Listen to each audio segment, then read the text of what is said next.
legacy. Greek philosophy is stolen Egyptian philosophy by George G. M. James. Copyright 1954. Introduction. Characteristics of Greek philosophy. The term Greek philosophy, to begin with, is a misnomer, for there is no such philosophy in existence. The ancient Egyptians had developed a very complex religious system called the Mysteries, which was also the first system of salvation.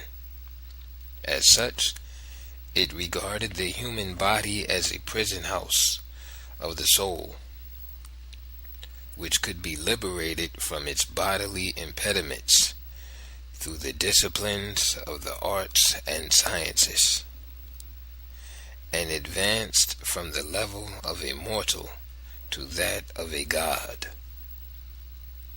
This was the notion of the summum bonum, or greatest good, to which all men must aspire, and it also became the basis of all ethical concepts. The Egyptian mystery system was also a secret order, and membership was gained by initiation and a pledge to secrecy. The teaching was graded and delivered orally to the neophyte, and under these circumstances of secrecy, the Egyptians developed secret systems of writing and teaching, and forbade their initiates from writing what they had learnt.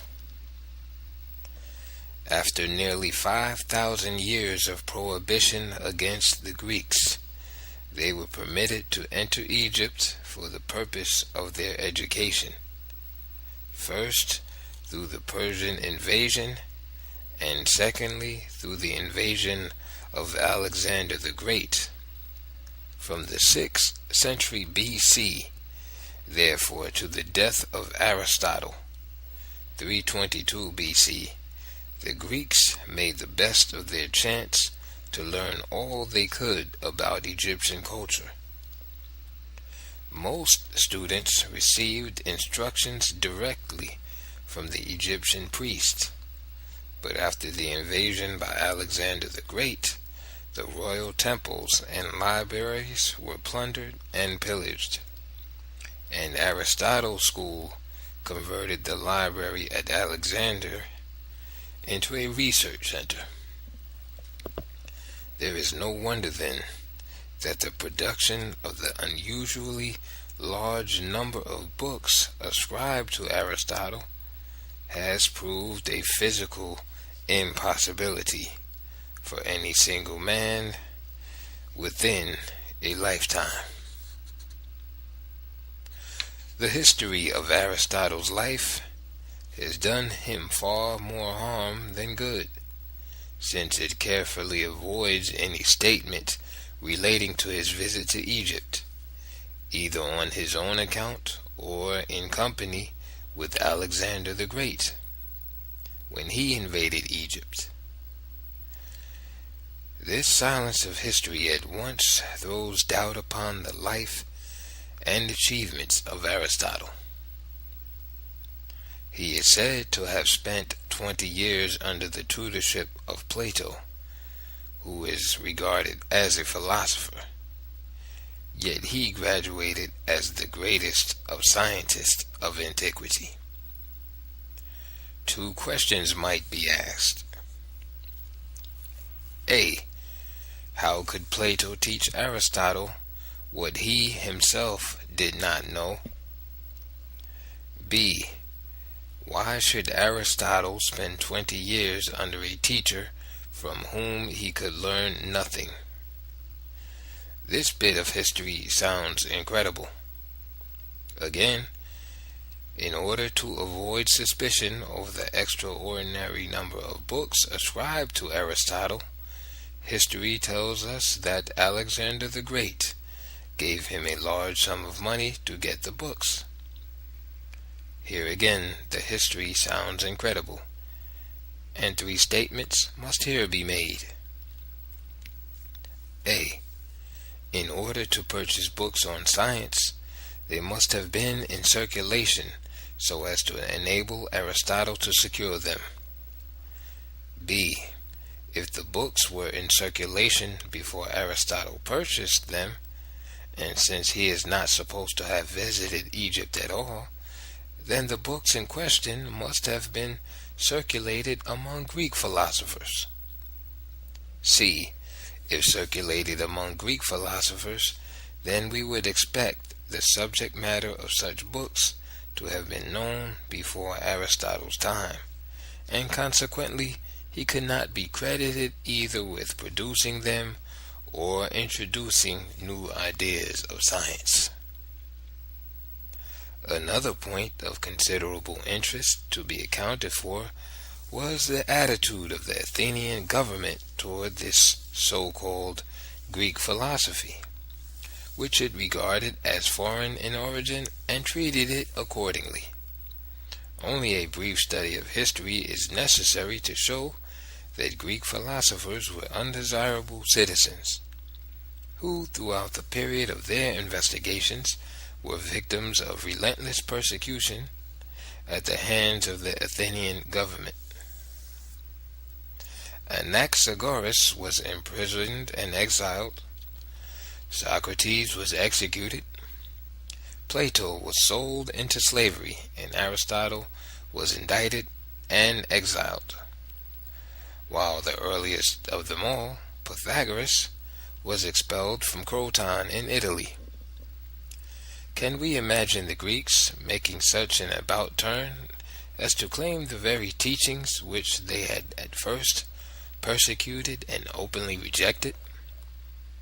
Certainly they knew they were usurping what they had never produced, and as we enter step by step into our study, the greater do we discover evidence which leads us to the conclusion that Greek philosophers were not the authors of Greek philosophy, but the Egyptian priests and hierophants. Aristotle died in 322 BC. Not many years after he had been aided by Alexander the Great to secure the largest quantity of scientific books from the royal libraries and temples of Egypt. In spite, however, of such great intellectual treasure, the death of Aristotle marked the death of philosophy among the Greeks, who did not seem to possess the natural ability to advance these sciences. Consequently, history informs us that the Greeks were forced to make a study of ethics, which they also borrowed from the Egyptian summum bonum, or greatest good. The two other Athenian philosophers must be mentioned here. I mean Socrates and Plato, who also became famous in history as philosophers and great thinkers. Every schoolboy believes that when he hears or reads the command, "Know thyself," he is hearing or reading words which were uttered by Socrates. But the truth is that the Egyptian temples carried inscriptions on the outside addressed to neophytes, and among them was the injunction, "Know thyself." Socrates copied these words from the Egyptian temples, and was not the author. All mystery temples inside and outside of Egypt carried such inscriptions, just like the weekly bulletins of our modern churches. Similarly, every schoolboy believes that when he hears or reads the names of the four cardinal virtues, he is hearing or reading names of virtues determined by Plato. Nothing has been more misleading, for the Egyptian mystery system contained 10 virtues, and from this source Plato copied would have been called the four cardinal virtues: justice, wisdom, temperance, and courage. It is indeed surprising how, for centuries, the Greeks have been praised by the Western world for intellectual accomplishments which belong, without a doubt, to the Egyptians or the peoples of North Africa. Another noticeable characteristic of Greek philosophy is the fact that most of the Greek philosophers used the teaching of Pythagoras as their model, and consequently they have introduced nothing new in the field of philosophy. Included in the Pythagorean theorem we find the doctrines of A. Opposites, B. Harmony, C. Fire, D. Mind, since it is composed of fire atoms, E. Immortality, expressed as transmigration of souls, F. The summum bonum, or the purpose of philosophy. And these, of course, are reflected in the systems of Heraclitus, Parmenides, Democritus, Socrates, Plato, and Aristotle. The next thing that is peculiar about Greek philosophy is its use in literature. The Egyptian mystery system was the first secret order of history, and the publication of its teachings was strictly prohibited. This explains why initiates like Socrates did not commit to writing their philosophy, and why the Babylonians and Chaldeans, who were very closely associated with them, also refrained from publishing those teachings. We can at once see how easy it was for an ambitious and even envious nation to claim a body of unwritten knowledge, which would make them great in the eyes of the primitive world. The absurdity, however, is easily recognized when we remember that the Greek language was used to translate several systems of teachings which the Greeks could not succeed in claiming. Such were the translation of Hebrew scriptures into Greek, called the Septuagint, and the translation of the Christian Gospels, Acts, and the Epistles in Greek, still called the Greek New Testament. It is only the unwritten philosophy of the Egyptians translated into Greek that has met with such an unhappy fate, a legacy stolen by the Greeks. On account of reasons already given, I have been compelled to handle the subject matter of this book in the way it has been handled, namely, A. with a frequency of repetition, because it is the method of Greek philosophy to use a common principle to explain several different doctrines, and B. the quotation and analysis of doctrines, because it is the object of this book to establish the Egyptian origin, and this cannot be so satisfactorily done if the doctrines are not presented. Greek philosophy is somewhat of a drama, whose chief actors were Alexander the Great, Aristotle and his successors in the Peripatetic school, and the Roman Emperor Justinian. Alexander invaded Egypt and captured the royal library at Alexandria and plundered it. Aristotle made a library of his own with plundered books, while his school occupied the building and used it as a research center.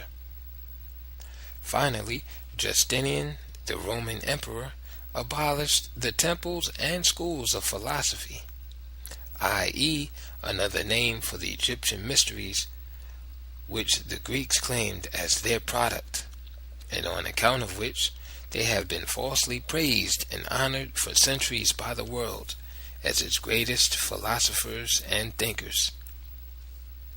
This contribution to civilization was really and truly made by the Egyptians and the African continent, but not by the Greeks or the European continent. We sometimes wonder why the people of African descent find themselves in such a social plight as they do. But the answer is plain enough. Had it not been for this drama of Greek philosophy and its actors, the African continent would have had a different reputation, and would have enjoyed a status of respect among the nations of the world. This unfortunate position of the African continent and its peoples appears to be the result of misrepresentation upon which the structure of race prejudice has been built, i.e., the historical world opinion that the African continent is backward, that its people are backward, and that their civilization is also backward. Finally, the dishonesty in the movement of the publication of a Greek philosophy becomes very glaring when we refer to the fact, purposely, that by calling the theorem of the square on the hypotenuse the Pythagorean theorem, it has concealed the truth for centuries from the world, who ought to know that the Egyptians taught Pythagoras and the Greeks what mathematics they knew. I want to mention here that among the many books which I found helpful in my present work are The Intellectual Adventure of Man and The Egyptian Religion by Professor Henri Frankfurt, and The Mediterranean World in Ancient Times by Professor Eva Sanford. George G.M. James. The aims of the book. The aim of the book is to establish better race relations in the world by revealing a fundamental truth concerning the contribution of the African continent to civilization. It must be borne in mind that the first lesson in the humanities is to make a people aware of their contribution to civilization, and the second lesson is to teach them about other civilizations. By this dissemination of the truth about the civilization of individual peoples, a better understanding among them and a proper appraisal of each other should follow. This notion is based upon the notion of the great mastermind. Ye shall know the truth, and the truth shall make you free. Consequently, the book is an attempt to show that the true authors of Greek philosophy were not the Greeks, but the people of North Africa, commonly called the Egyptians, and the praise and honor falsely given to the Greeks for centuries belonged to the people of North Africa, and therefore to the African continent. Consequently, this theft of the African legacy by the Greeks led to the erroneous world opinion that the African continent has made no contribution to civilization, and that its people are naturally backward. This is the misrepresentation that has become the basis of race prejudice, which has affected all people of color. For centuries, the world has been misled about the original source of the arts and sciences. For centuries, Socrates, Plato, and Aristotle have been falsely idolized as models of intellectual greatness. And for centuries, the African continent has been called the Dark Continent, because Europe coveted the honor of transmitting to the world the arts and sciences.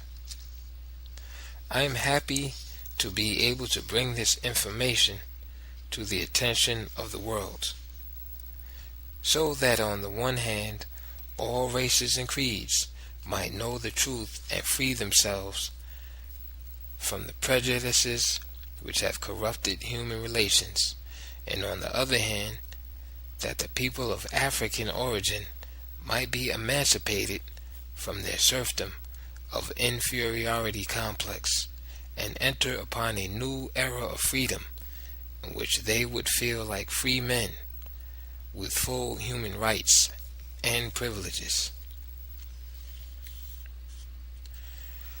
Part 1. Chapter 1. Greek philosophy is stolen Egyptian philosophy. 1. The teachings of the Egyptian mysteries reached other lands many centuries before it reached Athens.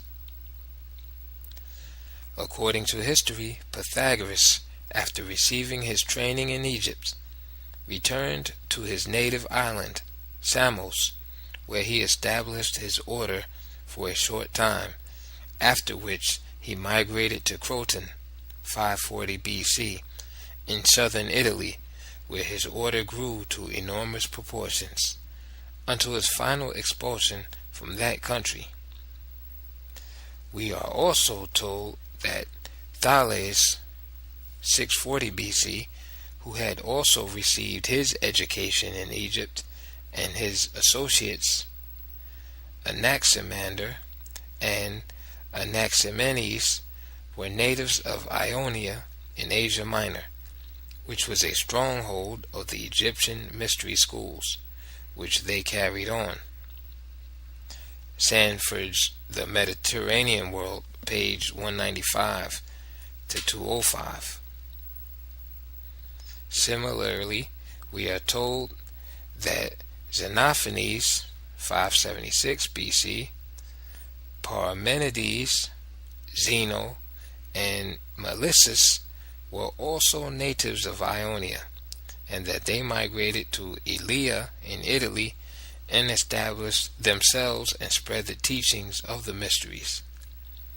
In like manner, we are also informed that Heraclitus, 530 BC, and Pericles, Anaxagoras, and Democritus were also natives of Ionia, who were interested in physics. Hence, in tracing the course of the so-called Greek philosophy, we find that Ionian students, after obtaining their education from the Egyptian priests, returned to their native land, while some of them migrated to different parts of Italy, where they established themselves. Consequently, history makes it clear that the surrounding neighbors of Egypt had all become familiar with the teachings of Egyptian mysteries many centuries before the Athenians, who in 399 BC sentenced Socrates to death. Zeller's History, page 112, 127, 170 to 172, and subsequently caused Plato and Aristotle to flee for their lives from Athens, because philosophy was something foreign and unknown to them. For this same reason, we would expect either the Ionians or the Italians to exert their prior claim to philosophy, since it made contact with them long before it did with the Athenians, who were also its greatest enemies, until Alexander's conquest of Egypt, which provided for Aristotle free access to the library of Alexandria. The Ionians and Italians made no attempt to claim the authorship of philosophy, because they were well aware that the Egyptians were the true authors. On the other hand, after the death of Aristotle, his Athenian pupils, without the authority of the state, undertook to compile a history of philosophy, recognized at the time as the Sophia or wisdom of the Egyptians, which had become current and traditional in the ancient world, which compilation, because it was produced by pupils who had belonged to Aristotle's school, later history has erroneously called Greek philosophy, in spite of the fact that the Greeks were its greatest enemies and persecutors, and had persistently treated it as a foreign innovation. For this reason, The so-called Greek philosophy is stolen Egyptian philosophy, which first spread to Ionia, thence to Italy, and thence to Athens. And it must be remembered that at this remote period of Greek history, i.e., Thales to Aristotle, 640 BC to 322 BC, the Ionians were not Greek citizens, but at first Egyptian subjects and later Persian subjects. Zeller's History, page 37, 46, 58, 66 to 83, 112, 127, 170, 172. William Turner's History, page 34, 39, 45, 53. Rogers' Student History, page 15. B.D. Alexander's History, page 13, 21. Sanford's The Mediterranean World, page 157, 195 to 205.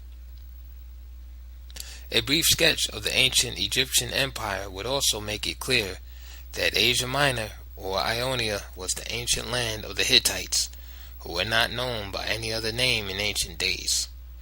According to Diodorus and Manetho, high priest in Egypt, 2 columns were found at Nysa, Arabia, one of the goddess Isis and the other of the god Osiris, on the latter of which the god declared that he had led an army into India, to the sources of the Danube, and as far as the ocean.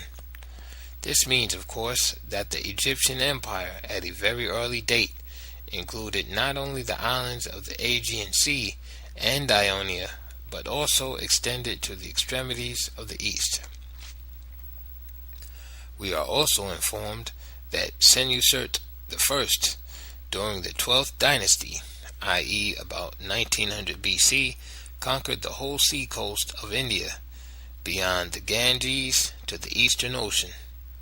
He is also said to have included the Cyclades and a great part of Europe in his conquest.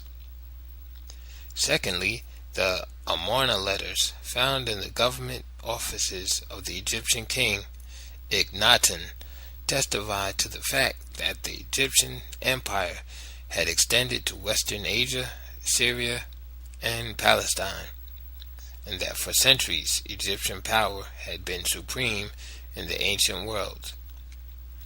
This was in the 18th dynasty, i.e. about 1500 BC. We are also told that during the reign of Thutmose III, the dominion of Egypt extended not only along the coast of Palestine, but also from Nubia to northern Asia. Bredstead's Conquest of Civilization, page 84. Diodorus, page 128. Manetho, Strabo, Dicaearchus, John Kendrick's Ancient Egypt, Volume 1. 2. The authorship of the individual doctrines is extremely doubtful. As one attempts to read the history of Greek philosophy, one discovers a complete absence of essential information concerning the early life and training of the so-called Greek philosophers, from Thales to Aristotle. No writer or historian professes to know anything about their early education. All they tell us about them consists of A doubtful date and place of birth, and B, their doctrines, but the world is left to wonder who they were and from what source they got their early education, and would naturally expect that men who rose to the position of a teacher among relatives, friends, and associates would be well known not only by them but by the whole community.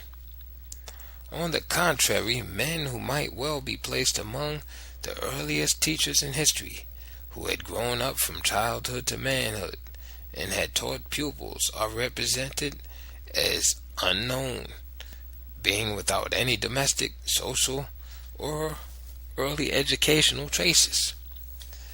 This is unbelievable, and yet it is a fact that the history of Greek philosophy has presented to the world a number of men whose lives it knows little or nothing about, but expects the world to accept them as the true authors of the doctrines which are allowed to be theirs. In the absence of essential evidence, the world hesitates to recognize them as such, because the truth of this whole matter of Greek philosophy points to a very different direction. The book on nature, entitled Periphysios, was the common name under which Greek students interested in nature study wrote. The earliest copy is said to date back to the 6th century BC, and it is customary to refer to the remnants of Periphysios as the fragments. William Turner's History of Philosophy, page 62. We do not believe that genuine initiates produced the book on nature, since this was contrary to the rules of the Egyptian mysteries, in connection with which the philosophical schools conducted their work. Egypt was the center of the body of ancient wisdom and knowledge, religious, philosophical, and scientific, spread to other lands through student initiates. Such teachings remained for generations and centuries in the form of tradition until the conquest of Egypt by Alexander the Great and the movement of Aristotle and his school to compile Egyptian teaching and claim it as Greek philosophy. Ancient Mysteries by C.H. Vail, page 16.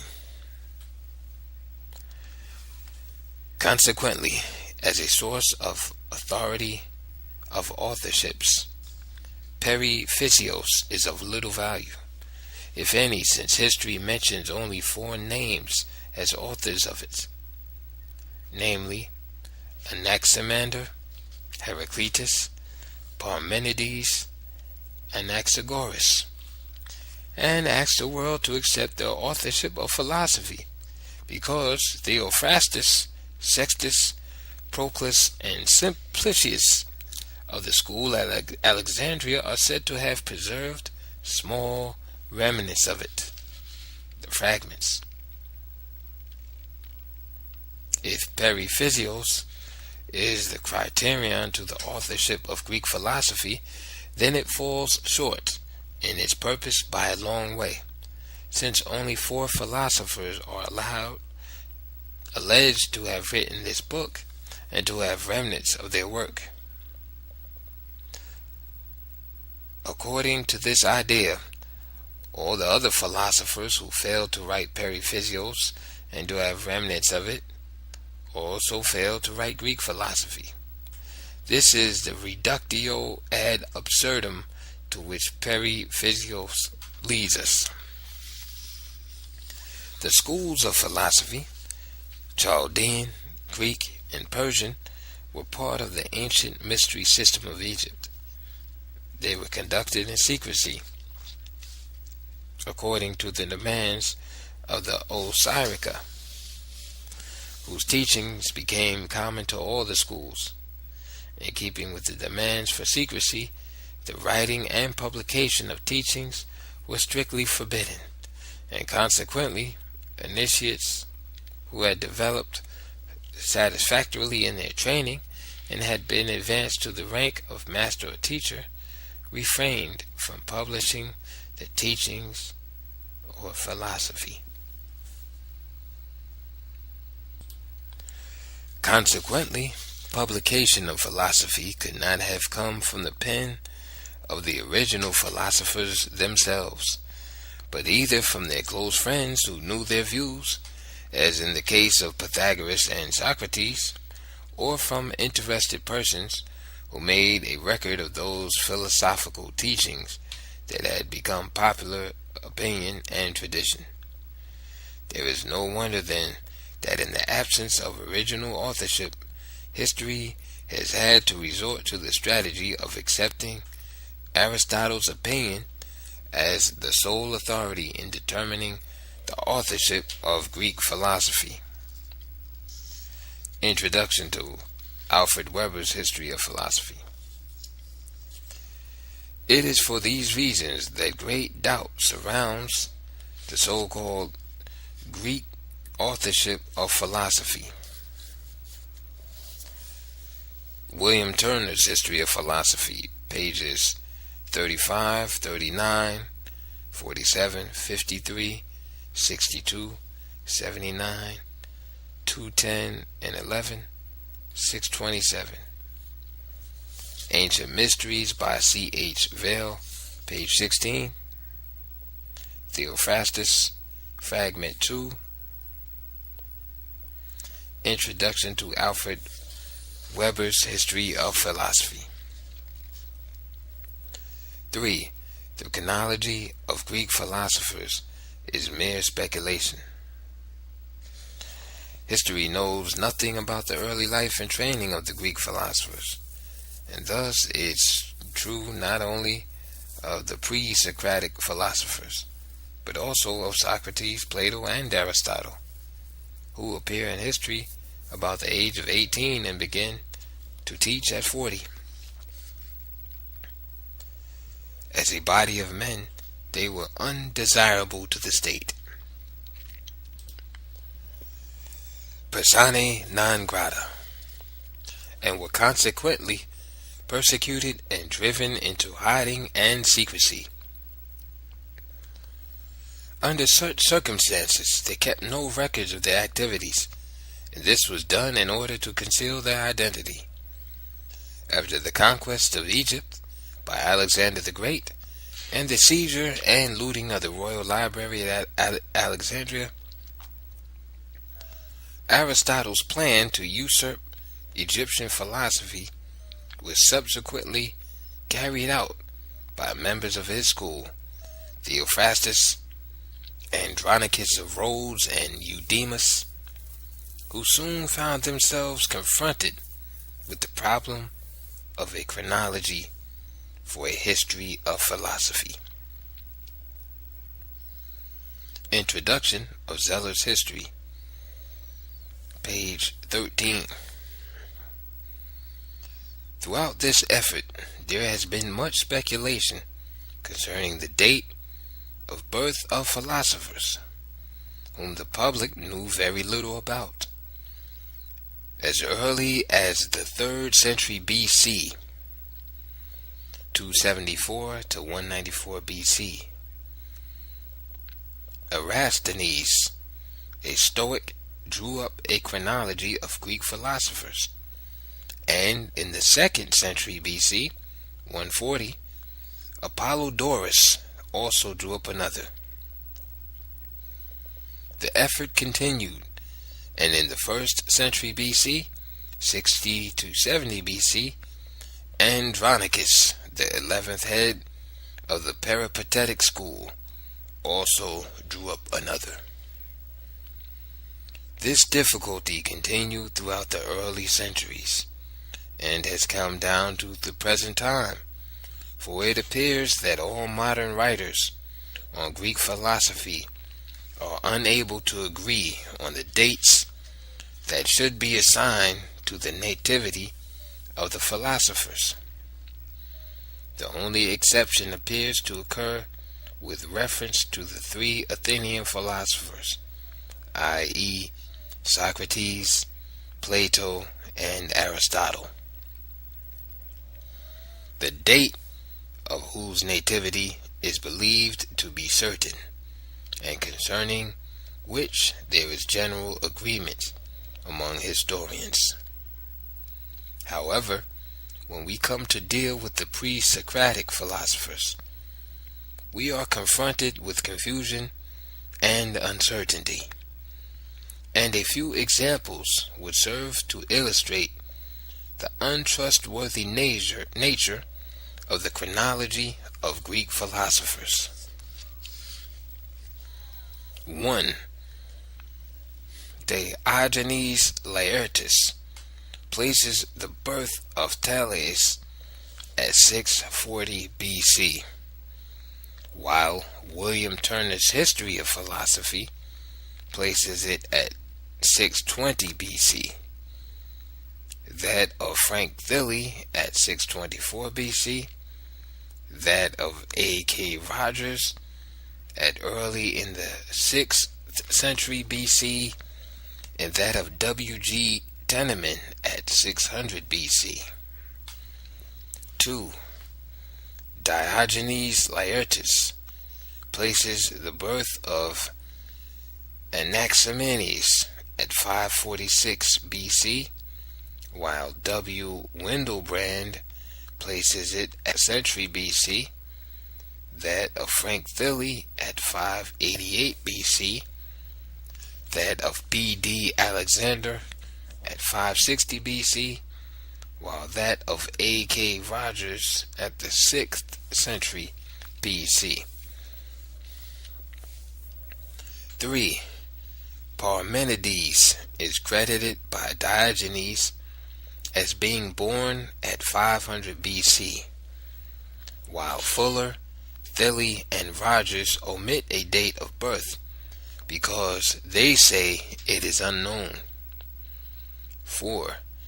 Zeller places the birth of Xenophanes at 576 BC, while Diogenes gives 570 BC, and the majority of the other historians declare that the date of birth is unknown.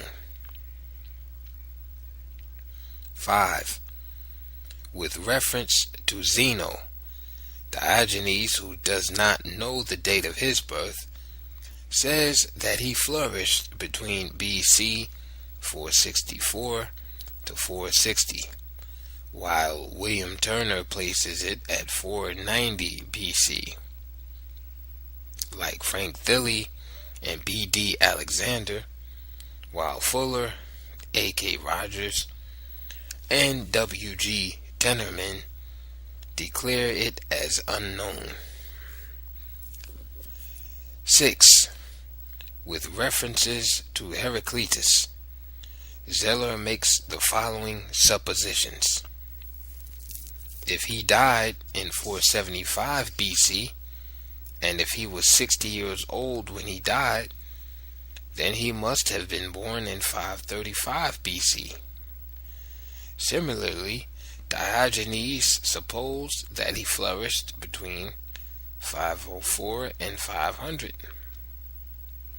And while William Turner places his birth at 530 BC, Wendell-Brand places it at 536 BC, and Fuller and Teneman declare that he flourished in 500 BC. 7. With reference to Pythagoras, Zeller, who does not know the date of his birth, supposes that it occurred between the years 580 and 570 BC. And while Diogenes also supports that it occurred between the years 582 and 500 BC, William Turner, Fuller, Rogers, and Teneman declare that it is unknown. With reference to Empedocles, while Diogenes places his birth at 484 BC, Turner, Wendell-Brand, Fuller, B.D. Alexander, and Teneman place it at 490 BC, while A.K. Rogers and others declare it as unknown. 10. With reference to Leucippus, all historians seem to be of the opinion that he has never existed. 11. Socrates, 469 to 399 BC, Plato, 427, 347 BC, and Aristotle, 384 to 322 BC, are the only three philosophers, the dates of whose nativity and death do not seem to have led to speculation among historians. But the reason for this uniformity is probably due to the fact that they were Athenians and had been indicted by the Athenian government, who would naturally have investigated them and kept a record of their cases. A.K. Rogers' History of Philosophy, page 104.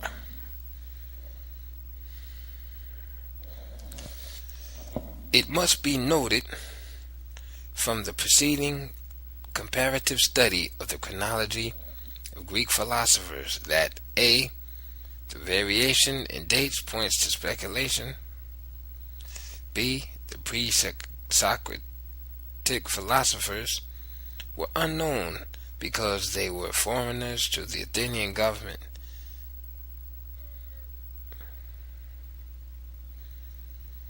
And probably never existed. C. It follows that both the pre-Socratic philosophers, together with Socrates, Plato, and Aristotle, were persecuted by the Athenian government for introducing foreign doctrines into Athens. D. In consequence of these facts, any subsequent claim by the Greeks to the ownership or authorship of these same doctrines, which they had rejected and persecuted, must be regarded as a usurpation. 4. The compilation of the history of Greek philosophy was the plan of Aristotle, executed by his school. When Aristotle decided to compile a history of Greek philosophy, he must have made known his wishes to his pupils Theophrastus and Eudemus. For no sooner did he produce his metaphysics than Theophrastus followed him by publishing 18 books on the doctrines of the physicists. Similarly, after Theophrastus had published his doctrines of the physicists, Eudemus produced separate histories of arithmetic, geometry, astrology, and also theology. This was an amazing start because of the large number of scientific books and the wide range of subjects treated. This situation was rightly aroused the suspicion of the world, as it questions the source of these scientific works. Since Theophrastus and Eudemus were students under Aristotle at the same time, and since the conquest of Egypt by Alexander the Great made the Egyptian library at Alexandria available to the Greeks for research, then it must be expected that the three men, Aristotle, who was a close friend of Alexander, Theophrastus, and Eudemus, not only did research at the Alexandrian library at the same time, but must also have helped themselves to books, which enabled them to follow each other so closely in the production of scientific works. William Turner's History of Philosophy, page 158, 159, which were either a portion of the war booty taken from the library or compilations from them.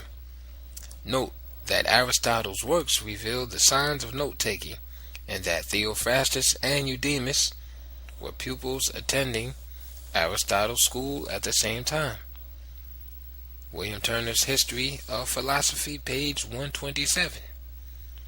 Just here, it might be as well to mention the names of Aristotle's pupils who took an active part in promoting the movement toward the compilation of a history of Greek philosophy.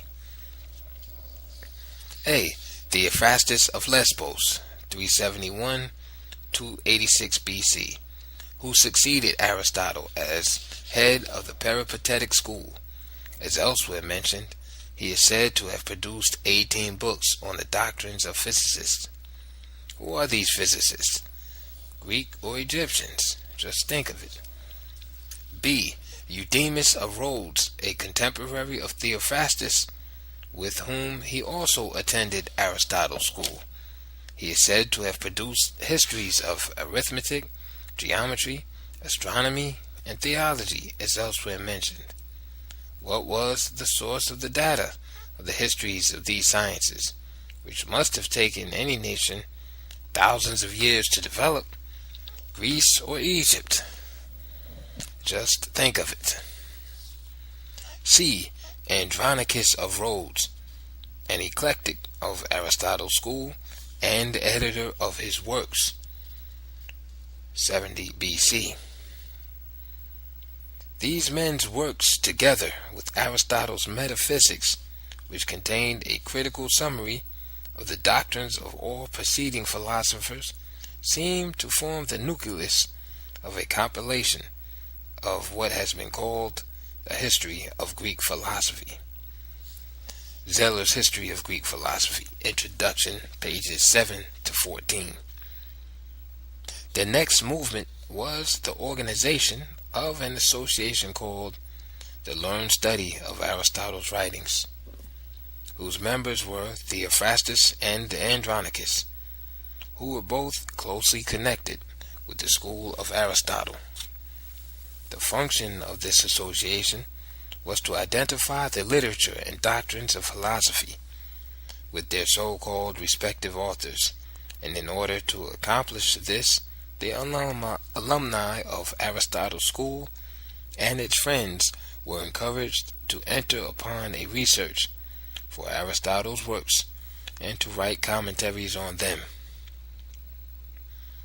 In addition to this, the Learned Association also encouraged research for the recovery of what has been named fragments or remnants of a book, which is supposed to have once existed and to have borne the common title Periphysios, i.e., concerning nature. Here again, those who went out in search of Periphysios or its remnants were the alumni of Aristotle's school and its friends, but their efforts to establish authorship was a failure. A. Theophrastus found only 2 lines of Periphysios, supposed to have been written by Anaximander. B. Sextus and Proclus of the 5th century A.D. and Simplicius of the 6th century A.D. are said to have found a copy of Periphysios, supposed to have been produced by Parmenides. C. In addition, the name of Simplicius is also associated with a copy of Periphysios, which is supposed to have been produced by Anaxagoras. So much for Periphysios and the fragments, and so much for the attempt of the Learned Association for the study of Aristotle's works, which has failed because of lack of evidence, as has elsewhere been pointed out. The recovery of 2 copies and 2 lines of Periphysios is not proof that all Greek philosophers wrote Periphysios, or even that the names assigned to them were their bona fide authors. It certainly would appear that the object of the Learned Association was to beat Aristotle's own drum and dance. It was Aristotle's idea to compile a history of philosophy, and it was Aristotle's school and its alumni that carried out the idea, we are told. End of chapter 1.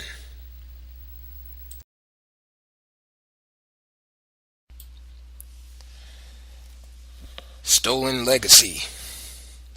Greek philosophy is stolen Egyptian philosophy by George G. M. James. Chapter 2.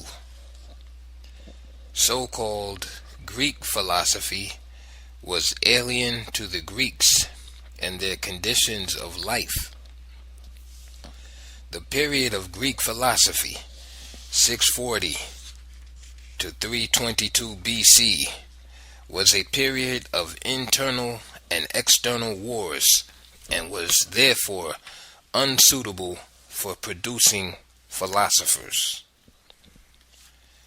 History supports the fact that from the time of Thales to the time of Aristotle, the Greeks were victims of internal disunion on the one hand, while on the other they lived in constant fear of invasion from the Persians, who were a common enemy to the city-states. Consequently, when they were not fighting with one another, they found themselves busy fighting the Persians, who soon dominated them and became their masters. From the 6th century BC, the territory from the coast of Asia Minor to the Indus Valley became united under the single power of Persia, whose central territory, Iran, has survived as a national unit to the present day. Persian expansion was like a nightmare to the Greeks, who dreaded the Persians on account of their invulnerable navy, and organized themselves into leagues and confederacies in order to resist their enemy. There are three sources which throw light on the chaotic and troublesome conditions of this period in Greek history. A. The Persian conquest. B. The leagues. And C. The Peloponnesian Wars. A. The Persian conquest. After the Persians had conquered the Ionians, possibly against ancient Hittites, and made them their subjects, Philocrates, 539 to 527 BC, seized the island of Samos and made it a famous city. Between 499 and 494 BC, the Ionians revolted against the Persians, who defeated them at the Lade, while Cyprus and Miletus were also captured. In the summer of 490 BC, Greek and Persian forces met at Marathon, but after a hand-to-hand fight, both belligerents withdrew, only to prepare stronger forces in order to renew the conflict. Accordingly, after 10 years had elapsed, a Hellenic League was organized against the Persians, and the Spartan king Leonidas was sent with an army to hold the pass at Thermopylae until the fleet should win a decisive victory. Accordingly, during the month of August 481 BC, Persian ships under the command of Xerxes anchored in the Gulf of Pagasae, while the Greeks anchored off Cape Artemisium. Both sides awaited a favorable opportunity to attack.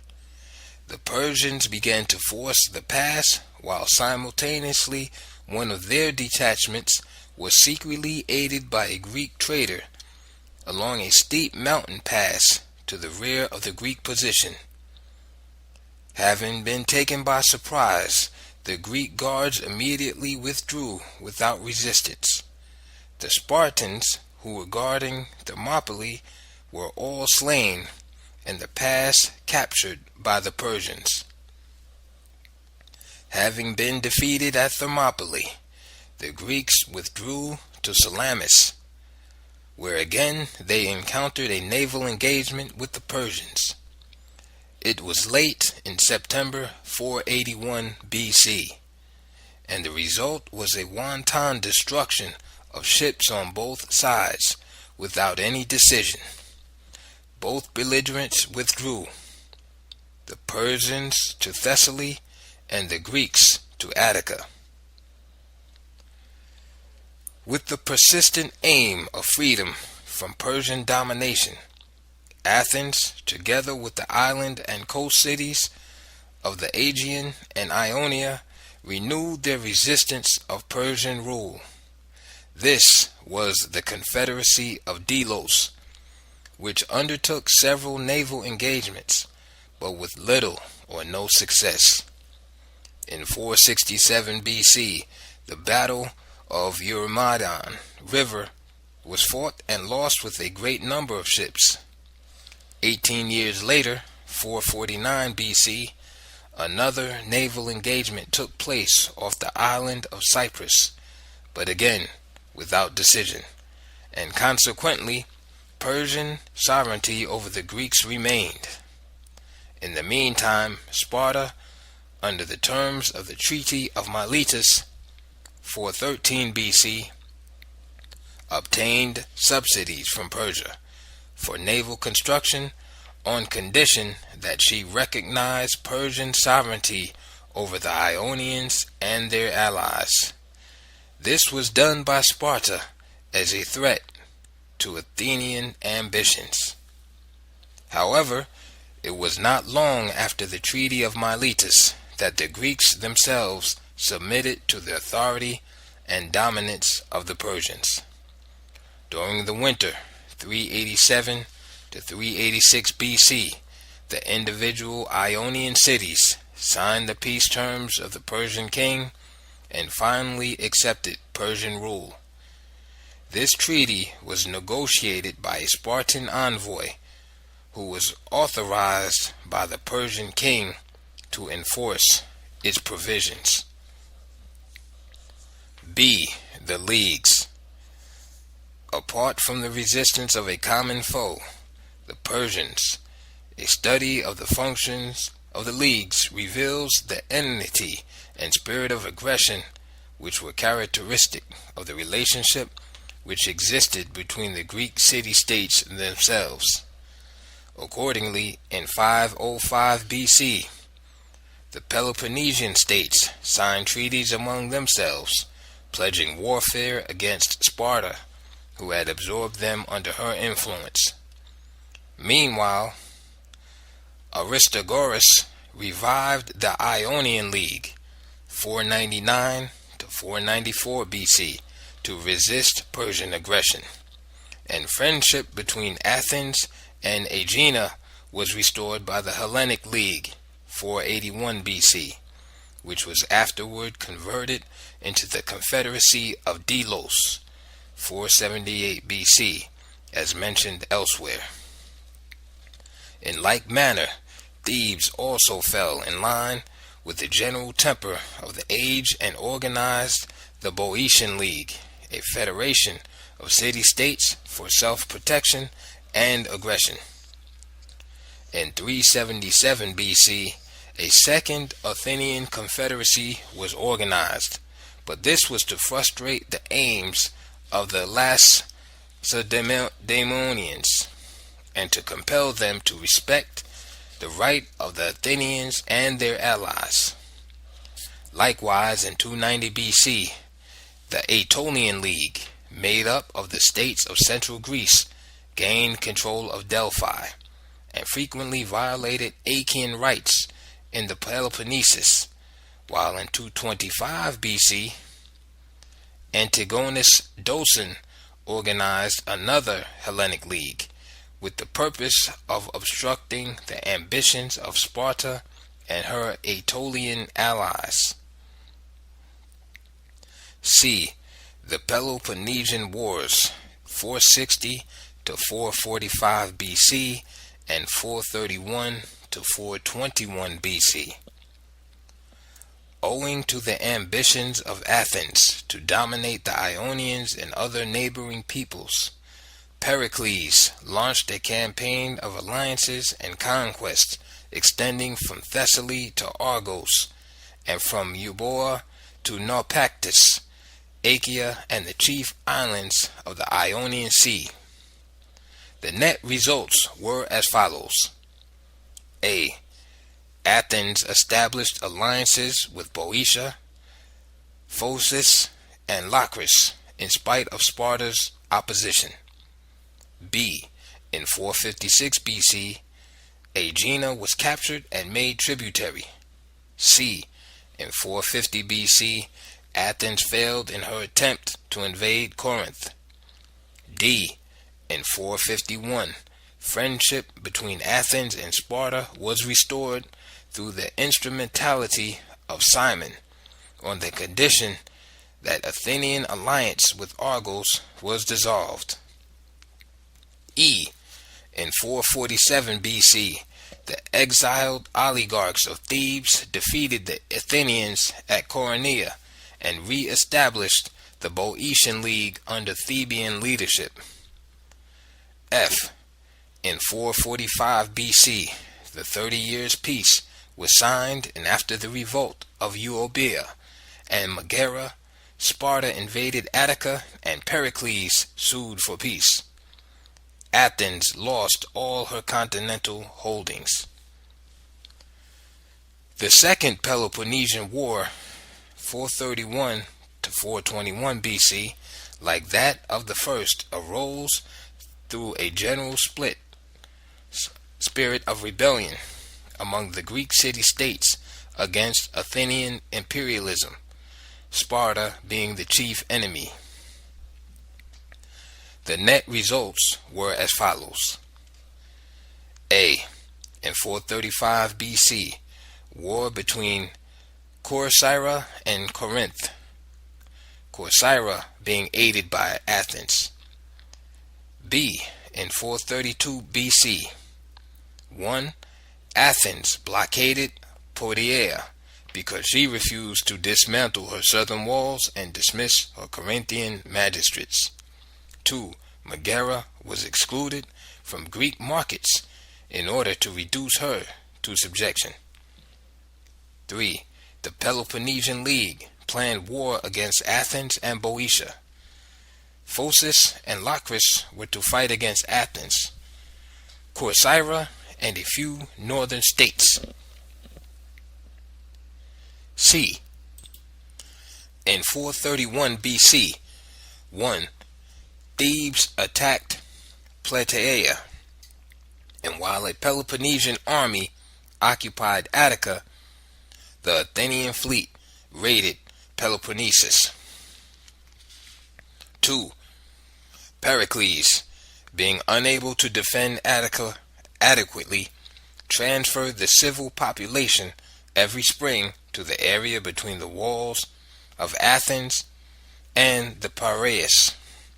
In the meantime, the Athenian fleet operated against Potidaea, the Peloponnesian coast, and Corinthian commerce.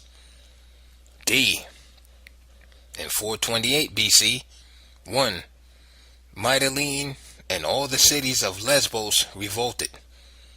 2. A brutal massacre of oligarchs took place at Corcyra. E. In 425 BC, 1. A Laconian force at Pylos was captured, and a fort was established through Demosthenes and Cleon. 2. Cythera and other stations were fortified against the Peloponnesians. 3. Amphipolis was captured by Brasidas, a Spartan, who had instigated rebellion among the Athenian allies. And after Brasidas and Cleon had been killed in battle, 422 BC, Athens authorized Nicias to sue for peace. It is obvious from a study of the causes and effects of the Peloponnesian Wars that A. The Greek states were envious of each other, and B. The desire for power and expansion led to constant aggression and warfare among themselves. C. The condition of constant warfare between the city-states was unfavorable for the production of philosophers. Before passing on to consider my next proposition, I would like to say that it is an accepted truth that the development of philosophical thought requires an environment which is free from disturbance and worries. The period commonly assigned to Greek philosophy, i.e., Thales to Aristotle, was exactly the opposite to one of peace and tranquility, and therefore it could not be expected to produce philosophy. The obstacles against the origin and development of Greek philosophy were not only the frequency of civil wars and the constant defense against Persian aggression, but also the threat of extermination from the Athenian government, its worst enemy. D. Philosophy requires a suitable environment. I must now add the following quotation, which depicts this period.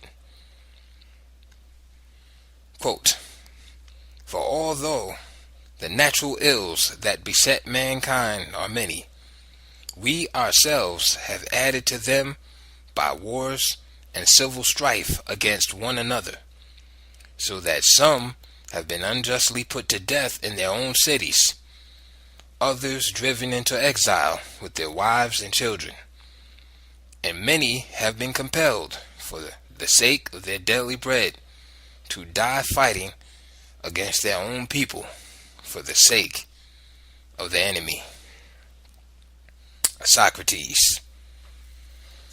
End of chapter 2. Chapter 3. Greek philosophy was the offspring of the Egyptian mystery system. 1. The Egyptian theory of salvation became the purpose of Greek philosophy. The earliest theory of salvation is the Egyptian theory. The Egyptian mystery system had as its most important object the deification of man, and taught that the soul of man, if liberated from its bodily fetters, could enable him to become godlike and see the gods in this life and attain the beatific vision and hold communion with the immortals. Plotinus defines this experience as the liberation of the mind from its finite consciousness, when it becomes one and is identified with the infinite. This liberation was not only freedom of the soul from bodily impediments, but also from the wheel of reincarnation or rebirth. It involved a process of disciplines or purification both for the body and the soul.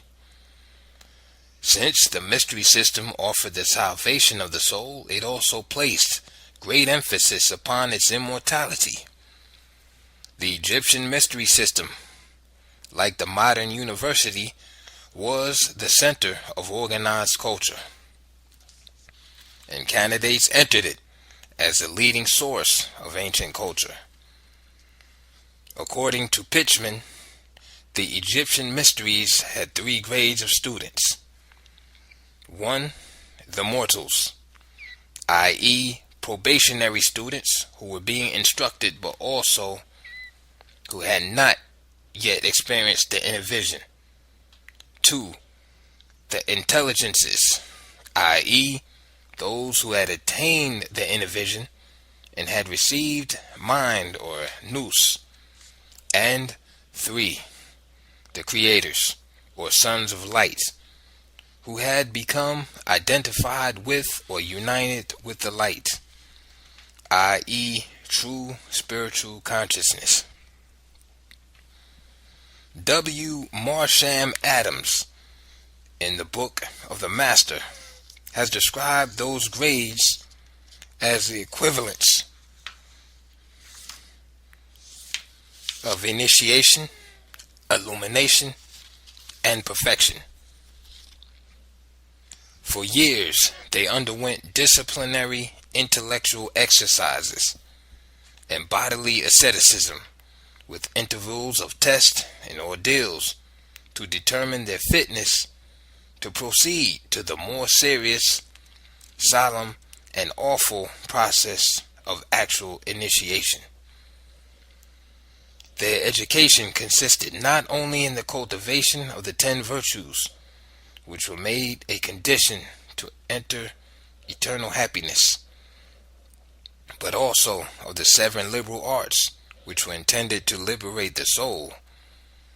There was also admission to the greater mysteries, where an esoteric philosophy was taught to those who had demonstrated their proficiency. Grammar, rhetoric, and logic were disciplines of moral nature, by means of which the irrational tendencies of a human being were purged away, and he was trained to become a living witness of the divine logos.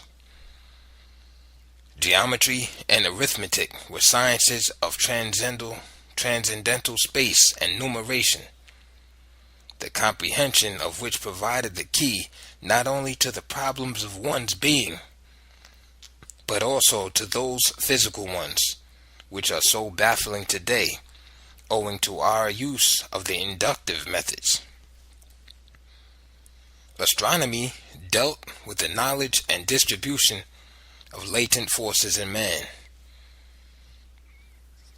and the destiny of individuals, races, and nations.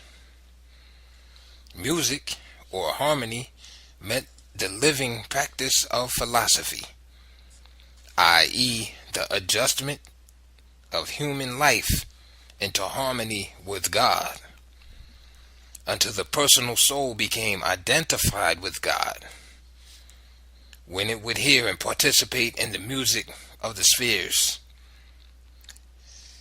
It was therapeutic and was used by the Egyptian priest in the cure of diseases. Such was the Egyptian theory of salvation, through which the individual was trained to become godlike while on earth, and at the same time qualified for everlasting happiness. This was accomplished through the efforts of the individual, through the cultivation of the arts and sciences on the one hand, and a life of virtue on the other. There was no mediator between man and his salvation, as we find in the Christian theory. Reference will again be made to these subjects as part of the curriculum of the Egyptian mystery system. Now that we have outlined the Egyptian theory of salvation and its purpose, let us examine Greek philosophy and its purpose in order to discover whether there is an agreement between the two systems or not. 2. Circumstances of identity between the Egyptian and Greek systems. A. The indictment and prosecutions of Greek philosophers. The indictment and prosecution of Greek philosophers is a circumstance which is familiar to us all. Several philosophers, one after another, were indicted by the Athenian government on the common charge of introducing strange divinities. Anaxagoras, Socrates, and Aristotle received similar indictments for a similar offense. The most famous of these was that against Socrates, which reads as follows, quote, Socrates commits a crime by not believing in the gods of the city, and by introducing other new divinities. He also commits a crime by corrupting the youth. End quote. Now, in order to find out what these new divinities were, we must go back to the popular opinion which Aristophanes, 423 BC, in the clouds aroused against him. It runs as follows, quote, Socrates is an evildoer, who busies himself with investigating things beneath the earth and in the sky, and who makes the worse appear the better reason, and who teaches others these same things. Plato's Apology 1-10, Aristophanes, Frogs 1071, Apology 18, BC 19, Apology 24b.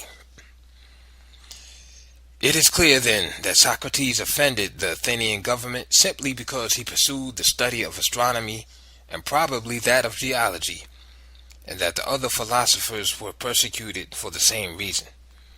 But the study of science was a required condition to membership in the Egyptian mystery system, and its purpose was the liberation of the soul from the 10 bodily fetters. And if the Greek philosophers studied the sciences, then they were fulfilling a required condition to membership in the Egyptian mystery system and its purpose, either through direct contact with Egypt or its schools or lodges outside its territory. B. A life of virtue was a condition required by the Egyptian mysteries as elsewhere mentioned. The virtues were not mere abstractions or ethical sentiments, but were positive valors and virility of the soul. Temperance meant complete control of the passionate nature. Fortitude meant such courage as would not allow adversity to turn us away from our goal. Prudence meant the deep insight that befits the faculty of seership. Justice meant the unswerving righteousness of thought and action. Furthermore, when we compare the two ethical systems, we discover that the greater includes the less, and that it also suggests the origin of the latter. In the Egyptian mysteries, the neophyte was required to manifest the following soul attributes: 1. Control of thought, and 2. Control of action, the combination of which Plato called justice, i.e., the unswerving righteousness of thought and action. 3. Steadfastness of purpose, which was equivalent to fortitude. 4. Identity with spiritual life or the higher ideals, which was equivalent to temperance, an attribute attained when the individual had gained conquest over the passional nature. 5. Evidence of having a mission in life. And 6. Evidence of a call to spiritual orders or the priesthood in the mysteries, the combination of which was equivalent to prudence or a deep insight and graveness that befitted the faculty of seership. Other requirements in the ethical system of the Egyptian mysteries were: 7. Freedom from resentment when under the experience of persecution and wrong. This was known as courage. 8. Confidence in the power of the master as teacher. And 9. Confidence in one's own ability to learn, both attributes being known as fidelity. 10. Readiness or preparedness for initiation. There has always been this principle of the ancient mysteries of Egypt. When the pupil is ready, then the master will appear. This was equivalent to a condition of efficiency at all times, for less than this pointed to a weakness. It is now quite clear that Plato drew the 4 cardinal virtues from the Egyptian 10. Also, that Greek philosophy is the offspring of the Egyptian mystery system. C. There was a grand lodge in Egypt which had associated schools and lodges in the ancient world. There were mystery schools, or what we would commonly call lodges, in Greece and other lands outside of Egypt, whose work was carried on according to the Osirica, the Grand Lodge of Egypt. Such schools have frequently been referred to as private or philosophic mysteries, and their founders were initiates of the Egyptian mysteries. The Ionian Temple at Didyma, the Lodge of Euclid at Megara, the Lodge of Pythagoras at Crotona, and the Orphic Temple at Delphi, with the schools of Plato and Aristotle. Consequently, we make a mistake when we suppose that the so-called Greek philosophers formulated new doctrines of their own, for their philosophy had been handed down by the great Egyptian hierophants through the mysteries. In addition to the control of the mysteries, the Grand Lodge permitted an exchange of visits between the various lodges in order to ensure the progress of the brethren in the secret science. We are told in the Timaeus of Plato that aspirants for mystical wisdom visited Egypt for initiation and were told by the priest of the Sais that you Greeks are but children in the secret doctrine, but were admitted to information enabling them to promote their spiritual advancement. Likewise, we are told by Jamplichus of a correspondence between Anebo and Porphyry, dealing with the fraternal relations existing between the various schools or lodges of instructions in different lands, how their members visited, greeted, and assisted one another in the secret science, the more advanced being obliged to afford assistance and instruction to their brethren in the inferior orders. Having stated that the Grand Lodge of Ancient Mysteries was situated in Egypt, with jurisdiction over all lodges and schools of the ancient world, it now remains to show that such a Grand Lodge did actually and physically exist. In doing so, two things are necessary. First, a description of the Egyptian temple, of which our modern mystery lodges, called by different names, are copies. And second, a description of the actual remains of the grand and sublime lodge of ancient Egypt. C. A description of the Egyptian temple. Here, I quote two authorities on the Egyptian temple. The first, C.H. Vail, on Ancient Mysteries, page 159, who says, quote, that the Egyptian temples were surrounded with pillars recording the number of the constellations and the signs of the zodiac, or the cycles of the planets. And each temple was supposed to be a microcosm or a symbol of the temple of the universe, or of the starry vault called temple, end quote.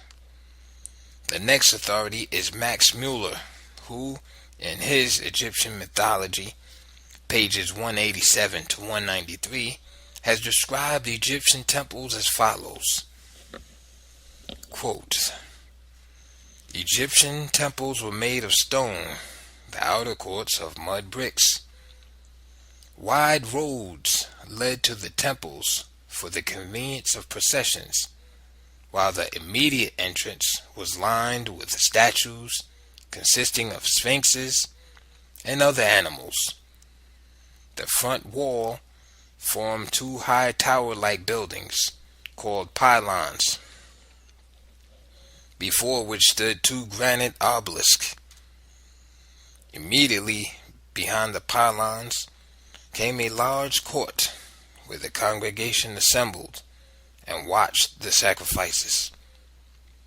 Immediately next to the hall of the congregation came the hall of priests, and immediately following the hall of the priests came the final chamber called the auditum, i.e., the Holy of Holies, which was entered only by the high priest.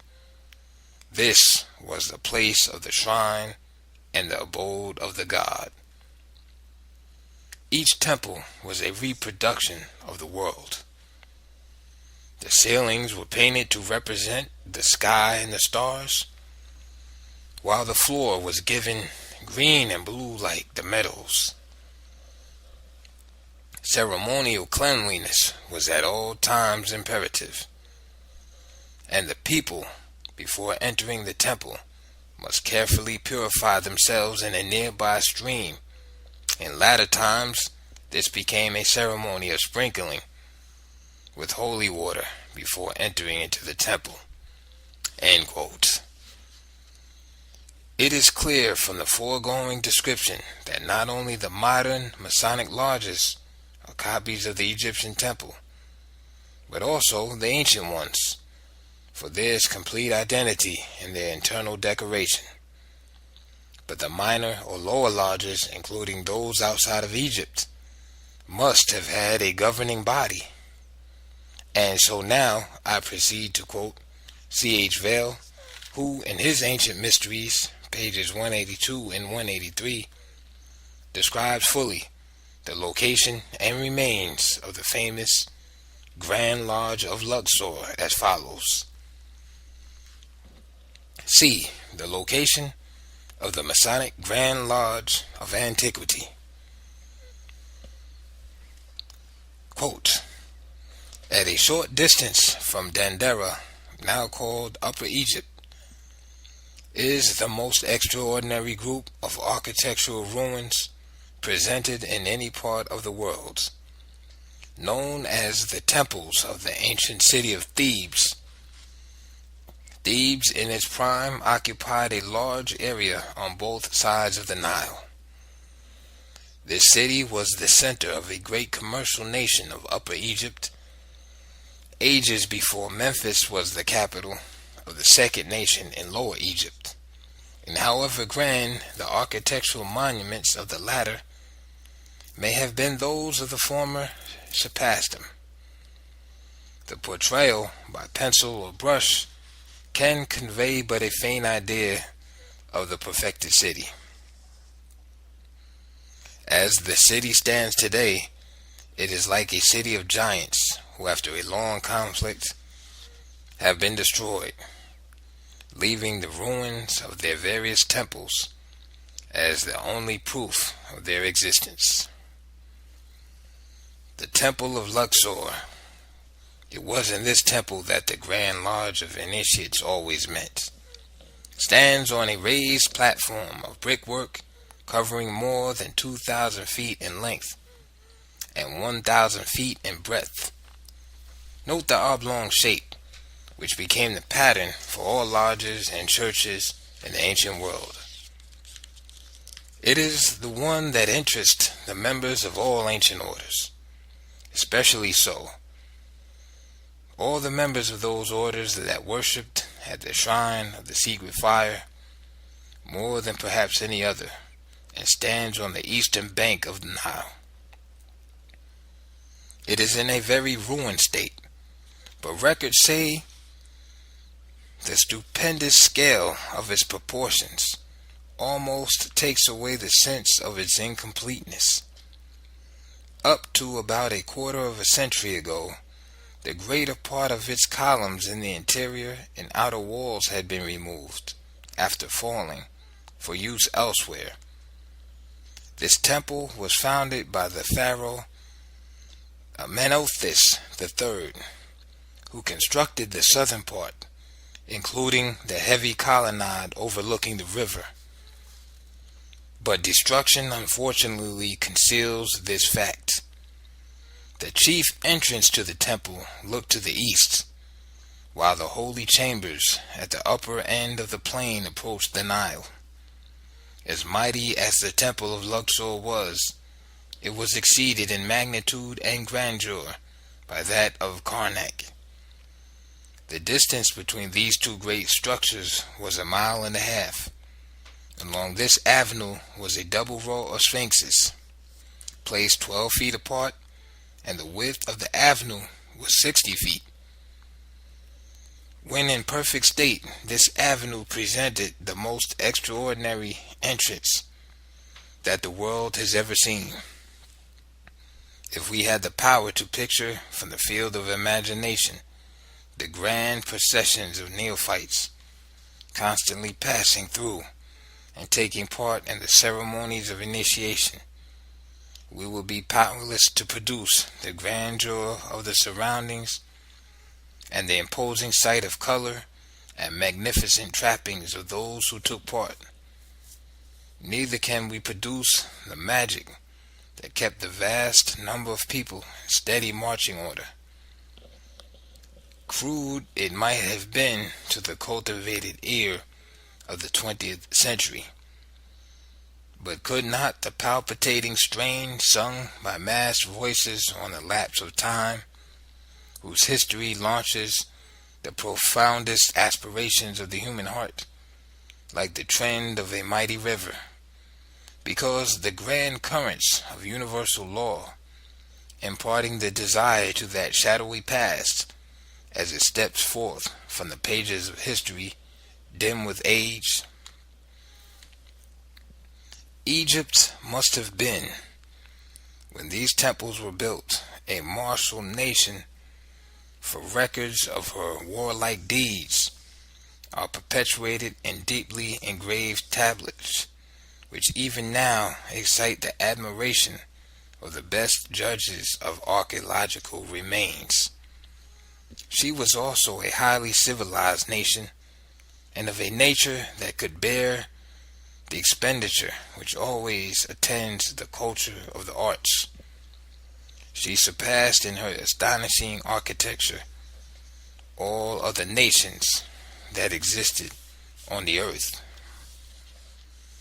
I am fully convinced by these references and quotations that an Egyptian Grand Lodge of ancient mysteries actually existed some 5,000 years ago or more,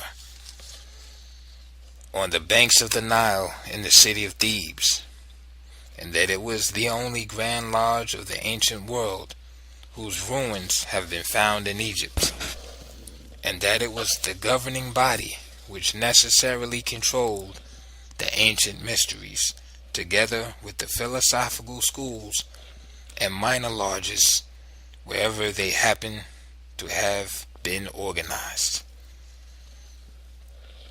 C. The rebuilding of the Temple of Delphi. The Temple of Delphi was burnt down in 548 BC, and it was King Amasis of Egypt who rebuilt it for the brethren by donating 3 times as much as was needed, in the sum of 1,000 talents and 50,000 pounds of alum. According to information at hand, the temple had organized its members into a league for protection against political and other forms of violence, but they were too poor to raise sufficient funds from the membership, and they decided upon a public contribution from the citizens of Greece. Accordingly, they wandered throughout the land soliciting aid, but failed in their efforts. Having decided to visit the brethren in Egypt, they approached King Amasis, who, as Grand Master, unhesitatingly offered to rebuild the temple, and donated more than 3 times as much as was needed for the purpose.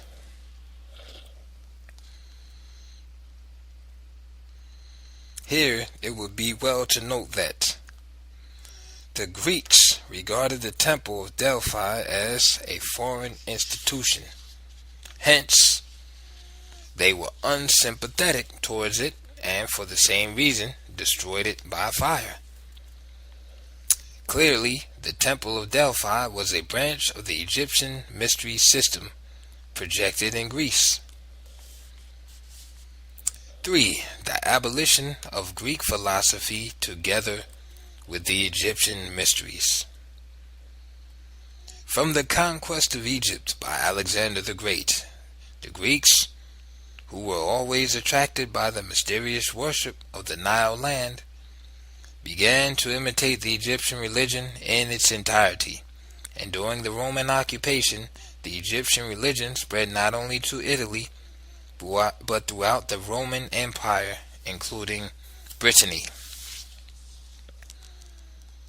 The assimilation of the Egyptian religion was confined to the gods of the Osirian cycle and the Greco-Egyptian Serapis, and aimed at a close imitation of the ancient traditions of the Nile land. Owing to the splendor of architecture, the hieroglyphs of the temples, the obelisks and sphinxes before the shrines, the linen vestments and the shaven heads and faces of the priests, the endless and obscure ritual, filled the Greeks with awe, and wonderful mysteries were consequently believed to have underlain these incomprehensibles, and the Egyptian religion stood in the way of the rising Christianity. The success of the Egyptian religion was no doubt, on the one hand, to its conservatism, while on the other hand, to the shadowy philosophical abstractions which constituted Greco-Roman religion, so that the staunch faith of the Egyptians, together with their mysterious forms of worship, led to the universal conviction among the ancients that Egypt was not only the Holy Land, but the holiest of lands or countries, and that indeed the gods dwelt there.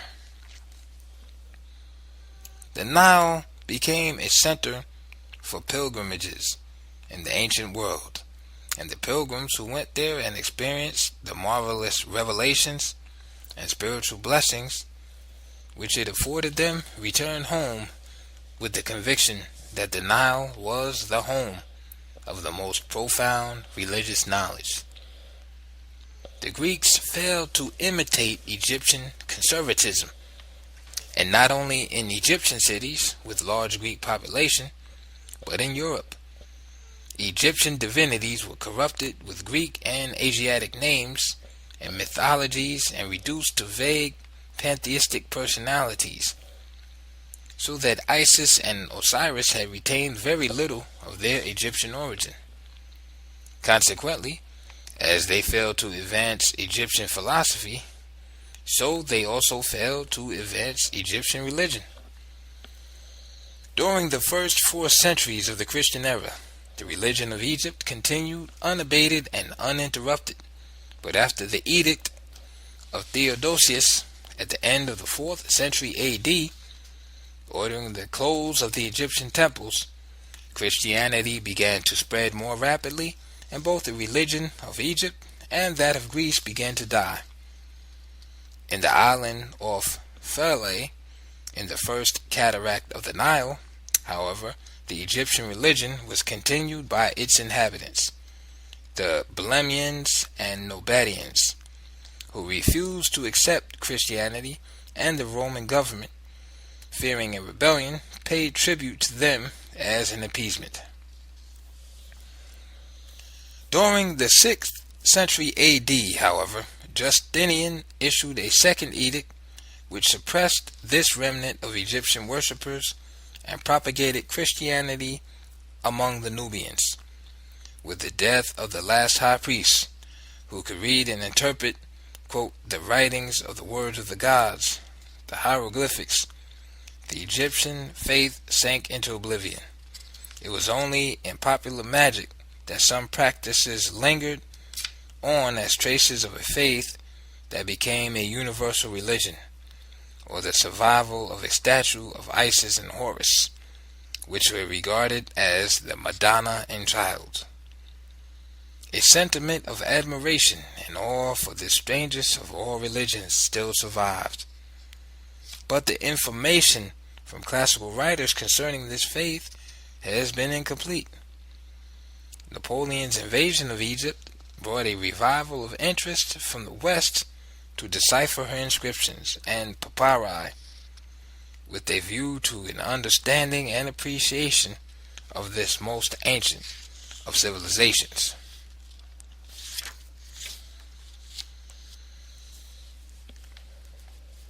We learn the following facts from the above quotations. The Egyptian mysteries had become the ancient world religion, spreading throughout the Roman Empire, including Italy, Greece, Asia Minor, and various parts of Europe, including Brittany. This continued under different names long after Justinian's edict of toleration granted to the Christians. Egypt was the Holy Land of the ancient world, that pilgrimages were made to that land because of the marvelous revelations and spiritual blessings which it afforded the ancient peoples, and because of the universal conviction among the ancients that Egypt was the land of the gods. The edicts of Theodosius in the 4th century A.D. and that of Justinian in the 6th century A.D. abolished alike not only the mystery system of Egypt, but also its philosophical schools, located in Greece and elsewhere outside of Egypt. The abolition of the Egyptian mysteries was to create an opportunity for the adoption of Christianity. This was the problem.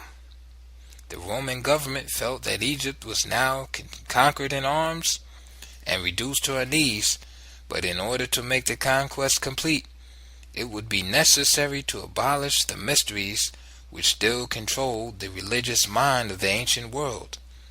There must be a new world religion to take the place of the Egyptian religion. This new religion, which should take the place of the mysteries, must be equally powerful and universal, and consequently everything possible must be done in order to promote its interests. This explains the rapid growth of Christianity following Justinian's edict of toleration. Since the edicts of Theodosius and Justinian abolished both the mysteries of Egypt and the schools of Greek philosophy alike, it shows that the nature of the Egyptian mysteries and Greek philosophy was identical, and that Greek philosophy grew out of the Egyptian mysteries. 4. How the African continent gave its culture to the Western world. As mentioned elsewhere, the Egyptian mysteries and the philosophical schools of Greece were closed by the edicts of Theodosius in the 4th century A.D. and that of Justinian in the 6th century A.D., i.e. 529. And as a consequence, intellectual darkness spread over Christian Europe and the Greco-Roman world for 10 centuries, during which time knowledge had disappeared. As stated elsewhere, the Greeks showed no creative powers and were unable to improve upon the knowledge which they had received from the Egyptians. During the Persian, Greek, and Roman invasions, large numbers of Egyptians fled not only to the desert and mountain regions, but also to adjacent lands in Africa, Arabia, and Asia Minor, where they lived and secretly deployed the teachings which belonged to their mystery system. In the 8th century A.D., the Moors, i.e. natives of Mauritania in North Africa, invaded Spain and took with them the Egyptian culture which they had preserved. Knowledge in the ancient days was centralized, i.e. it belonged to a common parent and system, i.e. the wisdom teachings or mysteries of Egypt, which the Greeks used to call Sophia.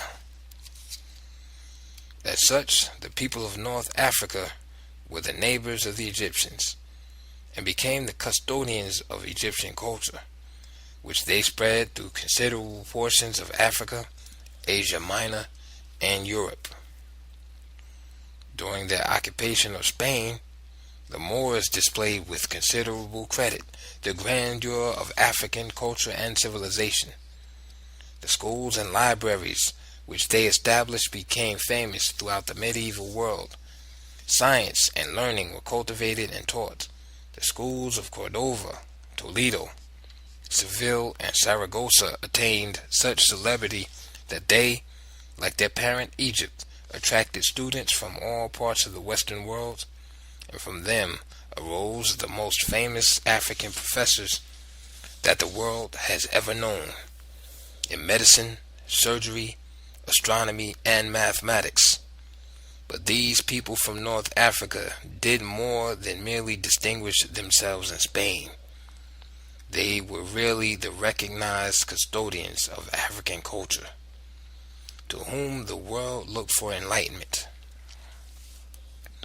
Consequently, through the medium of the ancient Arabic language, philosophy, and the various branches of science were disseminated. All the so-called works of Aristotle in metaphysics, moral philosophy, and natural science, translations by Leonardo Pisano in Arabic, mathematical science, translation by Gedeo, a monk of Arezzo, in musical notation. In addition, the Moors kept up constant contact with Mother Egypt, for they had established caliphates not only at Baghdad and Cordova, but also at Cairo in Egypt. Just here it would be well to mention that all the great leaders of the great religions of antiquity were initiates of the Egyptian mystery system, from Moses, who was an Egyptian hieroglyphic, down to Christ. It should also be of interest to know that European scientists like Roger Bacon, Johannes Kepler, Copernicus, and others obtained their science through Arab or Berber sources. It is also noteworthy that through the Middle Ages, European knowledge of medicine came from these sources. End of chapter 3. Stolen Legacy. Greek philosophy is stolen Egyptian philosophy, by George G. M. James. Chapter 4. The Egyptians educated the Greeks. 1. The effects of the Persian conquest. A. Immigration restrictions against the Greeks are removed, and Egypt is thrown open to Greek research. Owing to the practice of piracy, in which the Ionians and Carians were active, the Egyptians were forced to make immigration laws restricting the immigration of the Greeks and punishing their infringement by a capital punishment, i.e., the sacrifice of the victim. Before the time of Psammiticus, the Greeks were not allowed to go beyond the coast of Lower Egypt, but during his reign and that of Amasis, those conditions were modified. For the first time in Egyptian history, Ionians and Carians were employed as mercenaries in the Egyptian army. 670 BC. Interpretation was organized through a body of interpreters, and the Greeks began to gain useful information concerning the culture of the Egyptians. In addition to these changes, King Amasis removed the restrictions against the Greeks and permitted them to enter Egypt and settle in Naucratis. About the same time, i.e., the reign of Amasis, the Persians, through Cambyses, invaded Egypt, and the whole country was thrown open to the researches of the Greeks. B. The genesis of Greek enlightenment. The Persian invasion did not only provide the Greeks with ample research, but stimulated the creation of prose history in Ionia. Heretofore, the Greeks had little or no accurate knowledge of Egyptian culture, but their contact with Egypt resulted in the genesis of their enlightenment. C. Students from Ionia and the islands of the Aegean visit Egypt for their education. Just as in our modern times, countries like the United States, England, and France are attracting students from all parts of the world on account of their leadership and culture. So was it in ancient times. Egypt was supreme in the leadership of civilization, and students from all parts flocked to that land, seeking admission into her mysteries or wisdom system. The immigration of Greeks to Egypt for the purpose of their education began as a result of the Persian invasion, 525 BC, and continued until the Greeks gained possession of that land and access to the royal library through the conquest of Alexander the Great. Alexandria was converted into a Greek city, a center of research, and the capital of the newly created Greek Empire, under the rule of Ptolemies. Egyptian culture survived and flourished, under the name and control of the Greeks, until the edicts of Theodosius in the 4th century AD, and that of Justinian in the 6th century AD, which closed the mystery temples and schools as elsewhere mentioned. Concerning the fact that Egypt was the greatest education center of the ancient world, which was also visited by the Greeks, reference must again be made to Plato in the Timaeus, who tells us that Greek aspirants to wisdom visited Egypt for initiation, and that the priest of Sais used to refer to them as children in the mysteries. As regards the visit of Greek students to Egypt for the purpose of their education, the following are mentioned simply to establish the fact that Egypt was regarded as the educational center of the ancient world, and that, like the Jews, the Greeks also visited Egypt and received their education. 1. It is said that during the reign of Amasis, Thales, who is said to have been born about 585 BC, visited Egypt and was initiated by the Egyptian priest into the mystery system and science of the Egyptians. We are also told that during his residence in Egypt, he learned astronomy, land surveying, mensuration, engineering, and Egyptian theology. 2.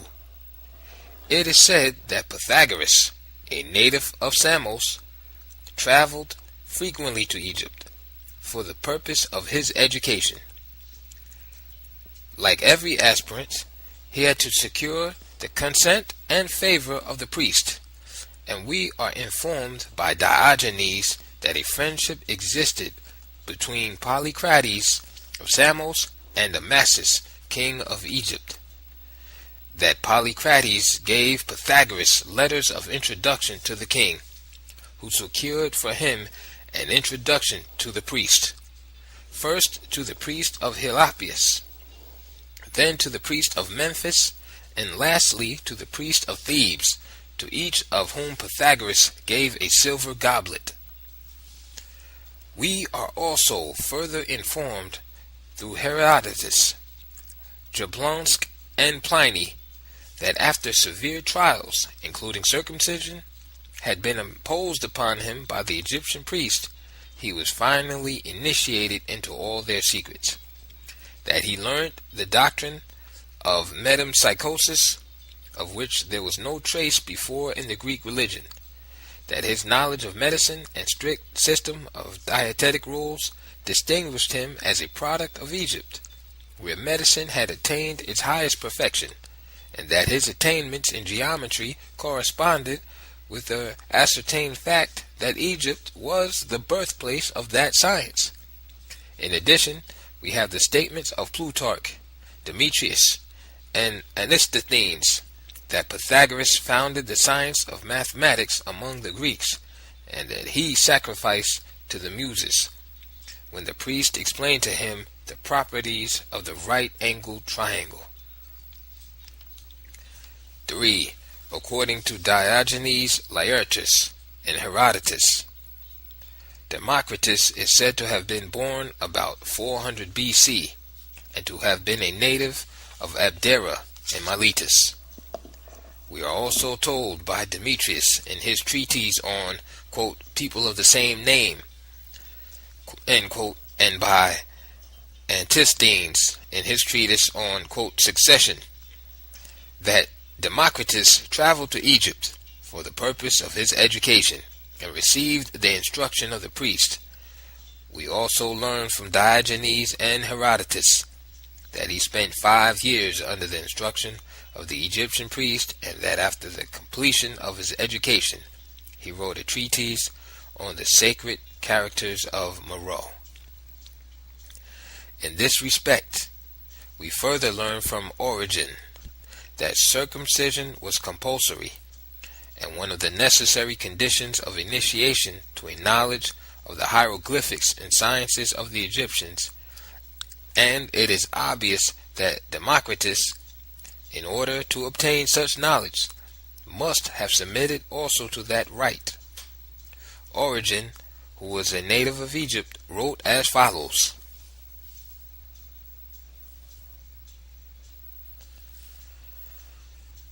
no one among the Egyptians either studied geometry or investigated the secrets of astronomy unless circumcision had been undertaken. 4.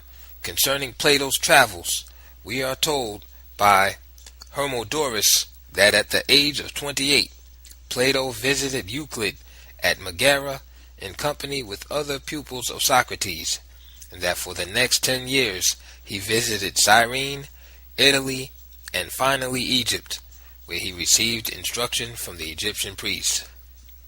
5. With regards to Socrates and Aristotle, and the majority of pre-Socratic philosophers, history seems to be silent on the question of their traveling to Egypt, like the few other students here mentioned, for the purpose of their education. It is enough to say that in this case the exceptions have proved the rule, that all students who had the means went to Egypt to complete their education. The fact that history fails to supply a fuller account of this type of immigration might be due to some or all of the following reasons. A. The immigration laws against the Greeks up to the time of King Amasis and the Persian invasion. B. Prose history was undeveloped among the Greeks during the period of their educational immigration to Egypt. C. The Greek authorities persecuted and drove students of philosophy into hiding, and consequently, D. Students of the mystery system concealed their movements. Let us remember that Anaxagoras was indicted and imprisoned, that he escaped and fled to his home in Ionia, that Socrates was indicted, imprisoned, and condemned to death, and that both Plato and Aristotle fled from Athens under great suspicion. 2. The effects of the conquest of Egypt by Alexander the Great. A. The royal library and museum, together with temples and other libraries, are looted. As elsewhere mentioned, it was an ancient custom of invading armies to loot libraries and temples in order to capture books and manuscripts which were regarded as great treasures. A few instances would be enough to verify this custom. A. We are informed that during the Persian invasion, beginning with Cambyses, the temples of Egypt were not only stripped of their gold and silver, but rifled for their ancient records. Every Egyptian temple carried a secret library with secret manuscripts and books. B. We are also informed that when Athens was captured by the Romans in 84 BC, the library of books said to have belonged to Aristotle was also captured and taken to Rome. Just as in the invasion of Egypt by the Persians, the invading armies stripped the temples of their gold, silver, and sacred books, and just as in the capture of Athens by the Romans, Sulla carried off the only library of books which he found, so it is to be expected of Alexander the Great in his invasion of Egypt. One of the first things that he and his companions in armies would do would be to search for the treasures of the land and capture them. These were kept in temples and libraries and consisted of gold and silver, out of which the gods and ceremonial vessels were made, and sacred books and manuscripts kept both in libraries and in the, quote, holy of holies of temples. It is my firm belief that this indeed was the great opportunity which Alexander gave Aristotle and enabled him and his pupils to carry off as many books as they wanted from the royal library and to convert it into a research center. Apart from the royal library at Alexandria, there was also another famous library nearby, the, quote, Royal Library of Thebes, the Menetheion, which was founded by Pharaoh Seti. The Menetheion was completed by Ramses II, but little occurs in history about this greatest of Egyptian royal libraries. However, any invading army would first loot the royal library of Alexandria and then would turn their attention to the Menetheion at Thebes. They would also visit the cities of Memphis and Heliopolis and likewise loot their libraries and temples. This was the ancient custom and certainly one of the ways in which the Greeks received their education from Egyptians.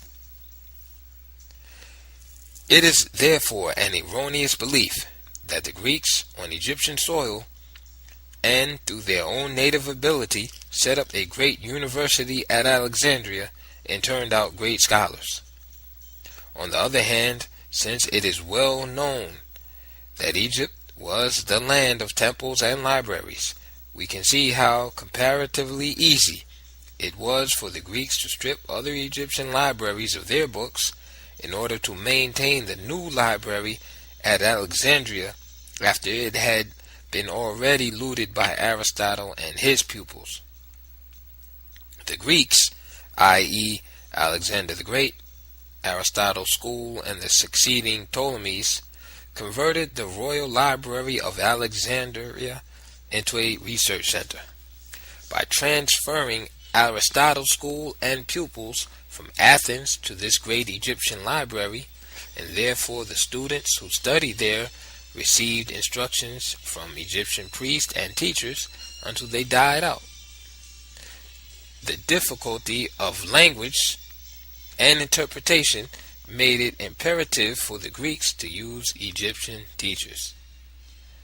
The Greeks did not carry culture and learning to Egypt, but found it already there, and wisely settled in that country, in order to absorb as much as possible of its culture. B. The Royal Library of Thebes. The Menetheion is described. It was also looted by invading armies. But when we read a brief sketch of the magnificence of the Theban Royal Library, the Menetheion, we even see a better picture and are bound to admit that Egypt was the storehouse of ancient culture and that That culture was preserved in the form of literature stored away in her great libraries and temples. Great as the Royal Library of Alexandria might have been, we see in the Theban Royal Library something far more magnificent and far more representative of the true greatness of our ancient Egypt. On the left of the steps leading to the second court, there is still seen the pedestal of the enormous granite statue of Ramses, the largest that ever existed in Egypt, according to Diodorus. Its height has been calculated at 54 feet, and its weight at 887 and a quarter tons, a marvel to the modern mind. The interior face of the wall of the pylon represents the wars of Ramses III.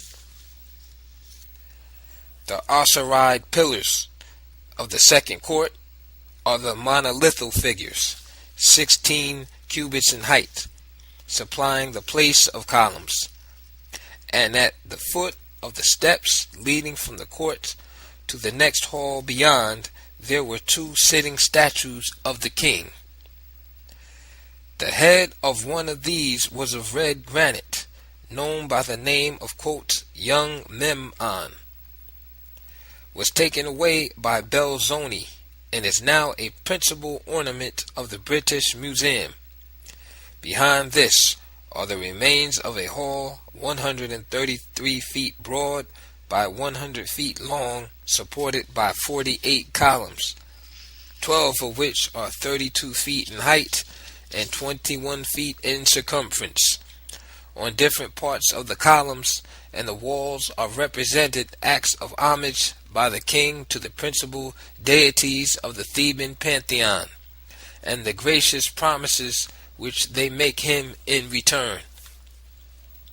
In another sculpture, the two chief divinities of Egypt invest him with the emblems of military and civil dominion, i.e., the scimitar, the scourge, and the pedum.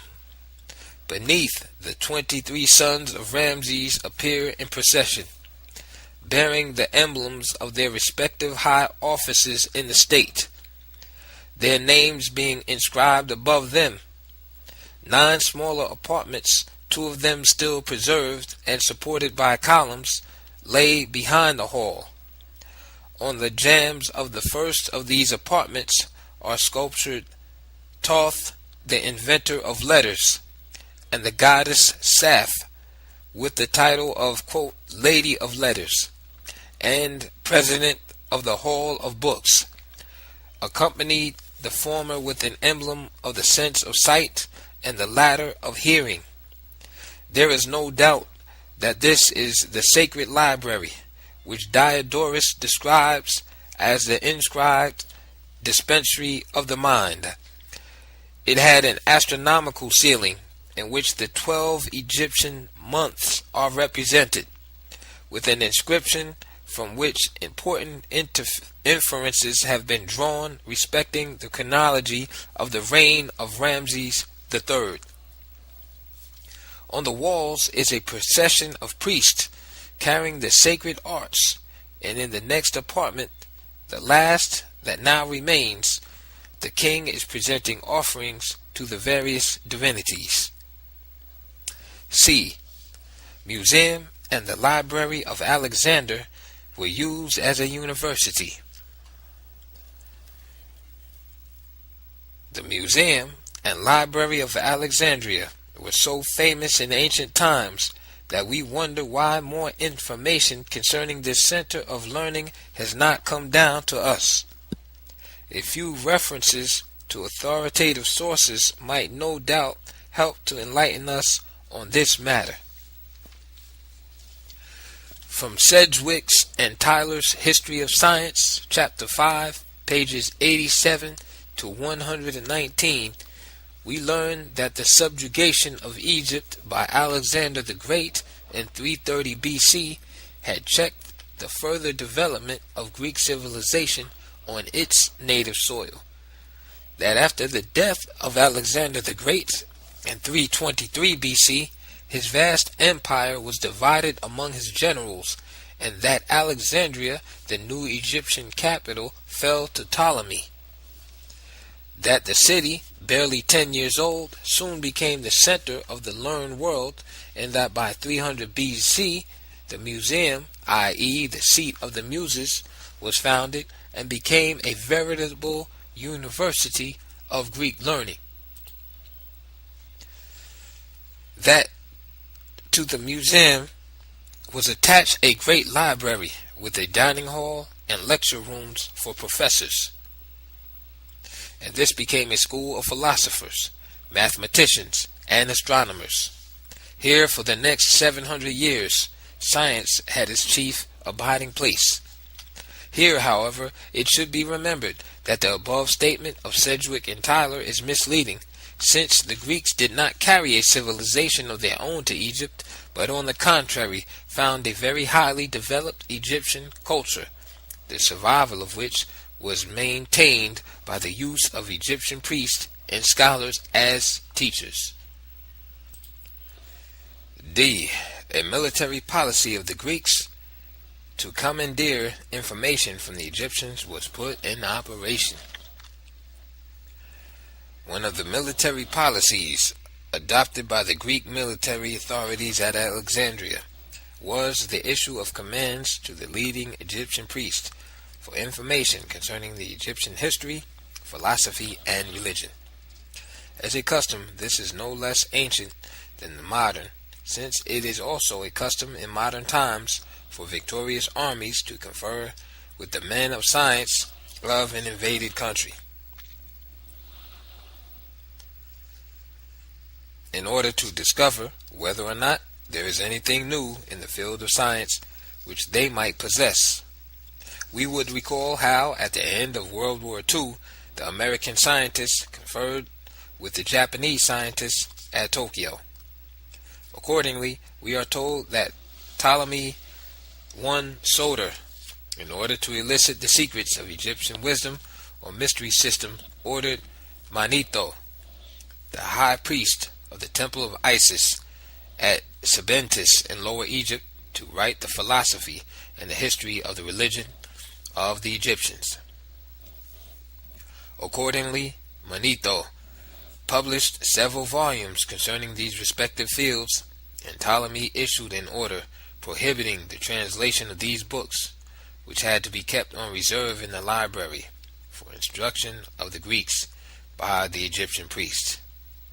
Here it becomes quite clear that the first professors of the Alexandrian school were the Egyptian priests, and that the scholars and pupils of Aristotle's transferred school received their training directly from the Egyptian priests.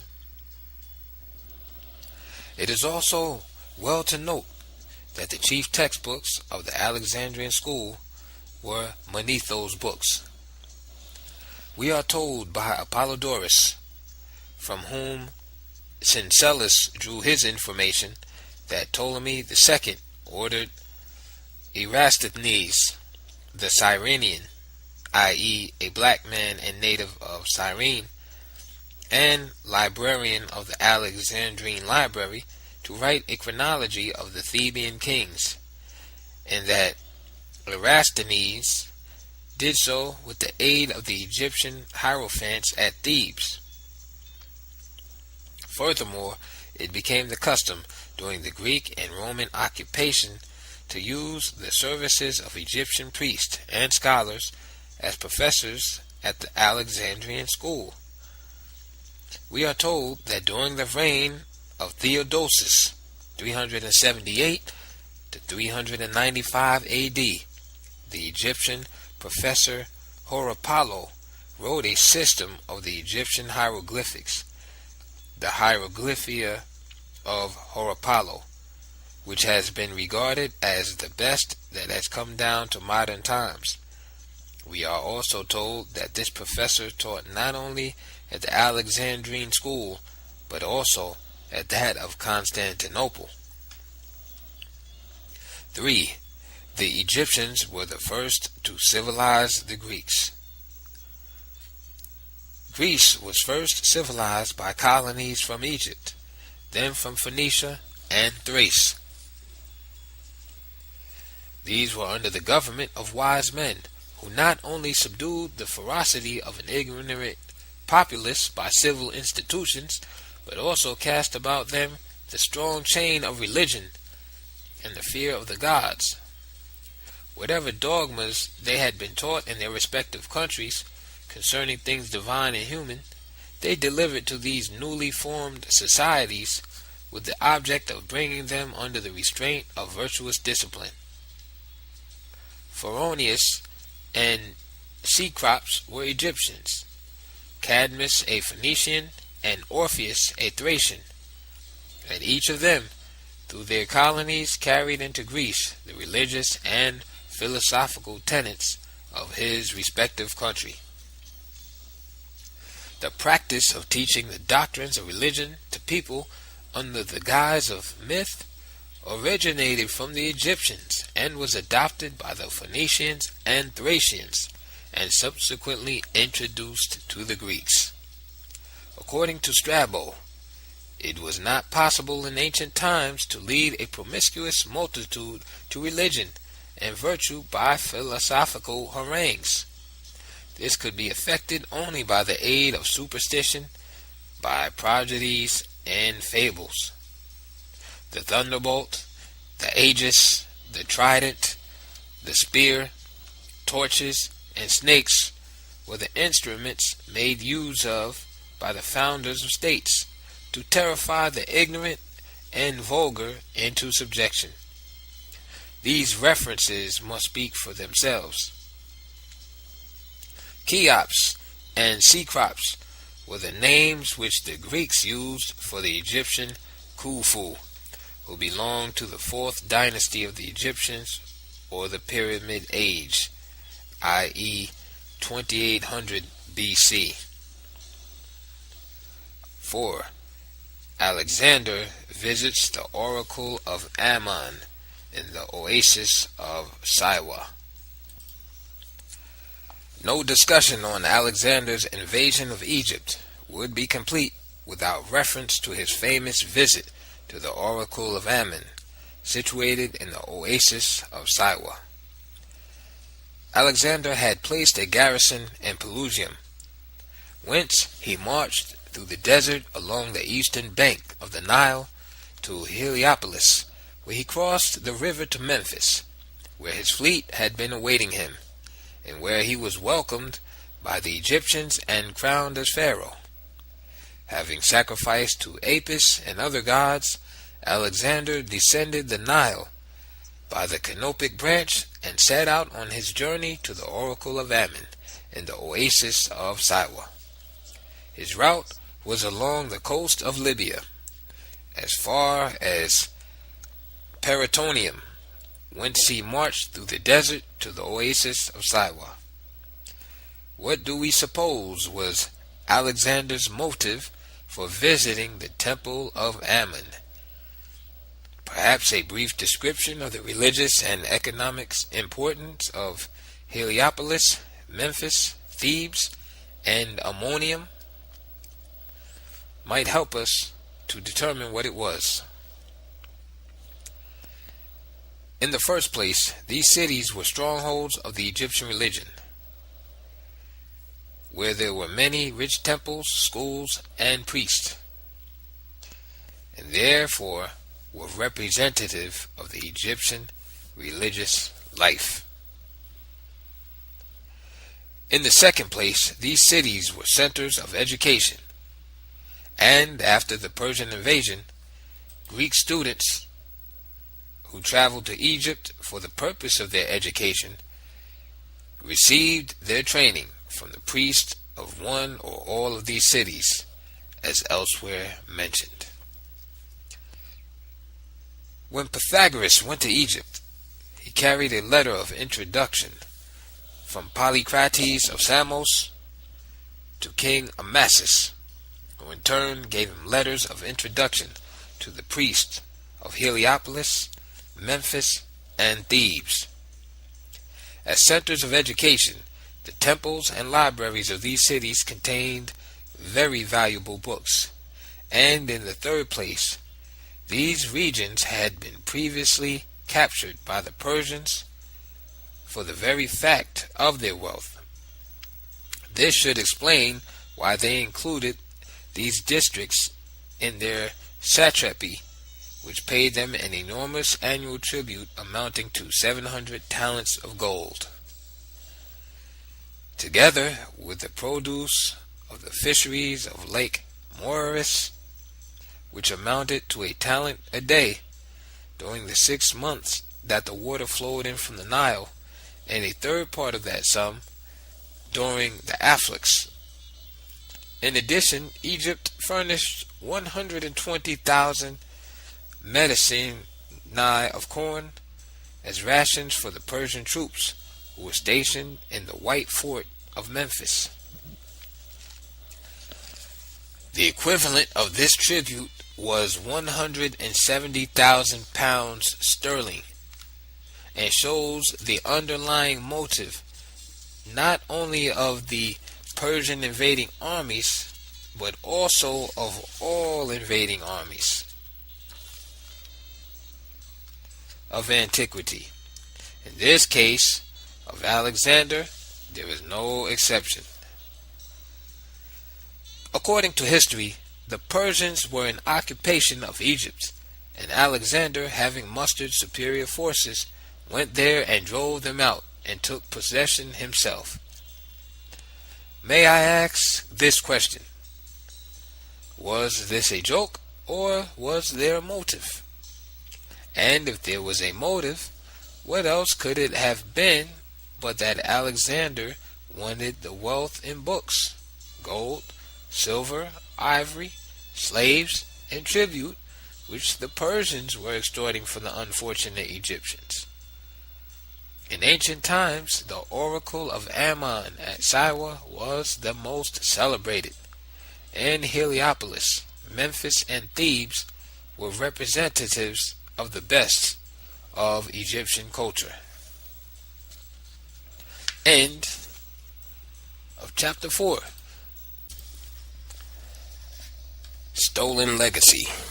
Greek philosophy is stolen Egyptian philosophy, by George G. M. James. Chapter 5. The pre-Socratic philosophers and the teachings ascribed to them. It is absolutely necessary here in chapters 5 and 6 to mention the doctrines of the so-called Greek philosophers in order to convince my readers of their Egyptian origin, which is shown in the summaries of conclusions which follow these teachings. It is also necessary to mention them so as to serve the purpose of reference and to meet the convenience of readers. 1.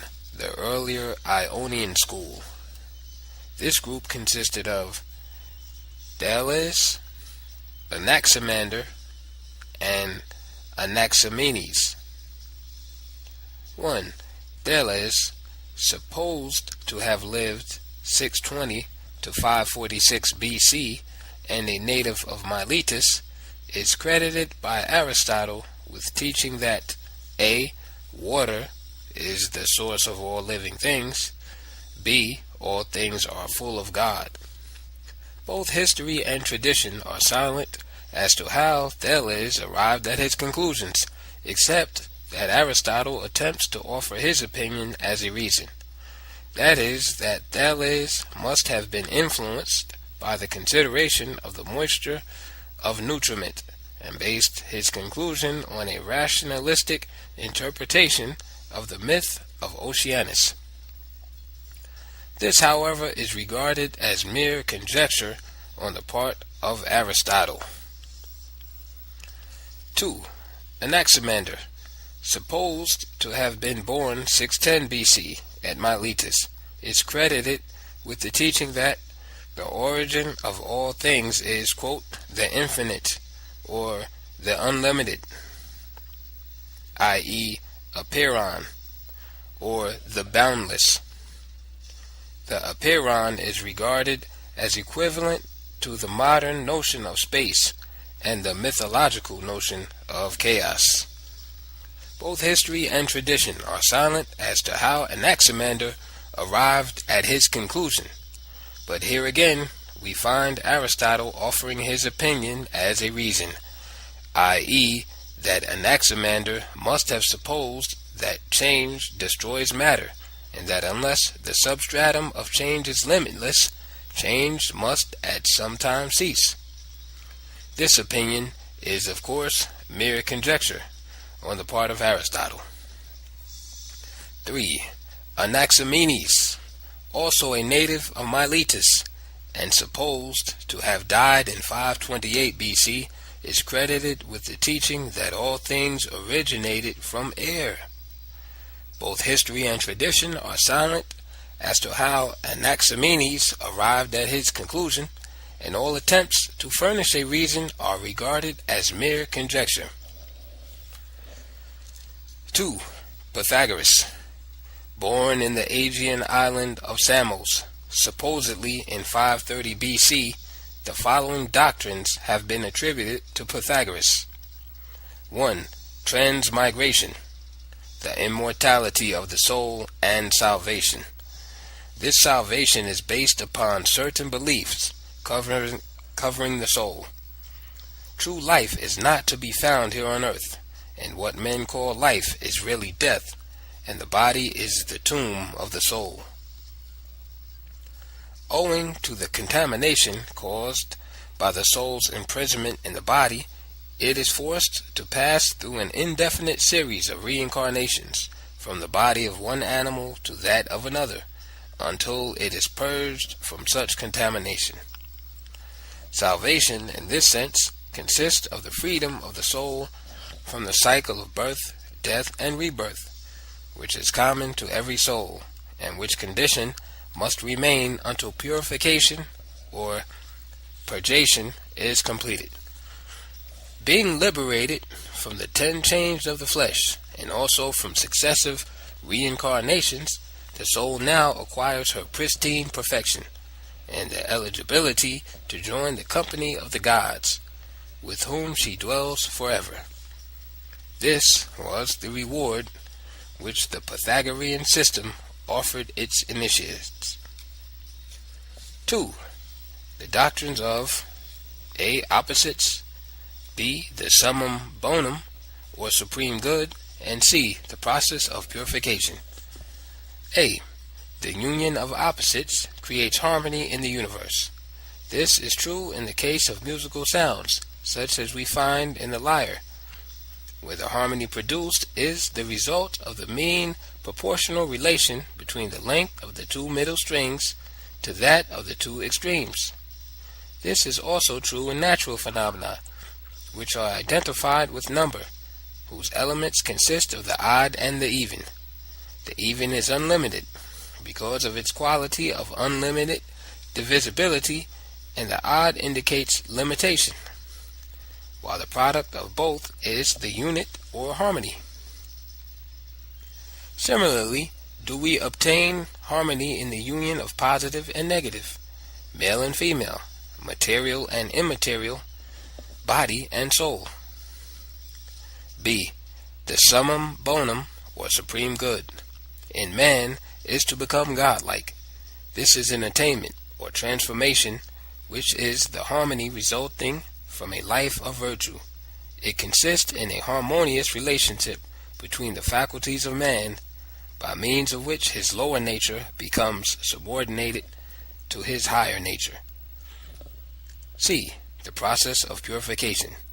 The harmony and purification of the soul is attained not only by virtue, but also by other means, the most important among them being the cultivation of the intellect through the pursuit of scientific knowledge and strict bodily discipline. In this process, music also held an important place.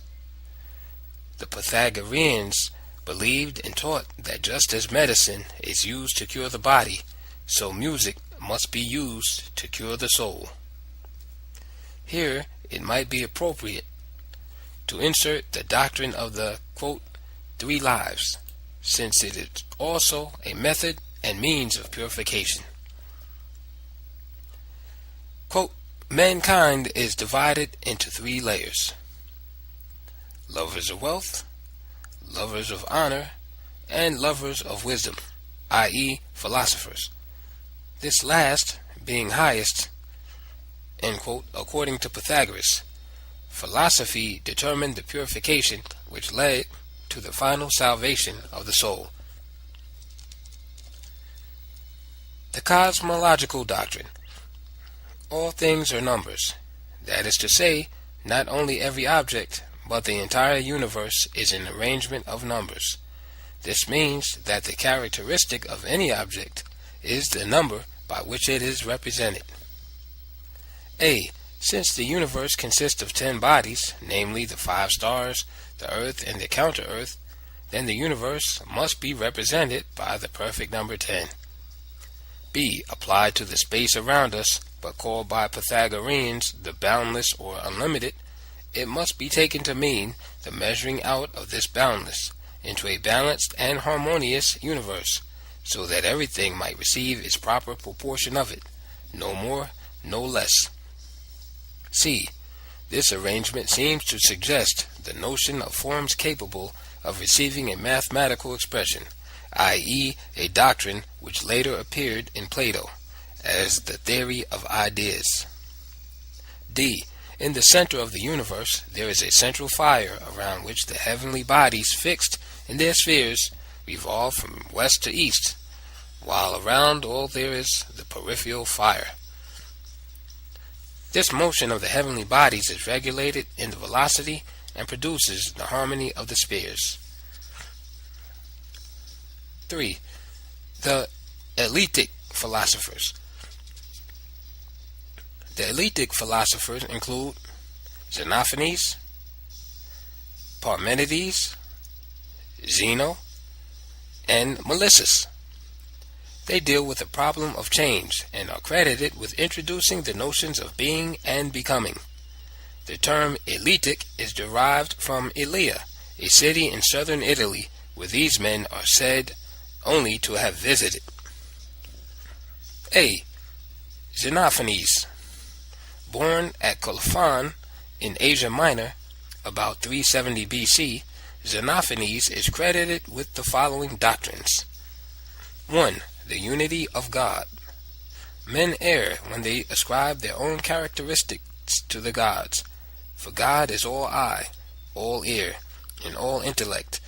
Again, since there is no becoming, and since plurality depends upon becoming, therefore there is no plurality. Consequently, all is one, and one is all. 2. Temperance. Against the artificial culture of Greece, its luxuries, excess, and fops, Xenophanes is credited with advocating temperance, i.e., plain living, simplicity, moderation, and pure thinking. B. Parmenides is said to have been born at Elea, 540 BC, and to have composed a poem concerning nature, Peri-Physios, which contains his doctrines. A. The poem consists of 3 parts. 1. In part 1, the goddess of truth points out that there are 2 paths of knowledge, one leading to a knowledge of truth, and the other to a knowledge of the opinions of men. 2. In part 2, the journey to truth is described and contains a metaphysical doctrine, and in part 3, a cosmology of the apparent. B. The doctrines are as follows. 1. The physical doctrine. Through right reason, logos, holds that being is one and immutable. The senses and common opinion, doxa, are convinced that plurality and change exist around us. 2. The doctrine of truth. Truth consists of the knowledge that being is, and that not being is not. And since not being is not, then being is one and alone. Consequently, being is unproduced and unchangeable. It is impossible for being to produce being, for under such circumstances, being must exist before it begins to exist. 3. The doctrine of the cosmology of the apparent. Here Parmenides simply repeats the Pythagorean doctrine of opposites. All things are composed of light or warmth, and of darkness or cold, and according to Aristotle, the former of these opposites corresponds to being, while the latter to not being. These opposites are equivalent to the male and female principles in the cosmos. 4. The doctrine of the anthropology of the apparent.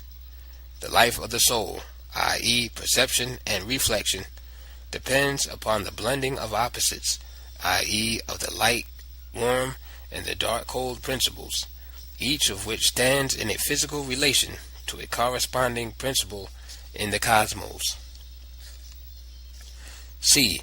Zeno, supposed to be born 490 BC at Elea, was a pupil of Parmenides, according to Plato.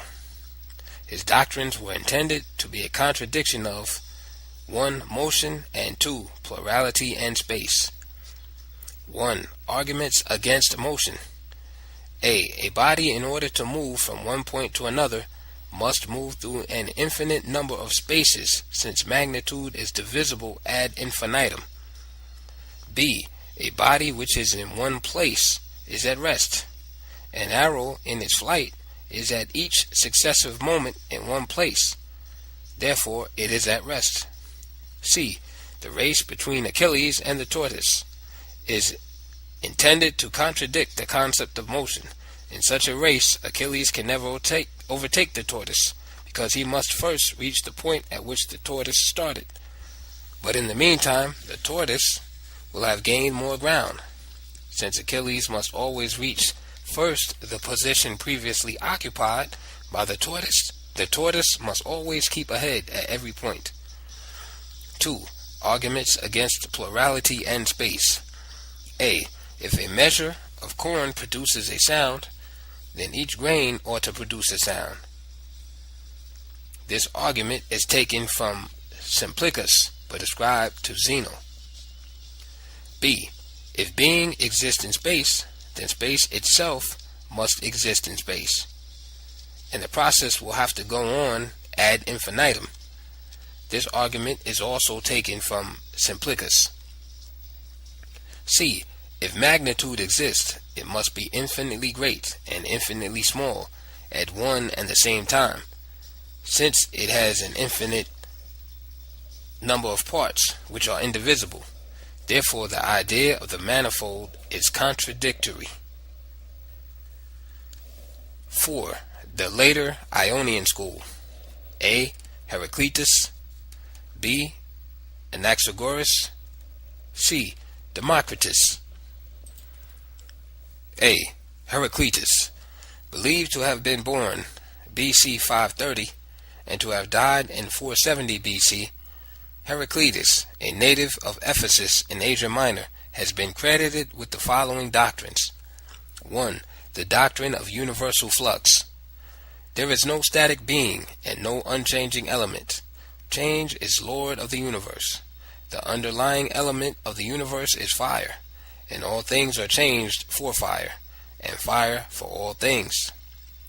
A. The change is not at random, but uniform, orderly, and cyclic. Thus, the heavenly fires are transmuted successively into vapor, water, and earth, only to go through a similar process as they ascend again into fire. B. It contains the elements both of the old and new. At any given moment in the process, consequently, where night ends, there day begins. Where summer begins, there spring ends.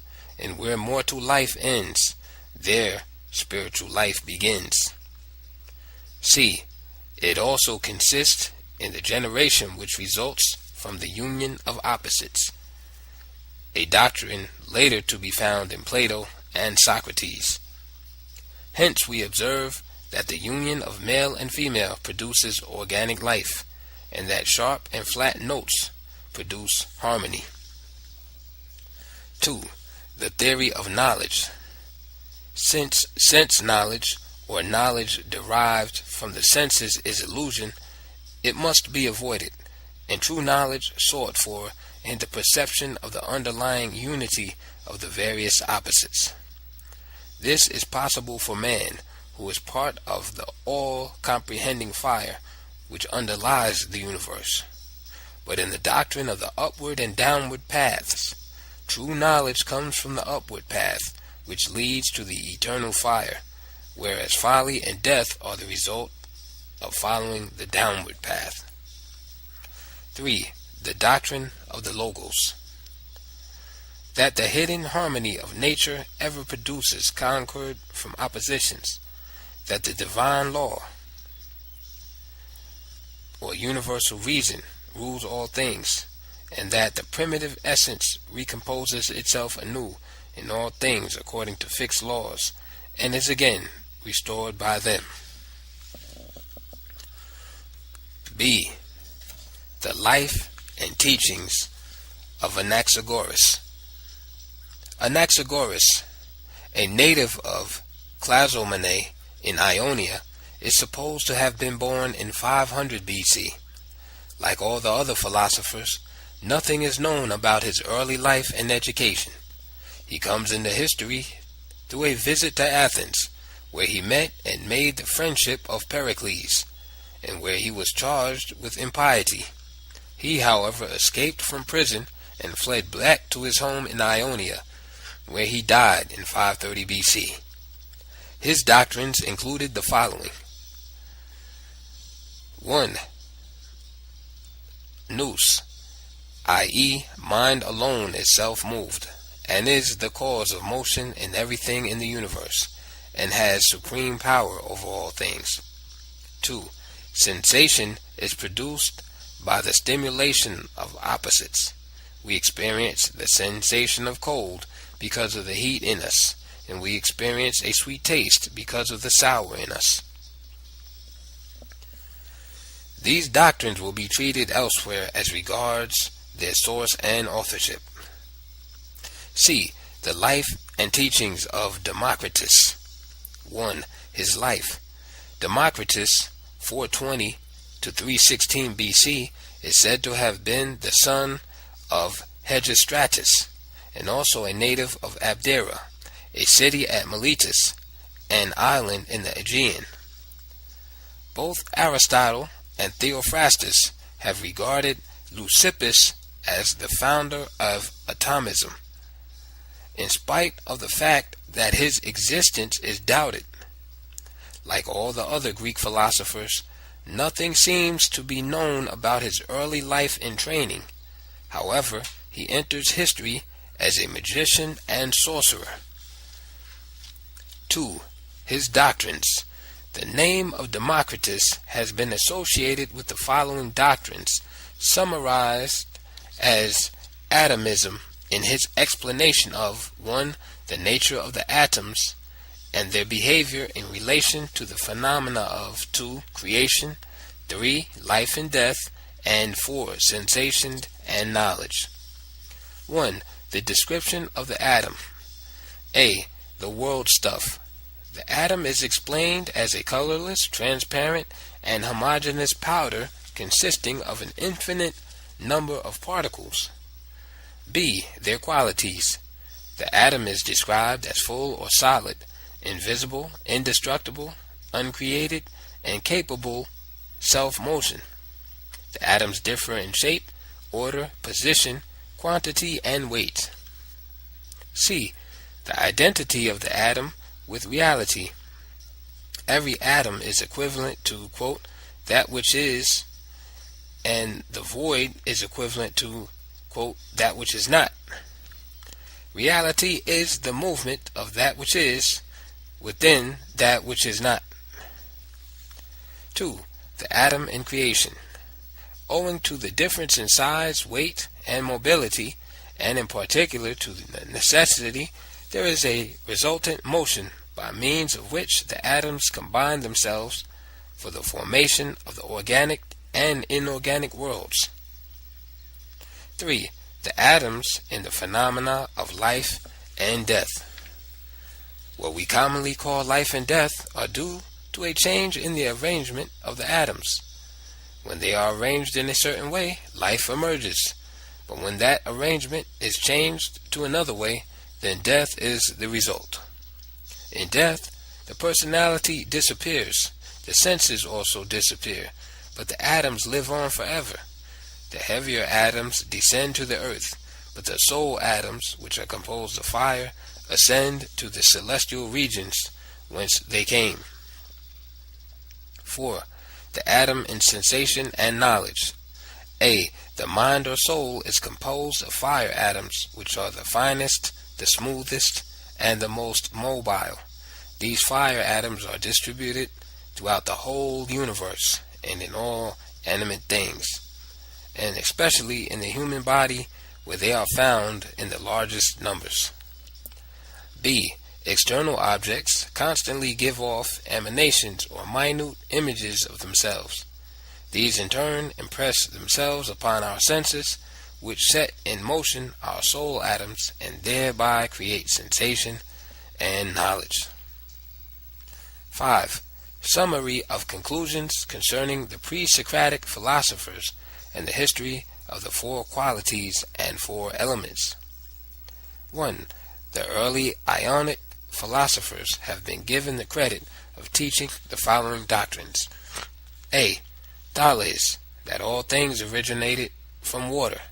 B. Anaximander, that all things originated from primitive matter, i.e. the boundless. And C. Anaximenes, that all things get their life from air. But these ideas were not new at the time when these men are supposed to have lived, i.e. between the 6th and 5th centuries BC. The creation story found in the book of Genesis speaks of the elements of water, air, and earth as the cosmic ingredients of the chaos out of which creation gradually developed. The date of the Pentateuch is placed at the 8th century BC, but the view of the Mosaic authorship of Genesis takes us still further back into antiquity, and many centuries before the time of the Ionian philosophers. We are told not only by the Bible, but also by the historian Philo, that Moses was an initiate of the Egyptian mysteries and became a hierogrammate, learned in all the wisdom of the Egyptian people. This was only possible by proper initiation and gradual advancement. When evidence of fitness was demonstrated by the neophyte, the Egyptian name of Moses was given to all candidates at their baptism and meant, quote, saved by water.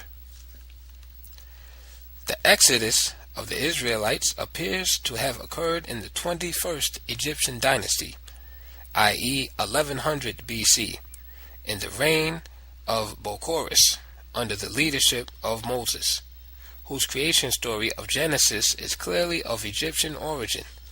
It is clear that the early Ionic philosophers drew their teachings from Egyptian sources. 2. In the case of the Eleatic philosophers, history regards Xenophanes as a satirist, not a philosopher, and Zeno as a paradoxical concerning his treatment of the problems of plurality, space, and motion, which ultimately leads to a reductio ad absurdum. Parmenides introduced no new teaching when he spoke of being as that which exists and non-being as that which does not exist. He only re-emphasized the doctrine of opposites as a principle of nature, a doctrine taught not only by the Pythagoreans but also the Athenian philosophers, chiefly Socrates. But the doctrine of opposites owes its origin to the Egyptian mysteries, which take us back to 4000 BC, when it was demonstrated not only by double pillars in front of temples, but also by the pairs of gods in the mystery system, representing male and female, positive and negative principles of nature. It is also clear that the Eleatic philosophers drew their teachings from Egyptian sources. 3. The latter Ionic philosophers have been given credit for the following doctrines. 1. Heraclitus, A. That the world was produced by fire through a process of transmutation, and B. Since all things originate from fire, then fire is the Logos, the Creator. 2. Anaxagoras, A. The nous, or mind, is the source of motion or life in the universe, and that sensation is produced by the stimulation of opposites. 3. Democritus, A. That atoms underlie all material things, and B. That the phenomena of life and death are merely changes in the mixture of the atoms, so that the atoms never die, because they are immortal. These doctrines were by no means produced by the late Ionic philosophers, but could be shown to have originated from the Egyptian mystery system. The Egyptians were fire worshippers because they believed that fire was the creator of the universe and built their great pyramids. Pyr equals fire. In order to worship the god of fire, and the pyramid age goes back to something like 3300 BC, several thousands of years before the Greeks were said to have come into the Mediterranean area. According to Jamblichus, the Egyptian god Ptah was the god of order and form in creation, an intellectual principle. This god was also recognized as the divine artificer who fashioned the universe out of fire. Furthermore, Swinburne Clymer, in his Philosophy of Fire, page 18, has made the following statement, quote, "The study of the mysteries of Isis and Osiris, Egyptian goddess and god, quickly proves to the student that it was a pure fire philosophy. Zoroaster carried those mysteries into Greece, while Orpheus carried them into Thrace. In each of these places, these Egyptian mysteries assumed the names of different gods in order to be adapted to local conditions. Hence, in Asia, they took the form of Mithra; in Samothrace, the form of the mother of the gods; in Boeotia, the form of Bacchus; in Crete, the form of Jupiter; in Athens, the forms of Ceres and Proserpine. The most noted of these Egyptian imitations were the Orphic, Bacchic, Eleusinian, Samothracian, and Mithraic.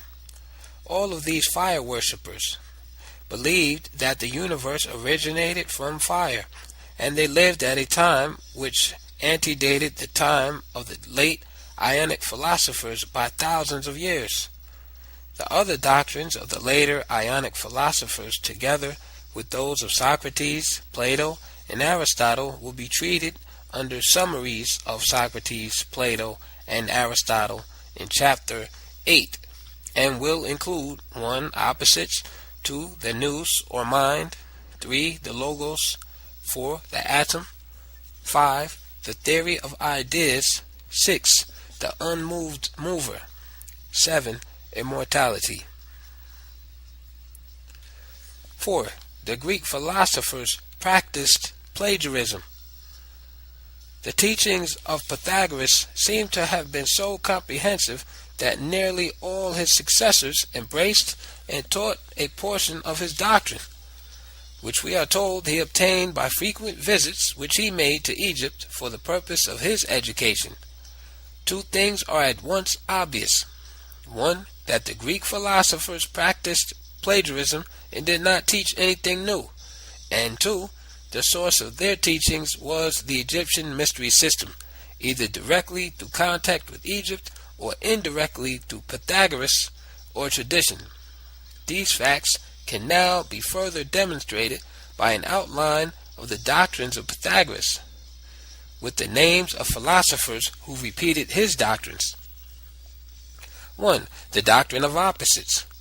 The unit of number is composed both of odd and even elements, of the finite and infinite, and of the positive and negative. In this connection, we find A. Heraclitus, suggesting fire to be the source of creation by means of the principle of strife which separates phenomena, and harmony which restores them to their original source. B. Parmenides, suggesting being as existent and non-being as non-existent. C. Socrates, attempting to prove the immortality of the soul by the doctrine of opposites. D. Plato, attempting to explain nature, used the theory of ideas which he based upon the principle of opposites. Consequently, the idea is true reality, i.e., being. Hence, the concept is real, but the thing which is known by the concept is unreal. The noumen is real and perfect, but the phenomenon is unreal and imperfect. E. Aristotle, in attempting to establish the existence of God, describes the divine attributes in terms of opposite. God is the first mover, that is unmoved. Hence, we have a combination of motion and rest as the attributes of deity and nature. 2.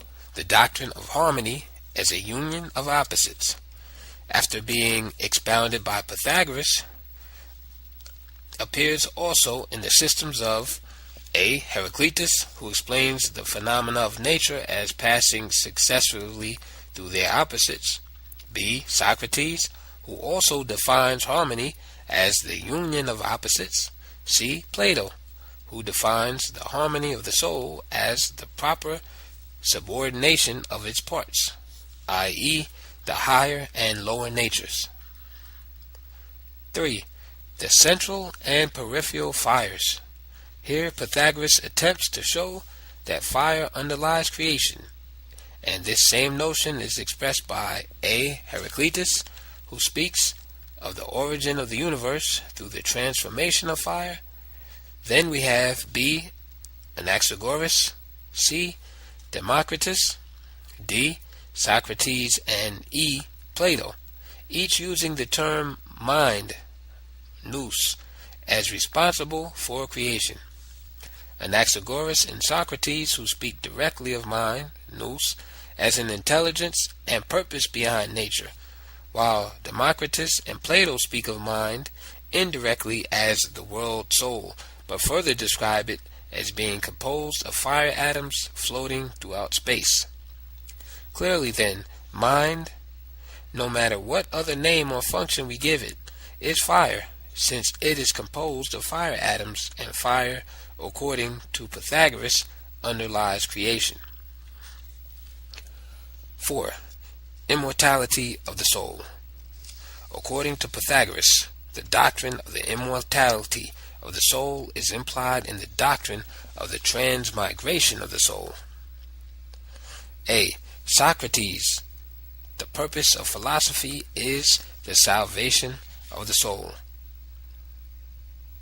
whereby it feeds upon the truth congenial to its divine nature, and thus escapes from the wheel of rebirth, and finally attains the consummation of unity with God. B. Plato's doctrines: 1. Transmigration, and 2. Recollection. 1. Transmigration. The souls of men go to the place of reward or punishment, and after 1,000 years they are permitted to choose a new lot of life. He who has thrice chosen the higher life gains, after 3,000 years, the home of the gods in the kingdom of thought. Others wander about for thousands of years in various bodies, and many are destined to pursue their earthly life in lower animal forms. It is necessary to point out that in this doctrine of transmigration, Plato describes the judgment scene in the Egyptian Book of the Dead. 2. Recollection. Although the sense-perceived world cannot lead us to a knowledge of ideas, yet it reminds us of the ideas which we saw in a previous existence. 5.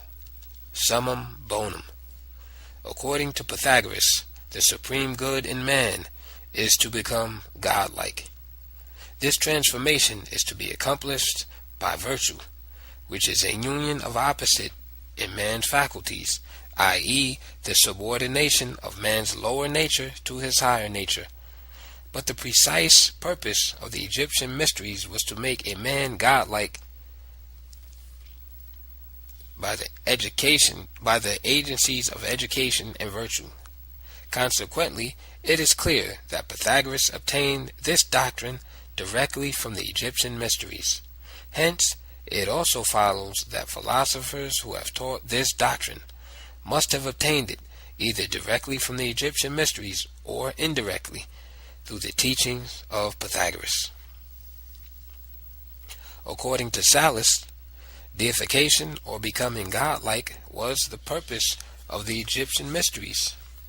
And according to C.H. Vail in his Ancient Mysteries, the Egyptian summum bonum consisted of 5 stages, during which the neophyte developed from a good man into a triumphant master, attaining the highest spiritual consciousness by means of casting off the 10 bodily fetters and becoming an adept like Horus or Buddha or Christ. The philosophers, besides Pythagoras, who are given credit with having taught the doctrine of the supreme good, are A. Socrates, who defined it as an attainment in which man becomes godlike through self-denial and the cultivation of the mind. B. Plato, who defined it as happiness, which is the attainment of the idea of the good, which is God. C. Aristotle, who defined it as happiness, which is based upon reason, and which includes all the gifts of fortune. It should be noted, however, that Aristotle's definition of the supreme good marks the first departure from the concept of the summum bonum of the Egyptian mysteries, and the same thing is true of the hedonist, who defined it as pleasure. The conception of a supreme good is Egyptian, from which source Pythagoras and other philosophers obtained the doctrine. 5. Summary of conclusions concerning Democritus. Because of the importance of the doctrine of the atom and the great suspicion of his great number of books like that of Aristotle, Democritus is treated separately, like each of the Athenian philosophers. 1. His life. The same thing might be said of Democritus as might be said of any of the men who were called Greek philosophers. Nothing appears to be known about his early life and training. However, he comes into history attracting public attention as a sorcerer and magician. 2. His doctrines and authorship. 1. Authorship. The authorship of the doctrine of the atom is doubtful from the standpoint of view of certain modern writers. The names of the Ionians, Leucippus and Democritus, have been associated with this doctrine, which according to the opinion of Aristotle and Theophrastus originated through Leucippus but was developed by Democritus.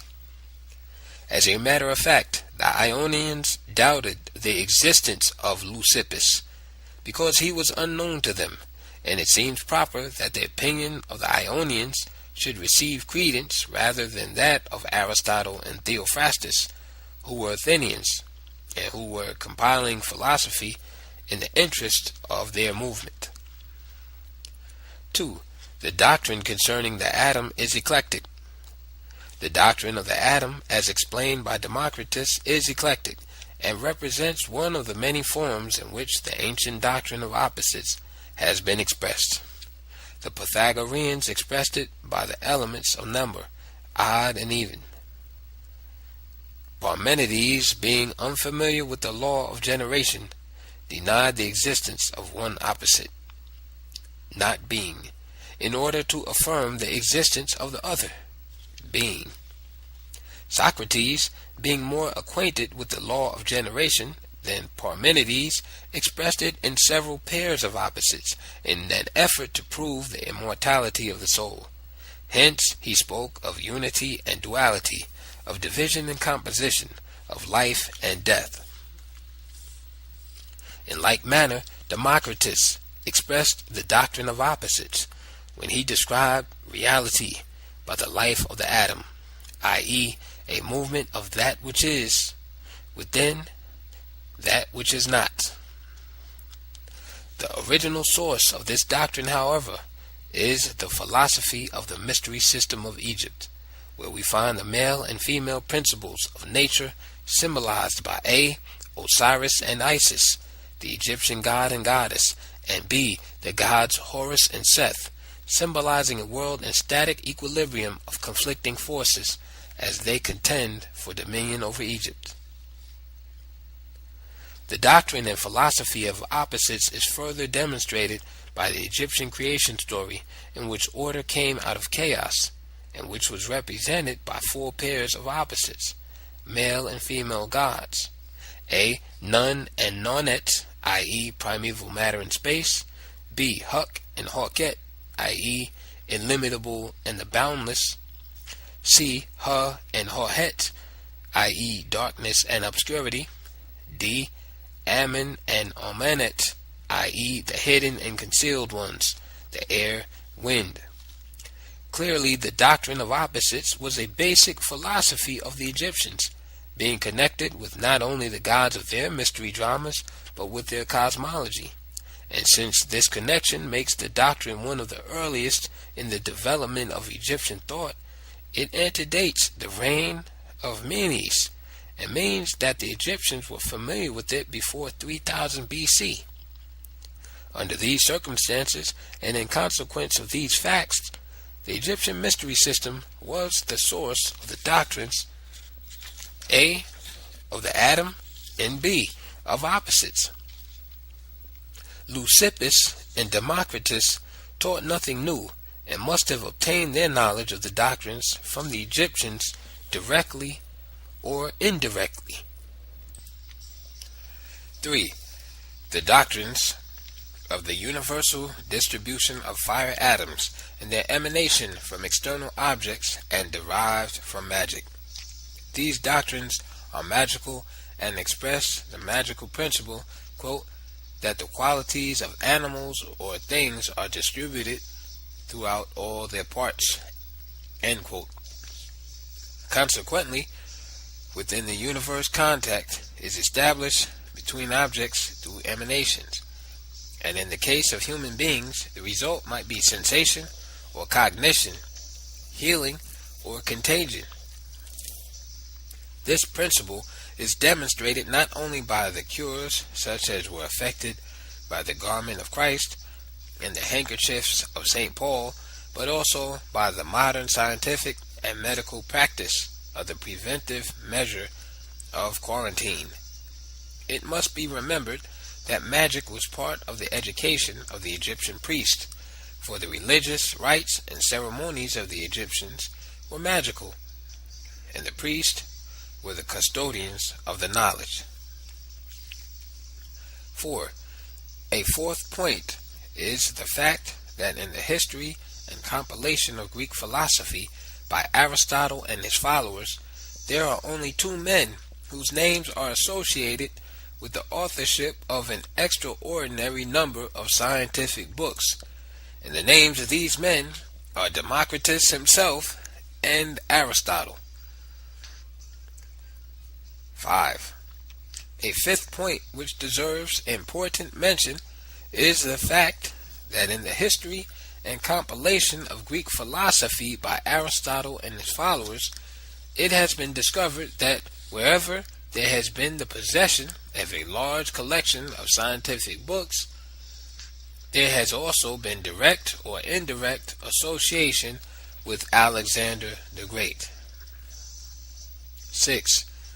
The association between Democritus and Alexander the Great is seen through the Democritean circle, a succession of teachers and students from a common original teacher, Democritus, 420 to to 316 BC, is said to have taught Metrodorus of Chios, who in turn is said to have taught Anaxarchus, who is said to have flourished at the time of the 110th Olympiad, 347 to 337 BC, and to have accompanied Alexander the Great on his campaign against Egypt, 333 BC. Here it is easy to see the tie between Democritus and Anaxarchus, for these men were all Ionians and members of the same school, and were alive at the time of Alexander's conquest of Egypt. On the other hand, Aristotle's contact with Alexander the Great is well known, since he was a tutor of the young prince at the Macedonian palace. 7. Circumstantial evidence points to the fact that the books of Democritus were not written by him, nor did they contain his teachings. This is so for the following reasons. A.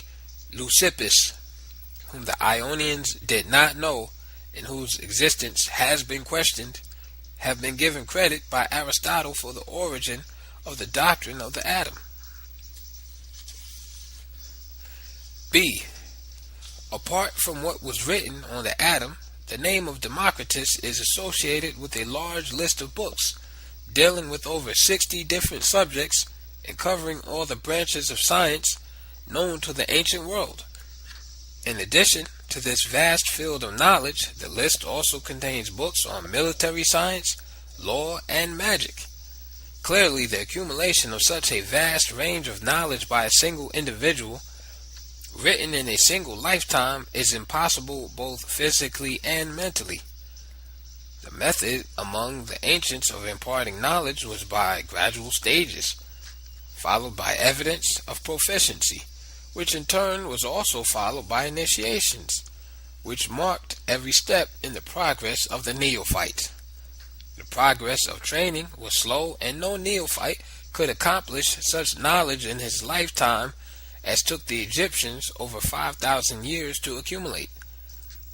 These human limitations are as true today as they were among the ancients, for our great scientists of the modern world are specialists only in single subjects.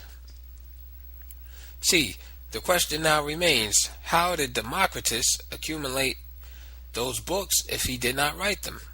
We believe we have the answer because it has been noticed in the history of Greek philosophy that A.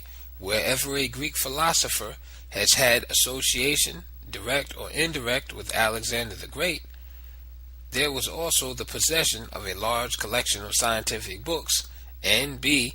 This is true in the cases of Democritus and Aristotle. C. Anaxarchus and Democritus were Ionians who belonged to the same school, and D. Anaxarchus accompanied Alexander the Great on his campaign against Egypt. The indirect association between Democritus and Alexander the Great now becomes obvious. E. It follows that since Alexander's conquest of Egypt had brought the Greeks their long hoped for opportunity, i.e. access to the Egyptian library and museum, we would naturally expect Alexander and his friends and the invading armies to have helped themselves with the Egyptian books. We would also expect Anaxarchus, upon his return to Ionia, to have sold at least a portion of his loot to Democritus. Nor do we expect Aristotle and Theophrastus to relate these facts to us, since under the rules of the mysteries, knowledge, spoken or written, could be diffused only by brethren among brethren. This, we believe, is the way Democritus came to possess such a large number of scientific books. Again, it must be stated that Democritus taught nothing new, but simply what he had learnt from the Egyptians, directly or indirectly. His doctrine on the universal distribution of fire atoms is based upon a magical principle.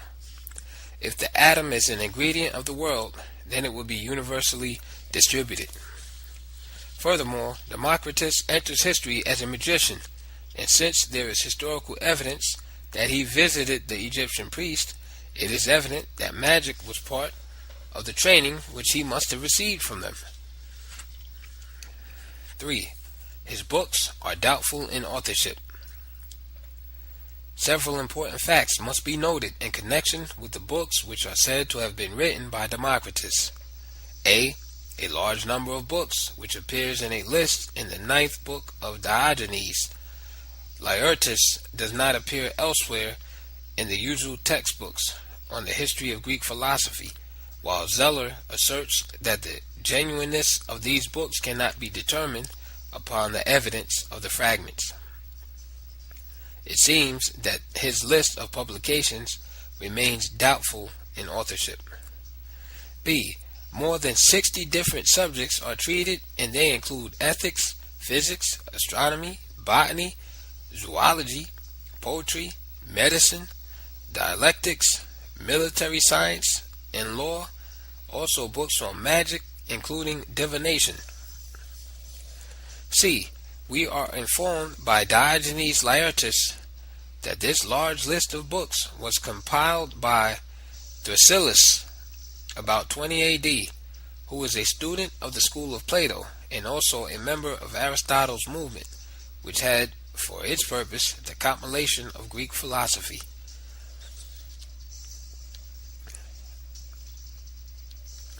The 4 qualities and 4 elements.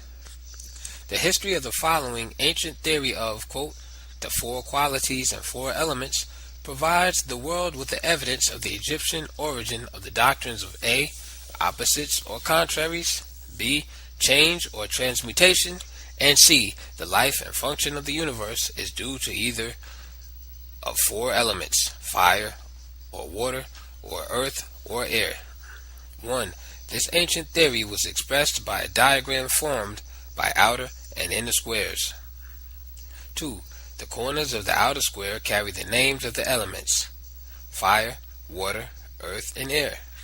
3. The corners of the inner square, being at the midpoints of the sides of the outer square, carry the 4 fundamental qualities: the hot, the dry, the cold, and the wet. 4.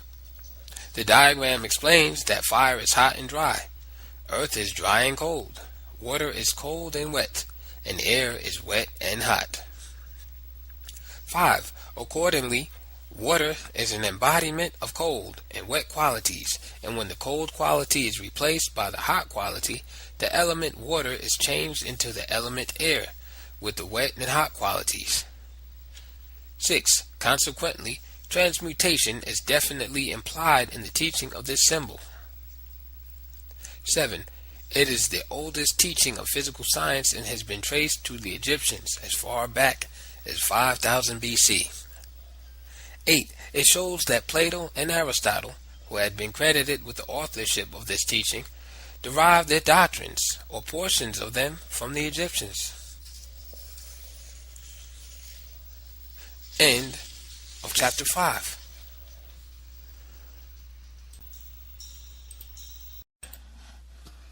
Stolen Legacy by George G.M. James. Greek philosophy is stolen Egyptian philosophy. Chapter 6. The Athenian Philosophers. 1. Socrates. His life, doctrines, summary of conclusions. 1. Life of Socrates. A. Date and place of birth. Socrates was born in Athens in the year 1469 BC.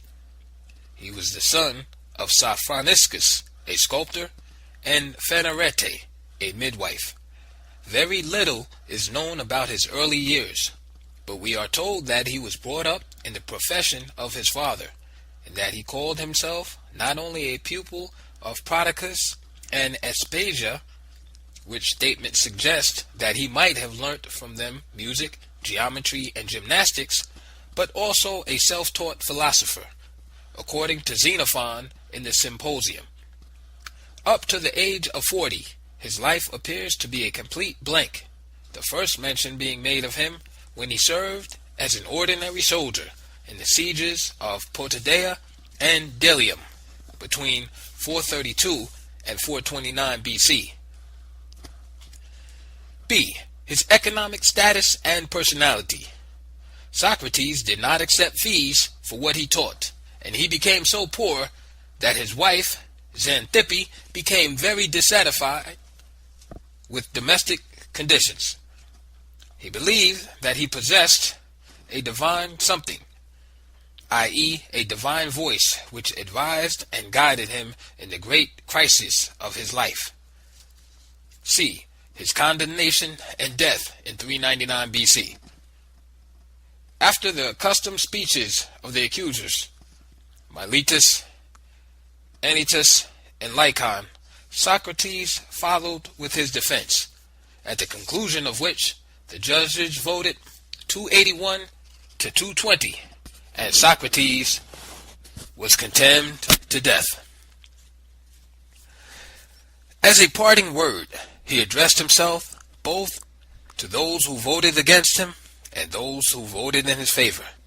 In the case of the former, he rebuked them by predicting that evil would befall them in consequence of their crime in condemning him. In the case of the latter, he not only consoled them with the assurance that no evil could come to a good man either in life or in death, but also expressed to them his idea about immortality. Quote, "Death is either an eternal and dreamless sleep, wherein there is no sensation at all, or it is a journey to another and a better world. Where are the famous men of old? Whichever alternative be true, death is not an evil, but a good. His death is willed by the gods, and he is content." Plato's Apology, chapters 25 to 28. His death was delayed through a state religious ceremonial, and he remained in prison for 30 days.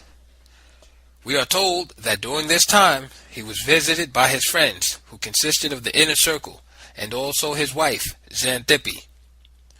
That this was the occasion of his discourse concerning the immortality of the soul, that he could have escaped from death if he wished, because his friends visited him before daybreak and offered to set him free.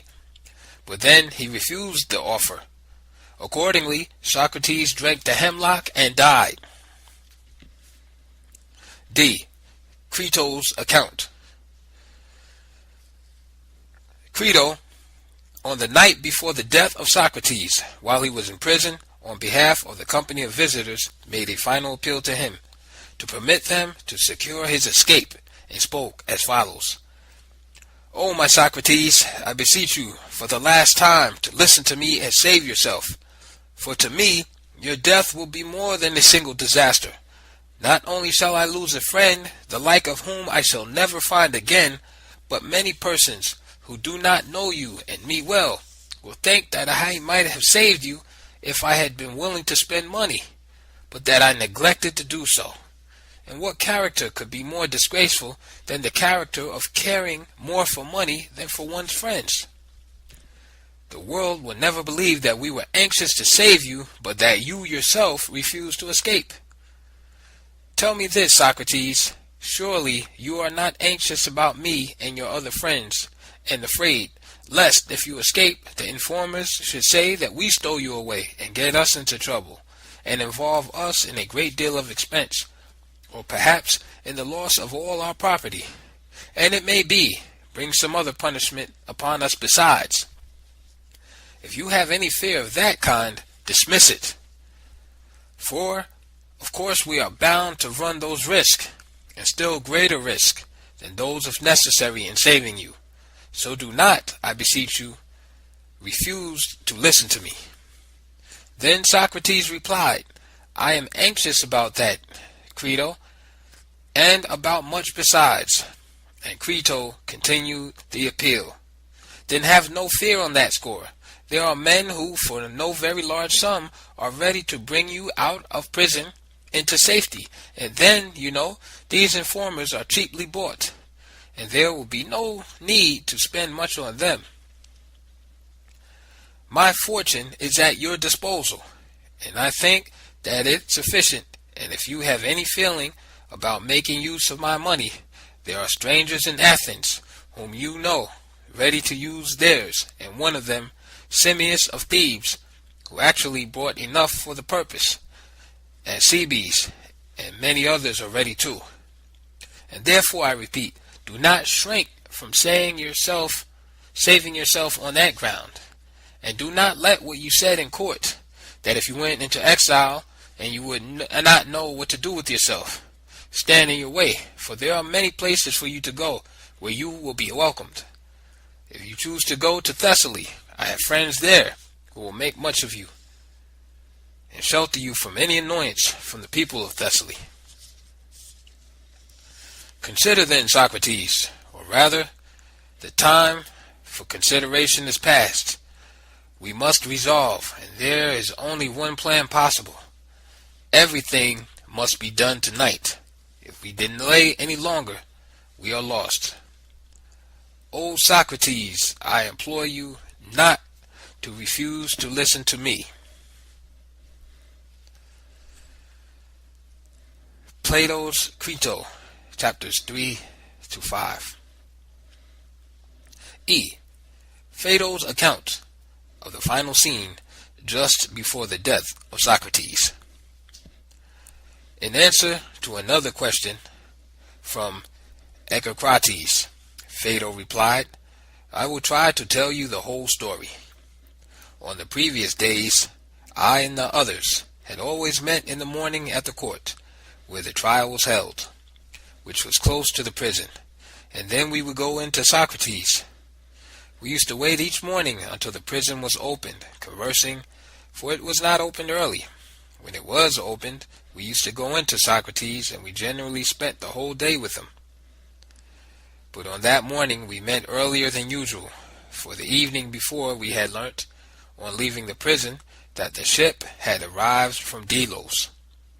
So we arranged to be at the usual place as early as possible. When we reached the prison, the porter, who generally let us in, came out to us and bade us wait a little, and not to go in until he himself summoned us. For the 11 were releasing Socrates from his fetters and giving him directions for his death. In no great while he returned and bade us enter. So we went in and found Socrates just released. When Xanthippe saw us, she wailed aloud and cried in her woman's way, This is the last time, Socrates, that you will talk with your friends, or they with you. And Socrates glanced at Crito and said, Crito, let her be taken home. So some of Crito's servants led her away, weeping bitterly and beating her breast. And it was about sunset, and the servant of the 11, after bidding Socrates farewell, gave him the instructions as to how to take the poison, and then handed it to him. Socrates took the cup and drank the poison cheerfully, and then walked about until his legs felt heavy. And when he had lain down, he made his last request to Crito in the following words, I owe a cock to Asclepius. Do not forget to pay it. By this time the poison took effect, and he passed away. Plato, Phaedo, chapter 3, 65. 2. The doctrines of Socrates. The doctrine of nous, i.e., mind or intelligent cause, in order to account for God and creation. He is credited with the theological premise, whatever exists for a useful purpose is the work of an intelligence. 2. The doctrine of the supreme good. The supreme good, i.e., the summum bonum, is equated both with happiness and with knowledge. This, however, is not merely eutychia, which depends upon external conditions and accidents of fortune, but is eupraxia, a well-being which is conditioned by good action. This is an attainment in which man becomes godlike through self-denial of external needs and the cultivation of the mind. For happiness comes not through the perishable things of the external world, but through the things that endure, which are within us. 3. The doctrines of opposites in harmony. A. Odd and even are the elements of numbers. One is definite, but the other is unlimited. And the unit is the product both of odd and even. Hence, the universe consists of opposites, the finite and the infinite, the male and the female, the odd and the even, the left and right. B. Harmony is the union of opposites. 4. The doctrines concerning the soul. A. The immortality of the soul. B. The transmigration of the soul. C. The salvation of the soul. The purpose of philosophy is the salvation of the soul, whereby it feeds upon the truth congenial to its divine nature, and thus escapes from the wheel of rebirth and finally attains the consummation of unity with God. D. The body is the tomb of the soul. E. The aspirations of the soul. There is a realm of true reality which is above the world of sense. To this the soul aspires. 5. The doctrine of self-knowledge. Know thyself. Self-knowledge is the basis of true knowledge. The mysteries required as a first step the mastery of the passions, which made room for the occupation of unlimited powers. Hence, as a second step, the neophyte was required to search within himself for the new powers which had taken possession of him. The Egyptians consequently wrote on their temples, "Man, know thyself." 6. Astrology and geology. There was a suspicion that Socrates was also engaged in the study of astrology and geology, and that he taught these subjects, for in his defense before the Athenian judges, he stated that the more formidable of his accusers tried to persuade them with lies, that one Socrates, a wise man, was speculating about the heavens and about things beneath the earth, and that he was capable of making the worse appear the better reason. This suspicion is further supported by the indictment brought against Socrates, and which reads as follows: Miletus, the son of Miletus, of the deme Pythis, on his oath, brings the following accusation against Socrates, the son of Sophroniscus, of the deme Alopes. Socrates commits a crime by not believing in the gods of the city and by introducing new divinities. He also commits a crime by corrupting the youth. Penalty, death. There is still a third source from which the suspicion arose that Socrates was engaged also in astrology and geology. This was the caricature of Socrates published by Aristophanes in his comedy The Clouds, as follows: Socrates is a miserable recluse who speaks a great deal of absurd and amusing nonsense about physics, and declares that Zeus is dethroned, that rotation reigns in his stead, and that the new divinities are air, which holds the earth suspended, ether, the clouds, and tongue. He professes to possess the power of Belial, which enables him to make the worse appear the better reason, and his teachings cause children to beat their parents. Aristophanes, Clouds, 828 and 380. Life and Trial of Socrates, After-Day Church, Introduction, page 18. 3. Summary of conclusions. 1. Life and personality of Socrates. There are two circumstances in the life of Socrates which demand our attention. A. He is said to have been completely unknown up to the age of 40, and B. to have lived a life of poverty.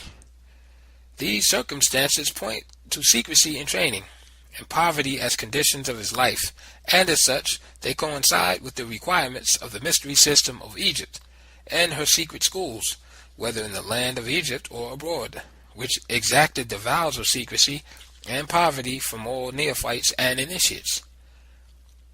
All aspirants of the mysteries had to receive secret training and preparation, and Socrates was no exception. He alone of the three Athenian philosophers deserves the appellation of a true master mason. Plato was a great coward, and Aristotle was greater still. At the execution of Socrates, Plato fled to Megara, to the lodge of Euclid, and Aristotle, when indicted, fled in exile to Chalcis. 2. The doctrines.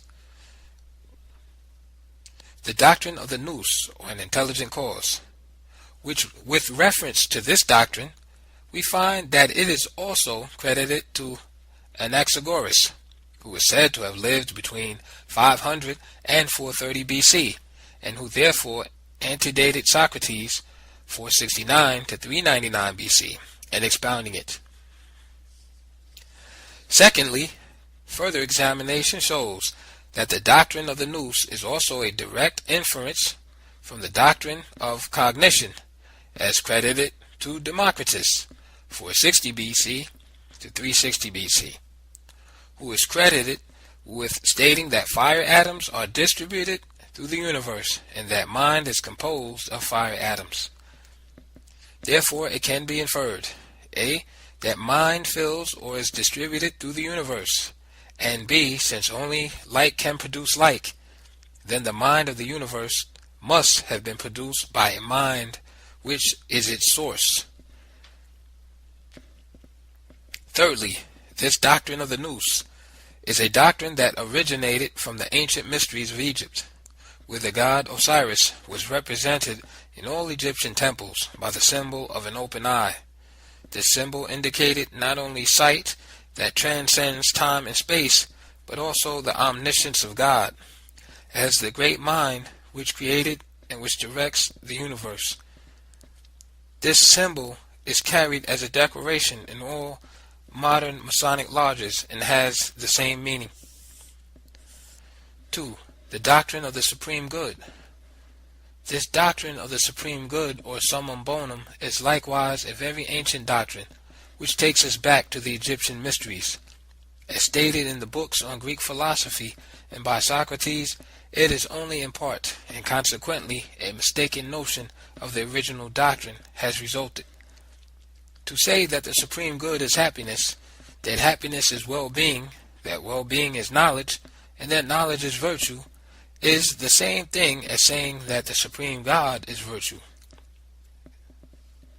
Supreme good is virtue. In the Egyptian mysteries, however, the concept of the supreme good is expressed as the purpose of virtue, and that is the salvation of the soul, by liberating it from the 10 bodily fetters.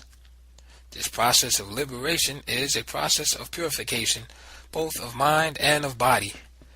The former by the study of philosophy and science, and the latter by bodily ascetic disciplines. This training was continued from the baptism of water, and was subsequently followed by the baptism of fire, when the candidate had made the necessary progress. This process transformed man and made him godlike and fitted him for union with God.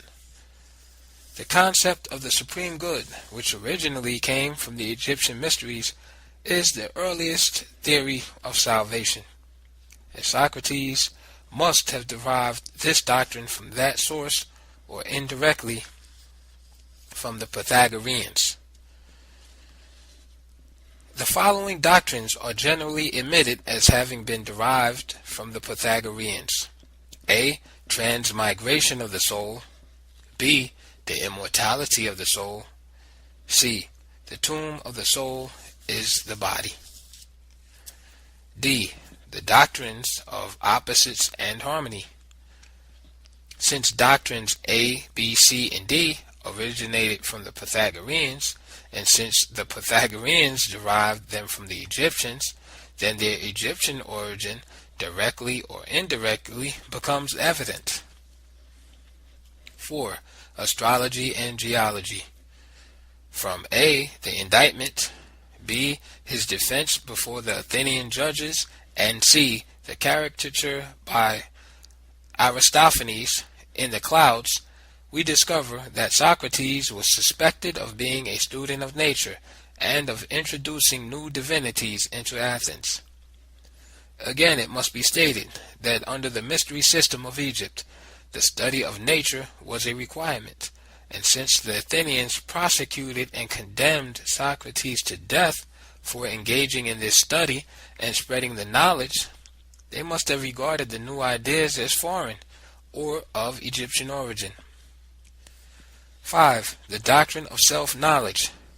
The doctrine of self-knowledge, for centuries attributed to Socrates, is now definitely known to have originated from the Egyptian temples, on the outside of which the words, "Man, know thyself," were written.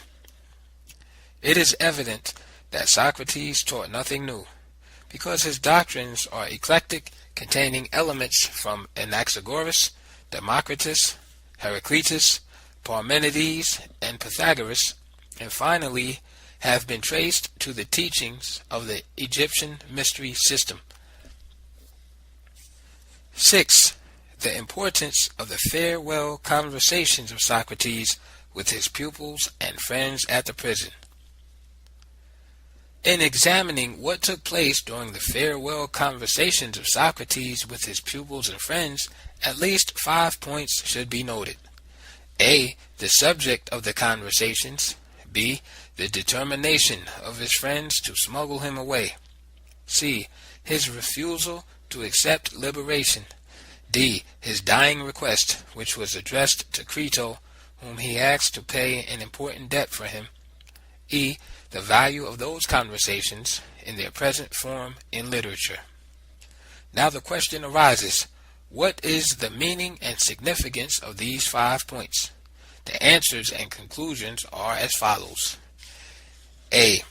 As the subject of the conversations dealt with the immortality and salvation of the soul, we at once recognize the fact that this was the central theme of the ancient mysteries, and consequently that Socrates was acquainted with the doctrines. Moreover, when we read the Phaedo and the doctrines, both of opposites and recollection, which he had advanced in proof of immortality, we are convinced that he must have received his training from the mystery system of Egypt, in connection with which there are hierophants and qualified teachers. B. Secondly, in dealing with the behavior of his friends and their determination to smuggle him away, we are dealing with their attempt to render help to a brother in distress.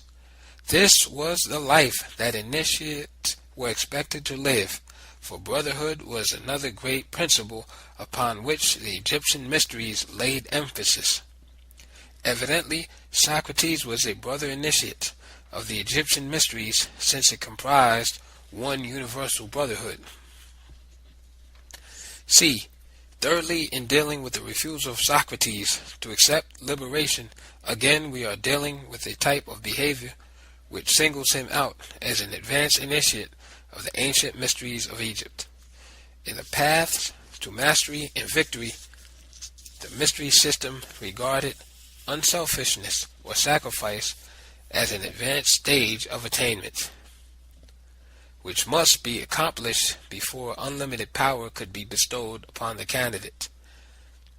It is true that Anaxagoras escaped for his life, and in like manner Plato and Aristotle, but this only serves to show that Socrates had reached a higher degree in the mysteries than all of them. This necessitated training, and the training center was Egypt. D. Fourthly, with reference to the dying request of Socrates addressed to Crito, in which he asked him to pay a certain debt, we again encounter another of the great ideals essential to the life of an initiate. This, in the teaching of the mysteries, embraces the exercise of a cardinal virtue, i.e. justice, a practice which the candidate must adopt in order that his sense of value might also develop. Here again, the action of Socrates reveals that he was a brother initiate with a high sense of justice and honesty, since he did not wish to die without discharging all his obligations. Certainly, the dying request of Socrates reveals him as a loyal member of the mystery system of Egypt.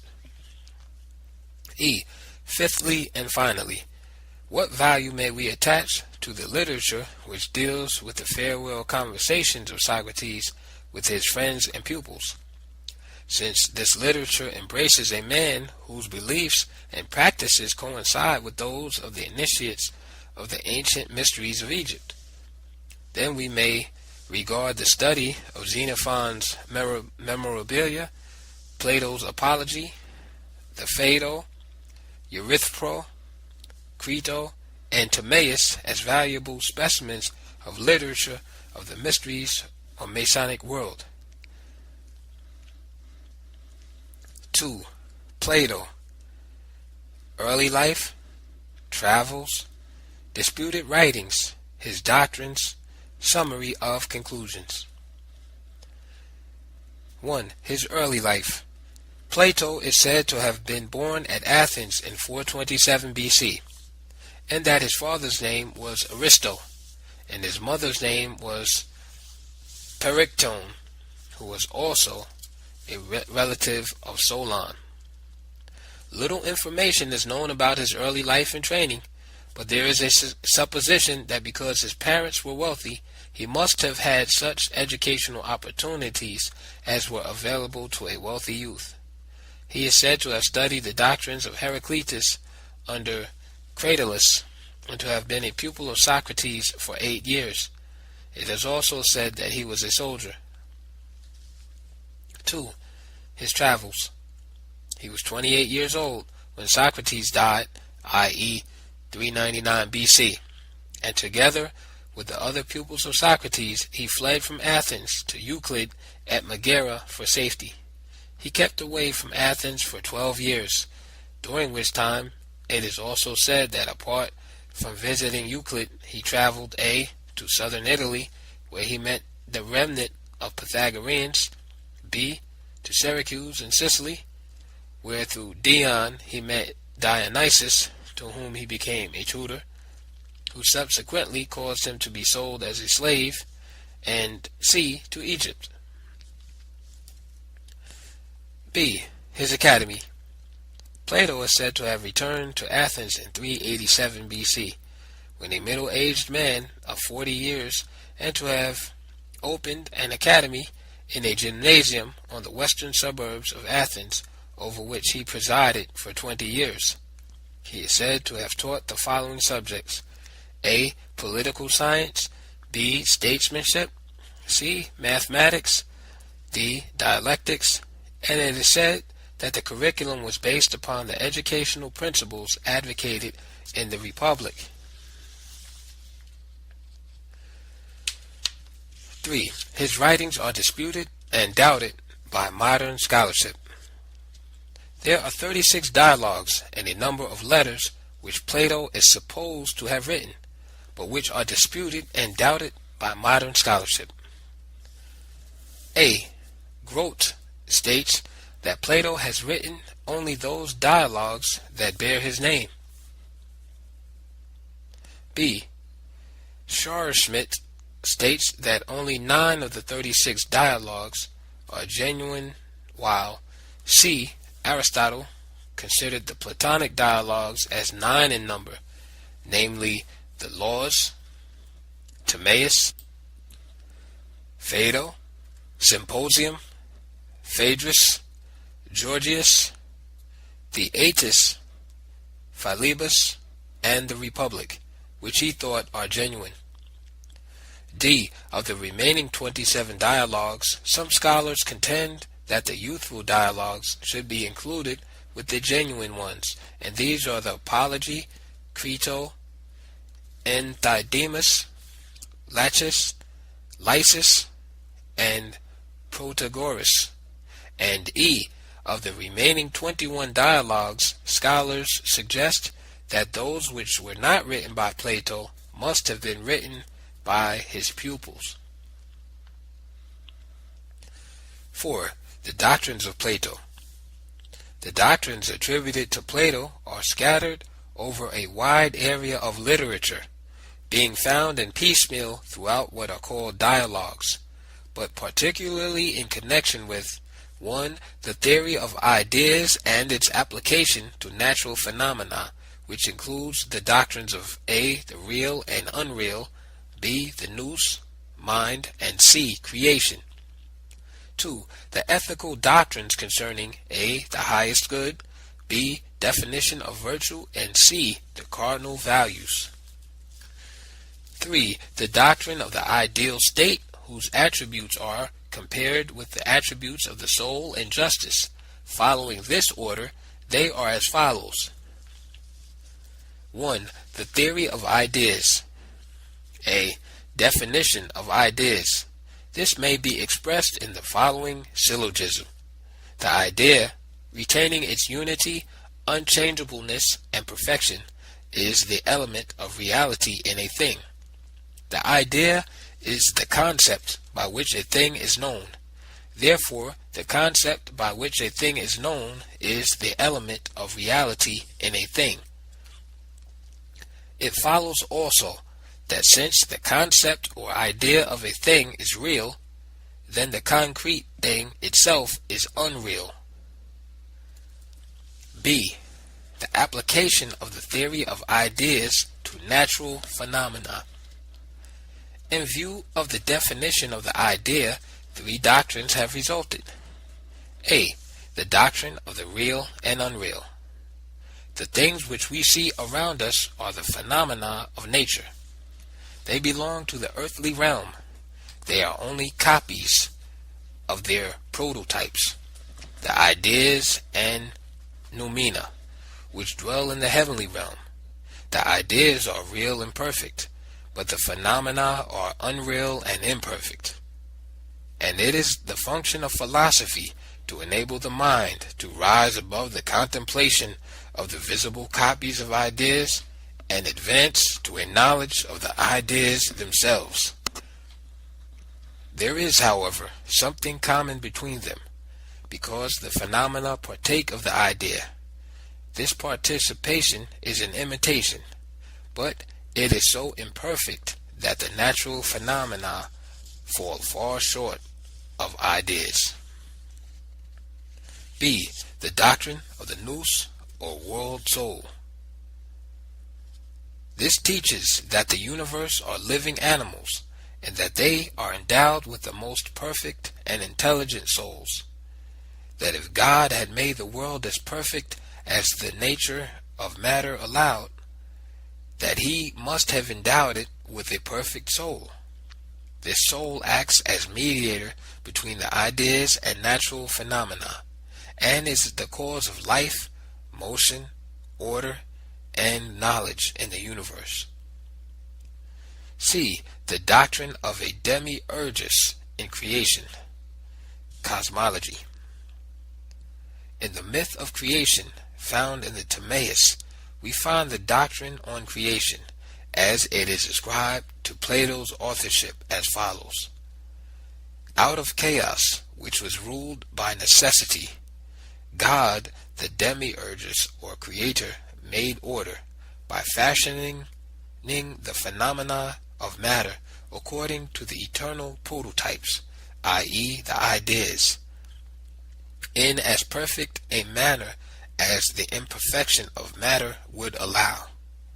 He next created the gods and ordered them to fashion the body of man, while he himself made the soul of man from the same material as that of the world soul. The soul of man is a self-moving principle and is responsible for life, motion, and consciousness in the body. 2. The ethical doctrines. The ethical doctrines that have been attributed to Plato are A. That of the highest good, i.e. the summum bonum. B. The connotation of virtue, and C, the reduction of the virtues to 4, and the place of wisdom among them. A, as something subjective, and as an earthly experience, the highest good is happiness. But as an objective attainment, it is the idea of good, and consequently identified with God. Therefore, the purpose of a man's life is freedom from the fetters of the body, in which the soul is confined, and the practice of virtue and wisdom makes him like a god, even while on earth. Virtue is the order, the health, and the harmony of the soul. There are many virtues, but the greatest is wisdom. All virtues may be reduced to the 4 cardinal virtues: wisdom, fortitude, temperance, and justice. 3. The ideal state, the republic. The doctrine attributed to Plato in the field of civics is the doctrine of the ideal state, whose attributes are compared with the attributes of the soul and justice. In a state, virtue should be the chief aim, and unless philosophers become rulers, or rulers become through students of philosophy, there will be unceasing troubles for states and humanity at large. The ideal state is modeled upon the individual soul, and just as the soul has 3 parts, so also should the state have 3 parts: the rulers, the warriors, and the workers. Similarly, just as the harmony of the soul depends upon the proper subordination of its parts, so also does the state depend upon the proper subordination of its parts in order to enjoy peace. Here, Plato introduces the allegory of the charioteer and the winged steeds, in order to show that virtue is to the soul as justice is to the state. One horse is of noble origin, while the other is ignoble. Consequently, they cannot agree. As the noble horse strives to mount up to the heavenly regions which are suitable to its nature, so the other tries to drag him down. Likewise, in dealing with the soul, it is the proper subordination of its parts that enable the noble in man to attain its excellence. So also in dealing with the state, it is justice, or the proper subordination of the different classes, that makes it an ideal state. 5. Summary of conclusions. The doctrines of Plato are eclectic and point to Egyptian origin. 1. The doctrine of the real and unreal, to represent doctrine found in the comparison between natural phenomena and the ideas, is only an instance of the application of the doctrine of opposites. Here the things of this world have their corresponding types in the heavenly realm. Here the ideas correspond to being, while the natural phenomena correspond to night being. But the doctrine of opposites may be traced back not only to Socrates, Democritus, Parmenides, and the Pythagoreans, but further back to its original source, i.e., the Egyptian mystery system, where the principle of opposites was represented not only by pairs of male and female gods such as Osiris and Isis, but also by pairs of pillars in the front of all the Egyptian temples. 2. The doctrine of the nous, or world soul, is a principle of Egyptian magic. Plato is credited with expressing this doctrine in the form of a simile, in which he compares the world to a living animal, which is composed of souls, one being made perfect and responsible for the life, motion, and knowledge of the animal or universe. This doctrine may be traced not only to A. Democritus, who based his teaching about the fire atoms of the soul and cognition upon the magical principle of the Egyptians, that the qualities of an animal are distributed throughout its parts, but also to B. Anaxagoras, who is said to have advanced the nous, mind, as responsible for creating order out of chaos, and which is omnipotent and omniscient. The doctrine of the nous, as a matter of fact, originated from the mystery system of Egypt, in connection with which the god Osiris was represented in all Egyptian temples by the symbol of an open eye, referred to elsewhere. This symbol indicated not only sight that transcended space and time, but also omniscience, as the great mind which created and which still directs the universe.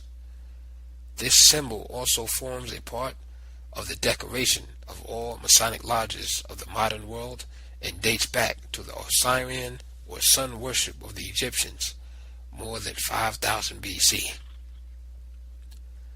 This same notion was also represented by the Egyptians by a god with eyes all over him and was known as the all-seeing eye.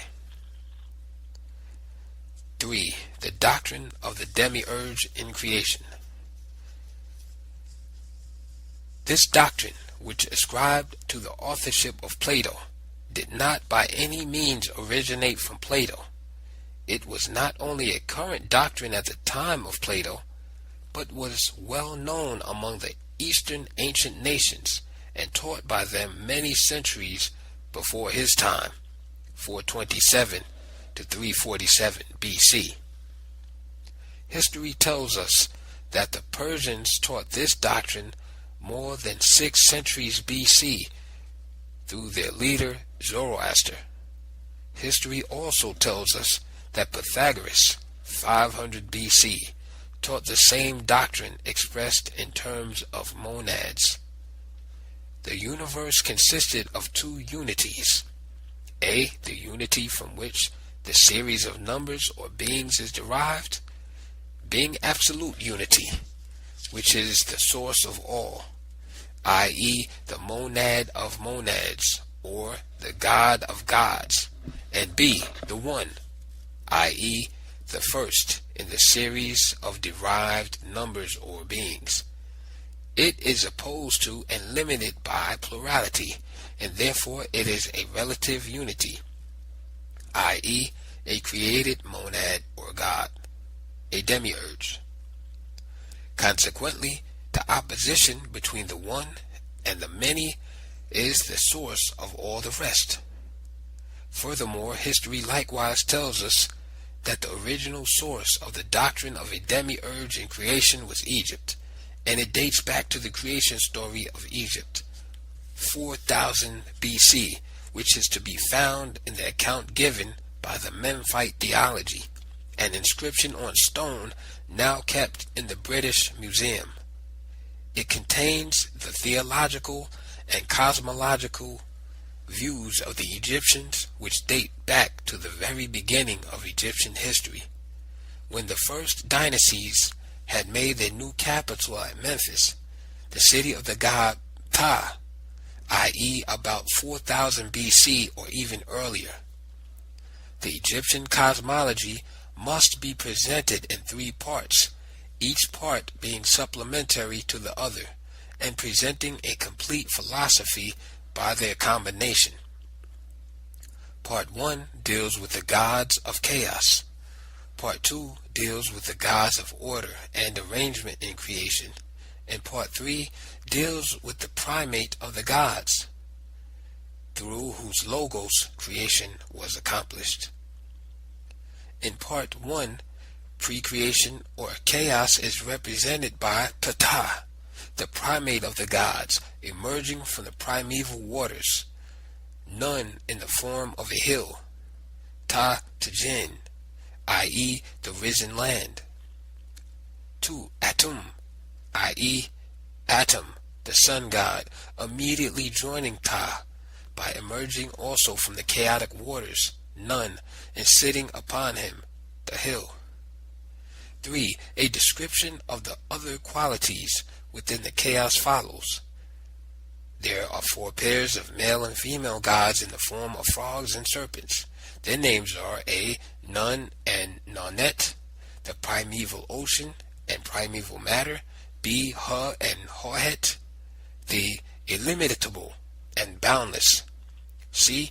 Cook and Coquet, darkness and obscurity; and D. Ammon and Amunet, the hidden and concealed ones. Memphite Theology in Ancient Egyptian Religion by Frankfurt, page 10, page 21. In part 2, the gods of order and arrangement are represented as follows. The same first pair of pre-creation gods are together present, i.e. Ptah, the primeval hill, who is the thought and the word of all the gods, together with Atum, who rests upon the Ptah. Atum, i.e. Atom, having absorbed the thought and creative power of Ptah, then proceeds with the work of creation.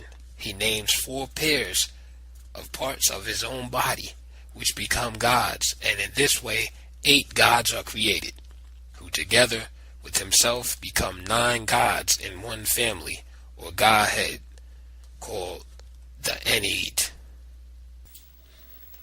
Magic is the key to the interpretation of ancient religions and philosophy. Part 3 tells us of the specific powers of Ptah, which Atum absorbs, but does not tell us how he absorbs them. Part 1 tells us how, for it describes the movement of Atum as emerging from the primeval waters and sitting upon Ptah, the risen land or hill.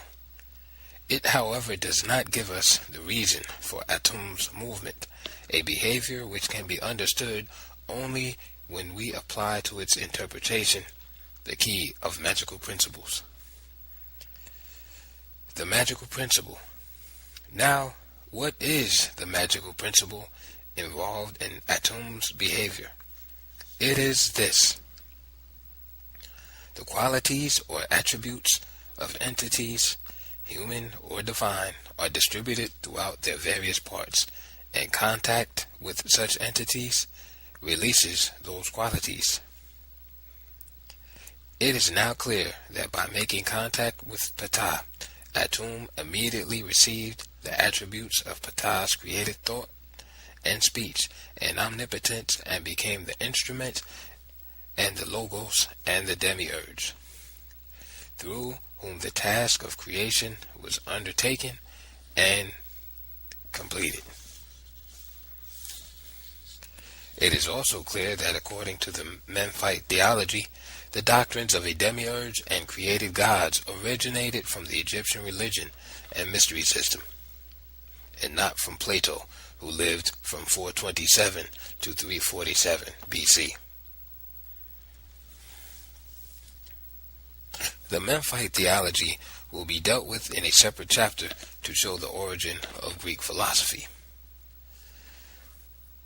4. The doctrines of A, the highest good; B, virtue; and C, the cardinal virtues.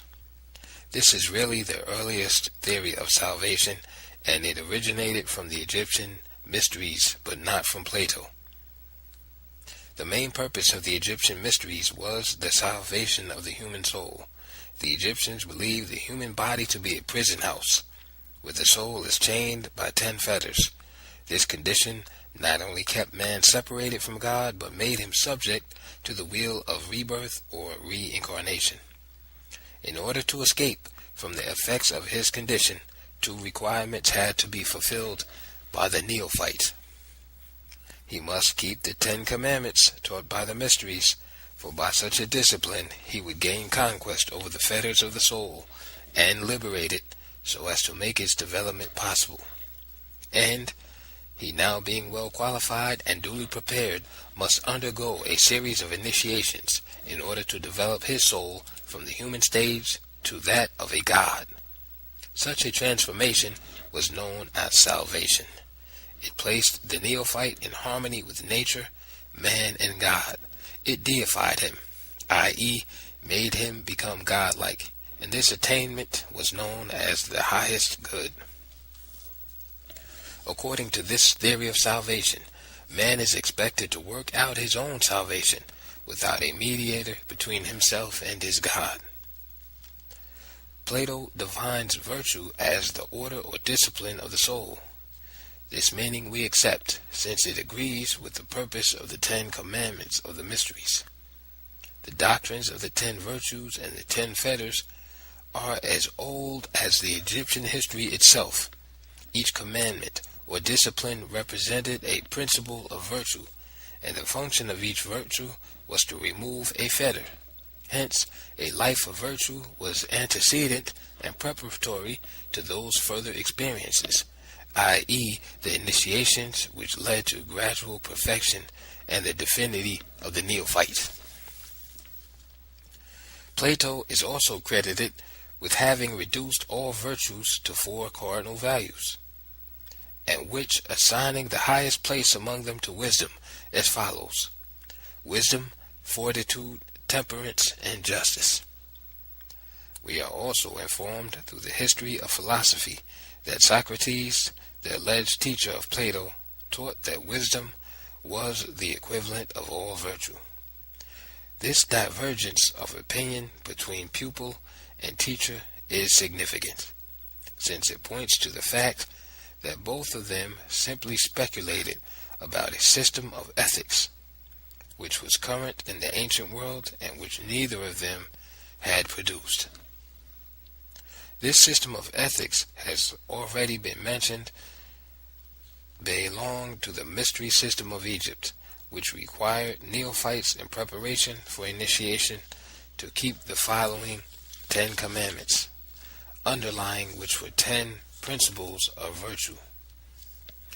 The neophyte must 1. Control his thoughts. 2. Control his actions. 3. Have devotion of purpose. 4. Have faith in the ability of his master to teach him the truth. 5. Have faith in himself to assimilate the truth. 6. Have faith in himself to wield the truth. 7. Be free from resentment under the experience of persecution. 8. Be free from resentment under experience of wrong. 9. Cultivate the ability to distinguish between right and wrong. And 10. Cultivate the ability to distinguish between the real and the unreal. He must have a sense of values. If we now compare the order in the above outline with the order in which the cardinal values are said to be arranged, we shall immediately see that the first place which wisdom occupies among the virtues was given to it by the Egyptian mysteries and not by Plato. Consequently, in 1 and 2, from the control of thoughts and actions, we derive the virtue of wisdom. In 4, from freedom of resentment under persecution, we derive the virtue of fortitude. And from an ability to distinguish between right and wrong, and between the real and unreal, we derive the virtues of justice and temperance. The doctrine of the ideal state. Concerning the authorship and source of this doctrine, there are 2 conclusions. First, Plato was not the author of the Republic, and second, the allegory of the charioteer and the winged steeds is not a product of Plato, but is derived from the Egyptian Book of the Dead and the Judgment Drama. Concerning the first conclusion, it is only necessary to reaffirm what has already been stated in connection with the writings of Plato, and this is that they are disputed not only by such modern scholars as Grote and Schwarzschild, but also by ancient historians. Diogenes Laertius, Aristoxenus, and Favorinus, 80 to 150 AD, who declare that the subject matter of the Republic was found in the controversies written by Protagoras, 481 to 411 BC, at the time of whose death Plato was but a boy. Furthermore, the authorship of Plato rest only upon the opinions of Aristotle and Theophrastus, both of whose aims were the compilation of a Greek philosophy with Egyptian material. Concerning the second conclusion, it must be pointed out that the allegory of the charioteer and the winged steeds is a description of the quality and destiny of the soul as it appears at the bar of justice. In the judgment drama of the Egyptian Book of the Dead, in this drama, the great Chief Justice and President of the unseen world, Pimenthes, i.e. Osiris, is seated on a throne, and is attended by the goddesses Isis and Nephthys, while 42 assistant judges are seated around. Near Osiris there are 4 genii of Amenthi, the unseen world, represented as short vases called canopi, in which the different viscera, symbolizing the moral qualities of the individual, are kept embalmed.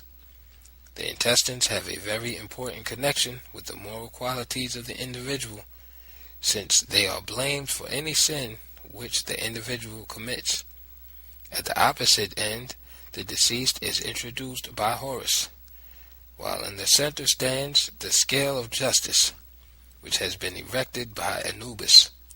On one side of it there appears a heart-shaped vase containing the moral qualities of the deceased, while on the other side there is a figure of the goddess of truth. Thoth, the scribe, holding a roll of papyrus, stands by and makes a record of the weighing. After this is completed, Horus receives the record from Thoth and advances to Osiris to make known the results.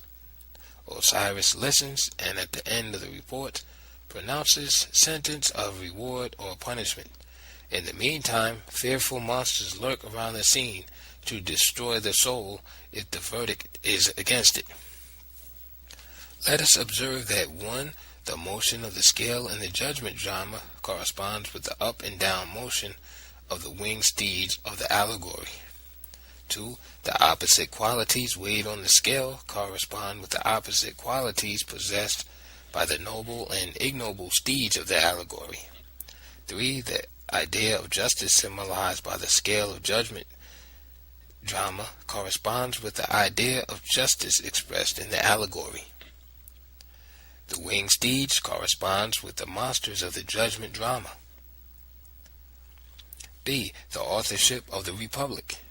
According to Diogenes Laertius, Book 3, and pages 311 and 327, it is stated both by Aristoxenus and Favorinus that nearly the whole of the subject matter of Plato's Republic was found in the controversies written by Protagoras. Furthermore, according to Rogers' Student's History of Philosophy, page 78, it is stated that although Plato might have drawn heavily upon the reminiscences of Socrates, whose lectures he attended, yet the subject matter of the Republic is a more carefully reasoned system of philosophy than can be easily attributed to Socrates. That the whole volume is a cumulative argument into which there are subtly interwoven opinions on almost every subject of philosophical importance. It is obvious that modern scholarship doubts that Plato drew the subject matter of the Republic from Socrates, and is inclined to attribute authorship to Plato himself. If, however, we take into consideration the fact that the subject matter of the Republic was in circulation long before the time of Plato, for Protagoras is supposed to have lived from 481 to 411 BC, and Plato from 427 to 347 BC, reason forbids the assignment of the authorship to Plato. But the important question remains, from what source did Protagoras draw the ideas of the Republic which were circulated in the controversies? Textbooks on Greek philosophy tell us that Protagoras was a pupil of Democritus, But when we turn to the writings of Democritus, we are unable to discover any connection between them and the A. educational system and the B. paternal government, which are advocated in the Republic. This fact forces us to the conclusion that the subject matter of Plato's Republic was neither produced by Plato nor any Greek philosopher. C. The authorship of Timaeus. According also to Diogenes Laertius, Book 8, pages 399 to 401, when Plato visited Dionysus at Sicily, he paid Philolaus, a Pythagorean, 40 Alexandrian minae of silver for a book from which he copied the whole contents of the Timaeus. Under these circumstances, it is clear that Plato wrote neither the Republic nor the Timaeus, whose subject matter identifies them with the purpose of the mysteries of Egypt.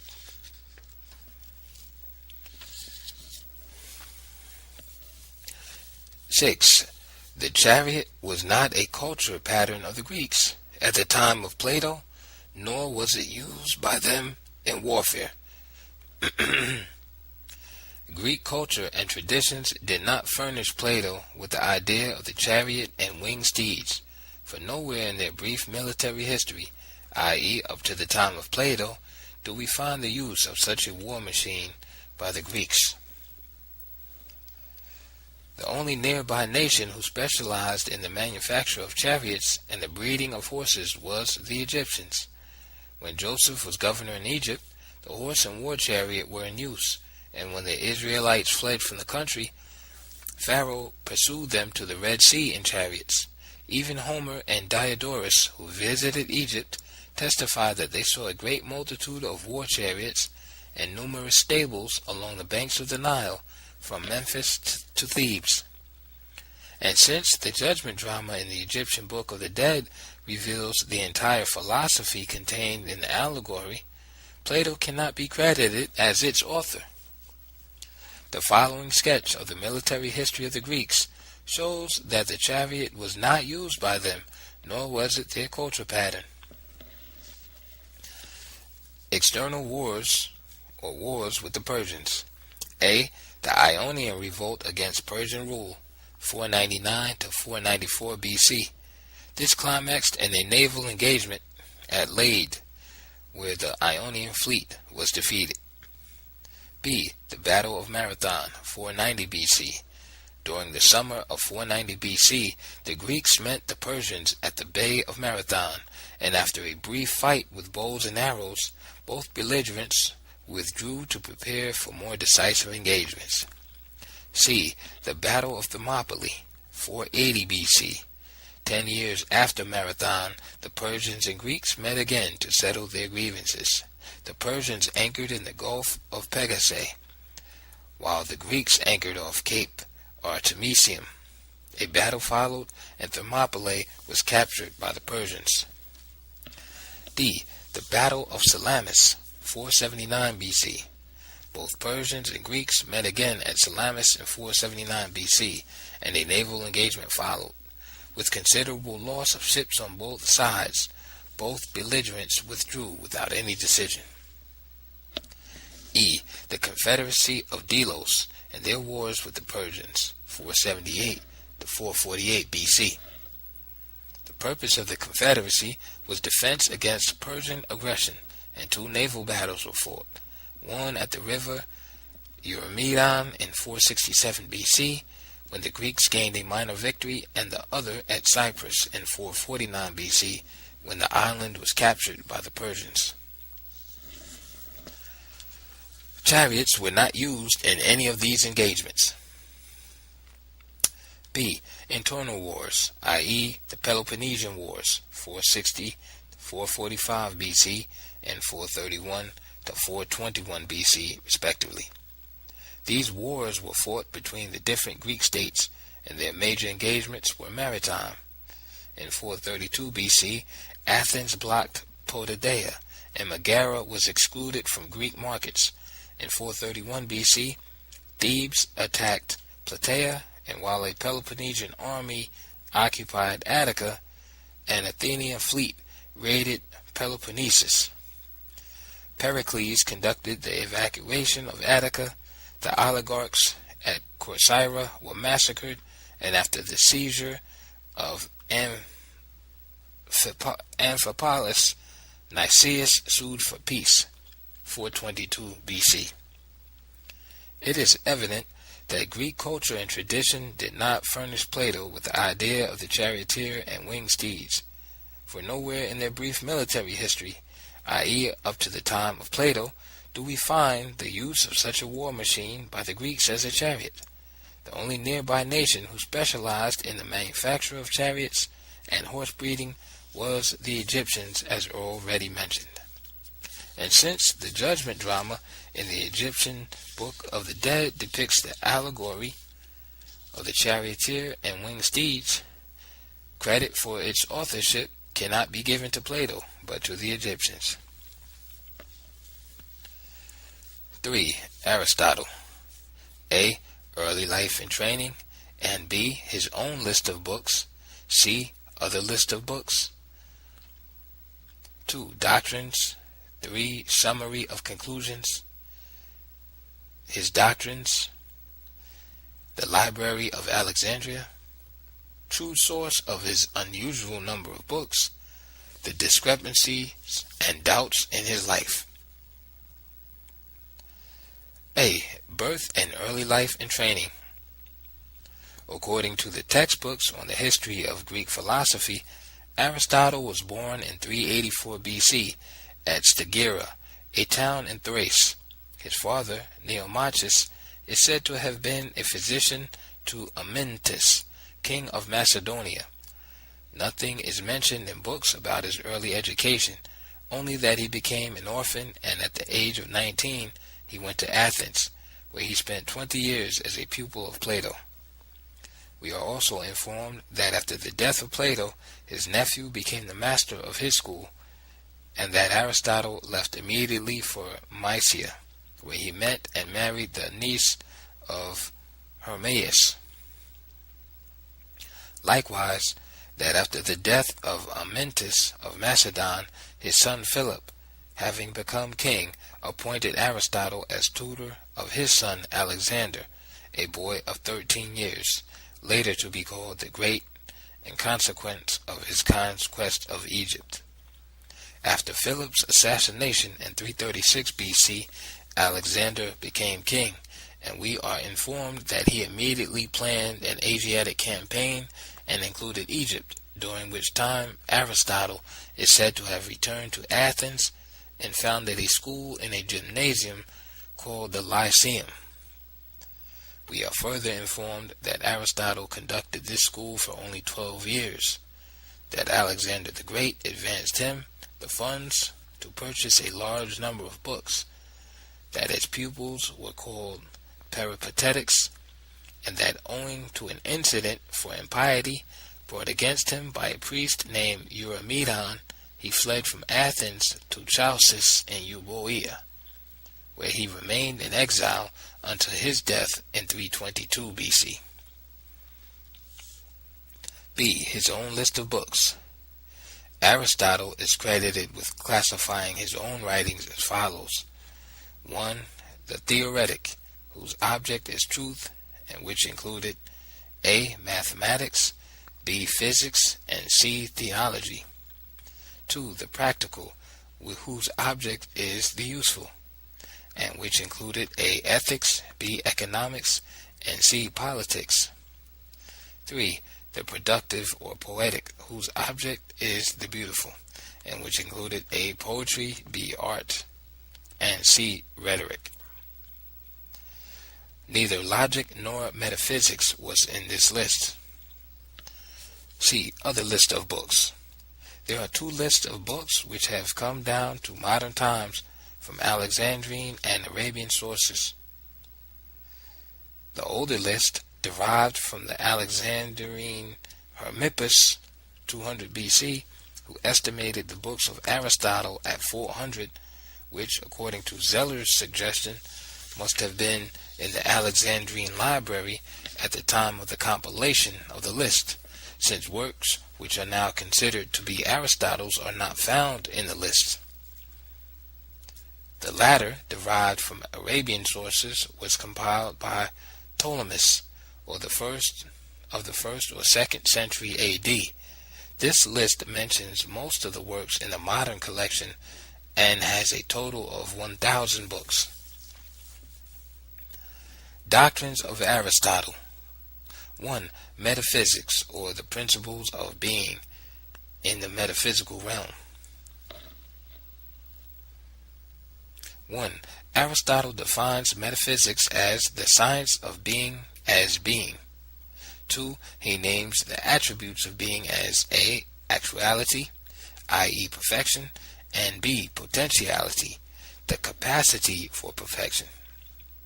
3. He states that all created beings are composed of actuality and potentiality.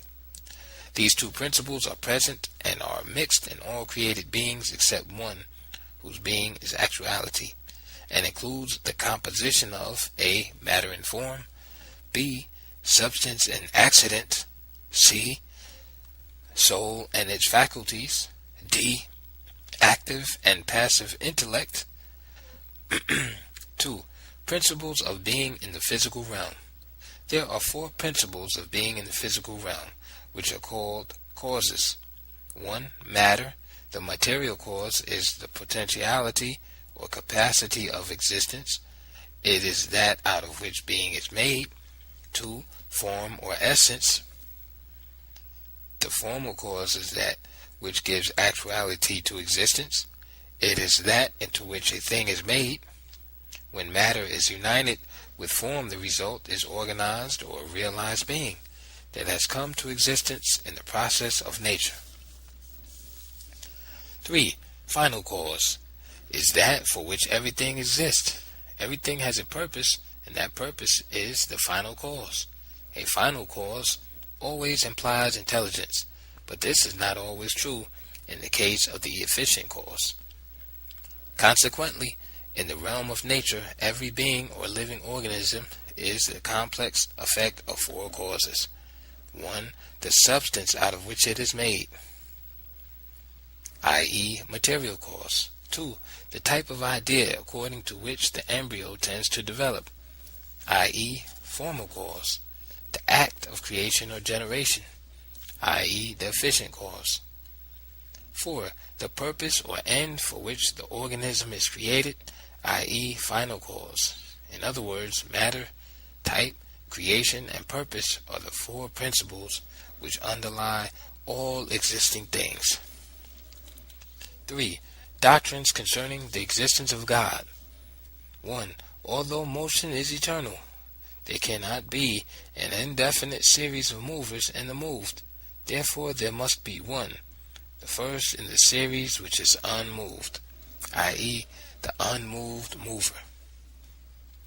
2. The actual is antecedent to the potential, for although last in appearance, is really first in nature. Therefore, before all matter in the composition of actual and potential, pure actuality must have existed. Therefore, actuality is the cause of all things that exist, and since it is pure actuality, its life is essentially free from all material conditions. It is the thought of thought, the absolute spirit who dwells in eternal peace and self-enjoyment, who knows himself and the absolute truth, and is in need of neither action nor virtue. 3. God is one, for matter is the principle of plurality, and the first intelligence is free from material conditions. His life is contemplative thought. Neither providence nor will is comparable with the eternal repose in which he dwells. God is not connected with the world. 4. The doctrine of the origin of the world. The world is eternal because matter, motion, and time are eternal. 5. The doctrine concerning nature. Nature is everything which has the principle of motion and rest. It is spontaneous and self-determining from within. Nature does nothing in vain, but according to definite law, it is always striving for the best, according to a plan of development, which is obstructed only by matter. The striving of nature is through the less perfect to the more perfect. 6. The doctrine concerning the universe. The world is globe-shaped, circular, and most perfect in form. The heaven, which is composed of ether, stands in immediate contact with the first cause. The stars, which are eternal, come next in order. The earth ball is in the middle, and is the furthest from the prime mover and least participant of divinity. 7. The doctrine of the soul. The soul is not merely a harmony of the body or the blending of opposites. It is neither the four elements nor their compound, for it transcends all material considerations. The soul and body are not two distinct things, but one and two different aspects, i.e., just as form is related to matter. The soul is the power which a living body possesses, and it is the end for which the body exists, i.e., the final cause of its existence. While the soul, which is the radical principle of life, is one, yet it has several faculties. Those faculties are: 1. Sensitive, 2. Rational, 3. Nutritive, 4. Appetitive, 5. Locomotive. Of these, the sensitive and the rational are the most important, sensation being the faculty by means of which the forms of sensible things are received, just as impression is made as by a seal, and intelligent knowledge being the faculty by means of which intellectual knowledge is acquired. It is the seat of ideas only. It does not create them, since knowledge comes through the senses. Summary of conclusions. A. His doctrines. 1. The doctrine of being. By declaring the attributes of being as A. Actuality, or the determining principle, and B. Potentiality, or the indeterminate principle, Aristotle attempted to explain reality in terms of the principle of opposites. But this principle was used not only by the Pythagoreans, Parmenides, and Democritus in a similar manner, but also by Socrates in his attempt to prove the immortality of the soul, and by Plato, who saw reality as the concept of things as distinguished from the things themselves, as the noumena as distinct from the phenomena, and as the real distinct from the unreal. But the principle of opposites originated from the Egyptian mystery system, whose gods were male and female, and whose temples carried in front of them two pillars as symbols of the principle of opposites. It is obvious that Aristotle was not the author of this doctrine, but the Egyptians. 2. The existence of God. A. The theological concept has not only been embraced by Socrates, Plato, and Aristotle, but also by the peoples of the remotest antiquity. In the accounts found in the first chapter of Genesis and in the Memphite theology found in chapters 20 and 23 of Frankfurt's ancient Egyptian religion, creation proceeds from chaos to order by definite and gradual steps, showing design and purpose in nature, and suggesting that it must be the work of a divine intelligence. The dates of these sources carry us far back into antiquity, many centuries before the time of Aristotle, between 2000 and 5000 BC. We are also told that in addition to the theological concept, Aristotle introduced the concept of the, quote, unmoved mover, end quote, in order to prove the existence of God. But the, quote, unmoved mover is none other than the atum of the Memphite theology of the Egyptians, the demiurge, through whose command, logos, 4 pairs of gods were created out of different parts of his body and who accordingly moved out of him. This act of creation took place while Atum remained unmoved, as he embraced Ptah. Thus, the family of 9 gods was created, and has been named the Ennead. It is quite clear that the concept of the unmoved mover is derived from the Egyptian theological or mystery system, and not from Aristotle, as the modern world has made us believe.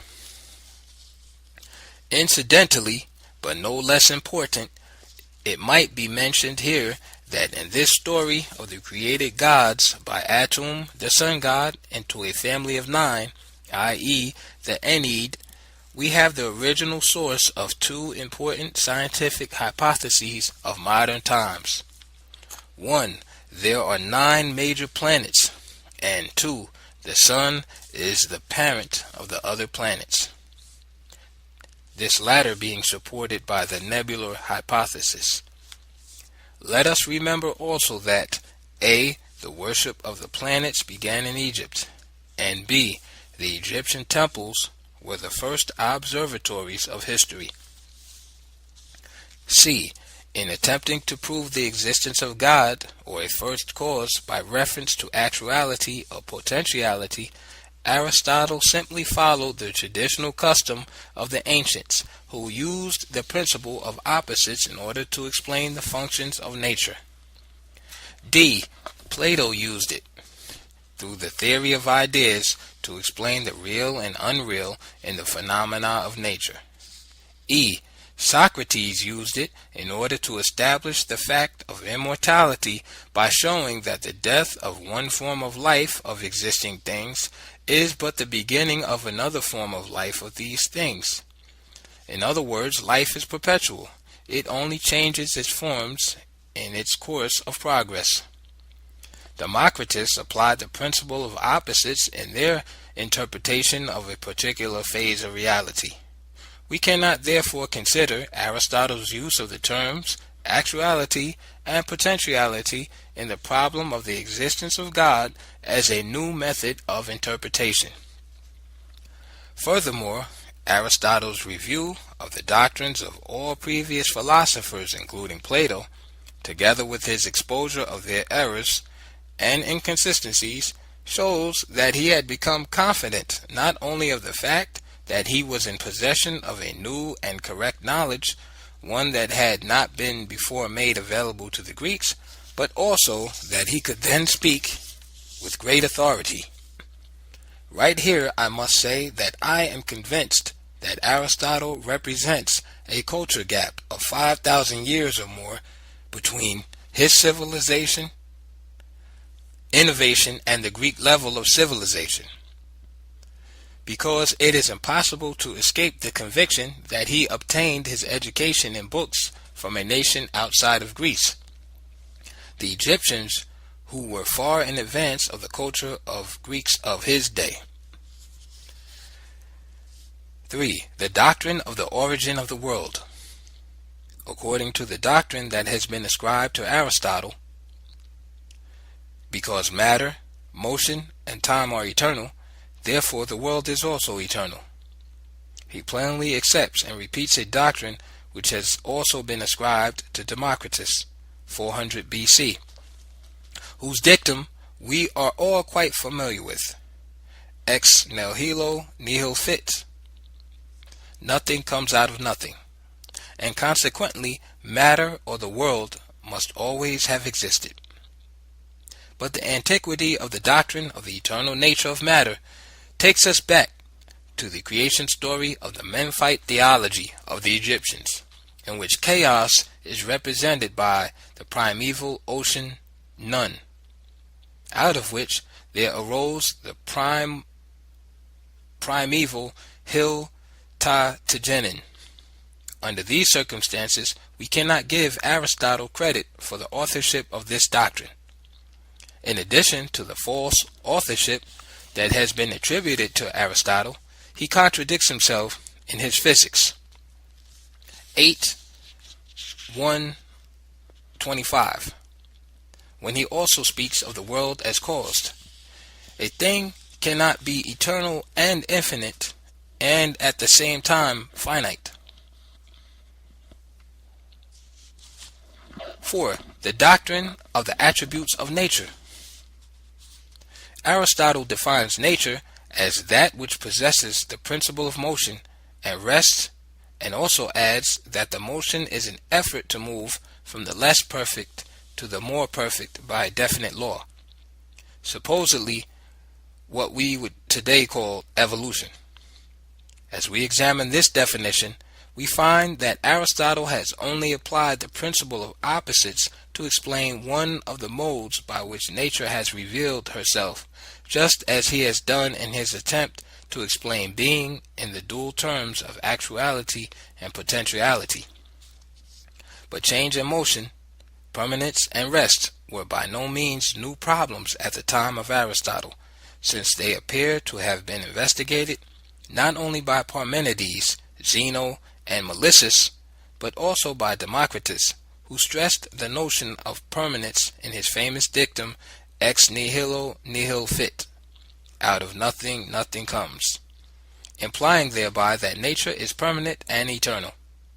Similarly, his reference to nature's movement from the less perfect to the more perfect was by no means a new discovery of a principle of nature.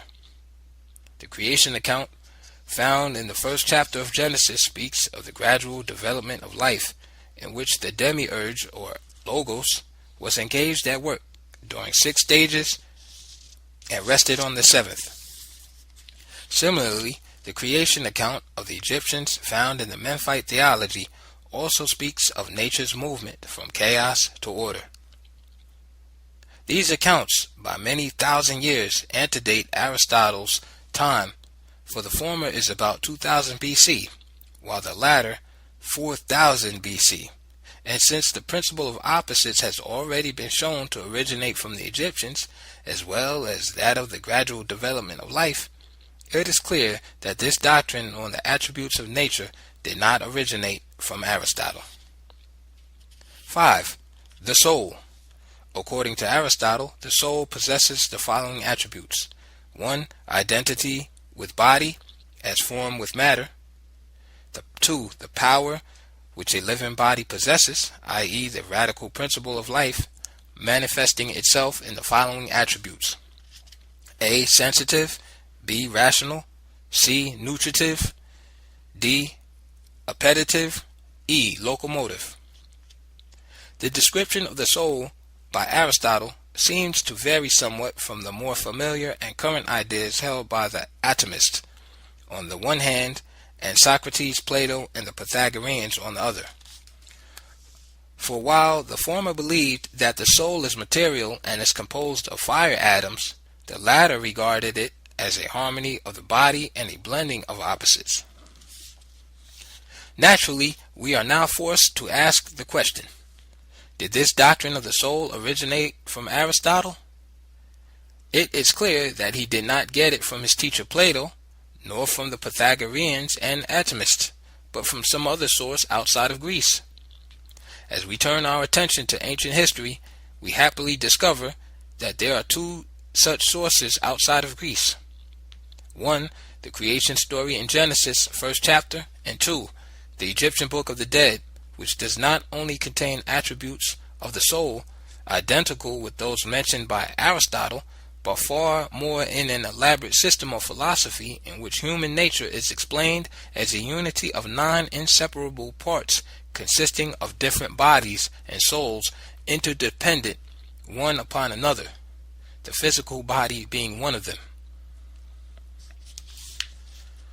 The Egyptian Book of the Dead by Sir E. A. Budge, Introduction, pages 29 to 64.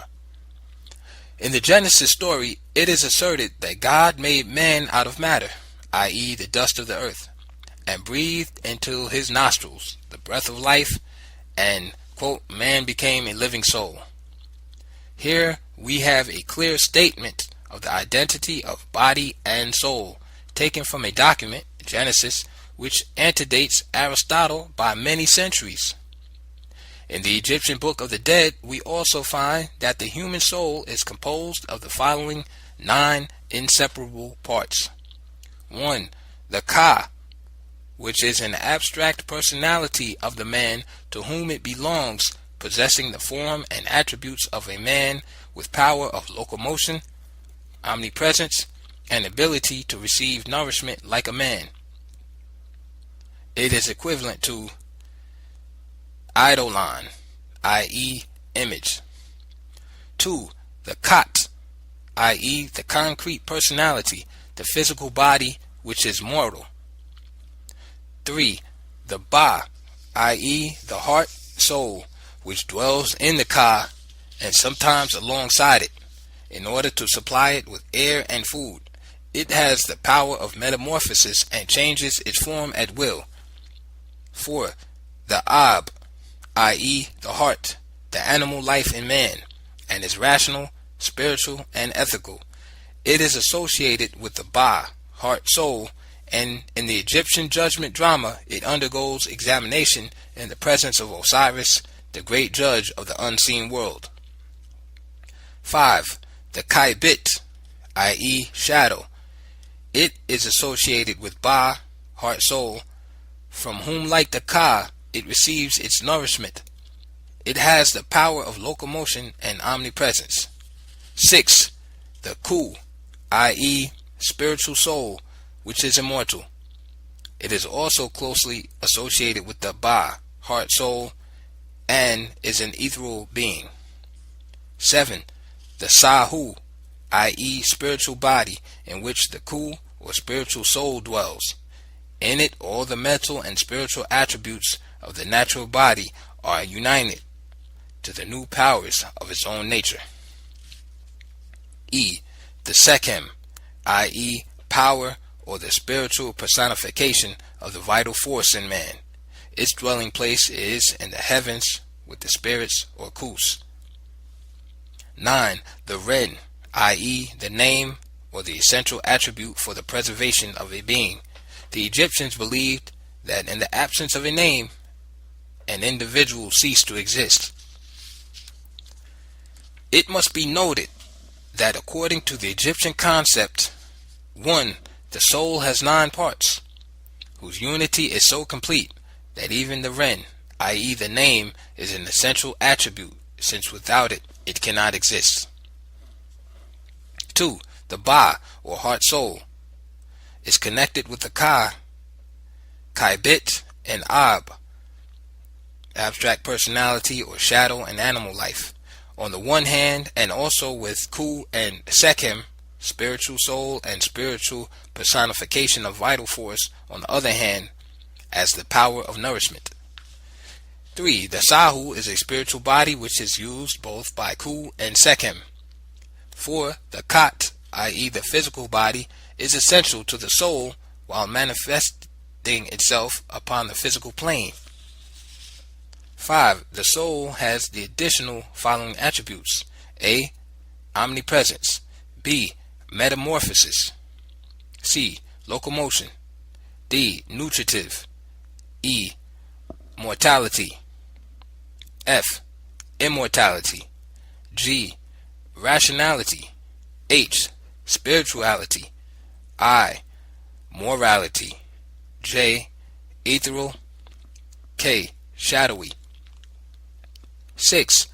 It is clear, therefore, from such a comparison as this, that the Aristotelian doctrine of the soul is identical and coincides with only a very small portion of the Egyptian philosophy of the soul, which therefore stands in relation to it as a whole to its parts. Consequently, we must conclude that Aristotle obtained his doctrine of the soul from the Egyptian Book of the Dead, directly or indirectly. B. The library at Alexandria was the true source of Aristotle's large numbers of books.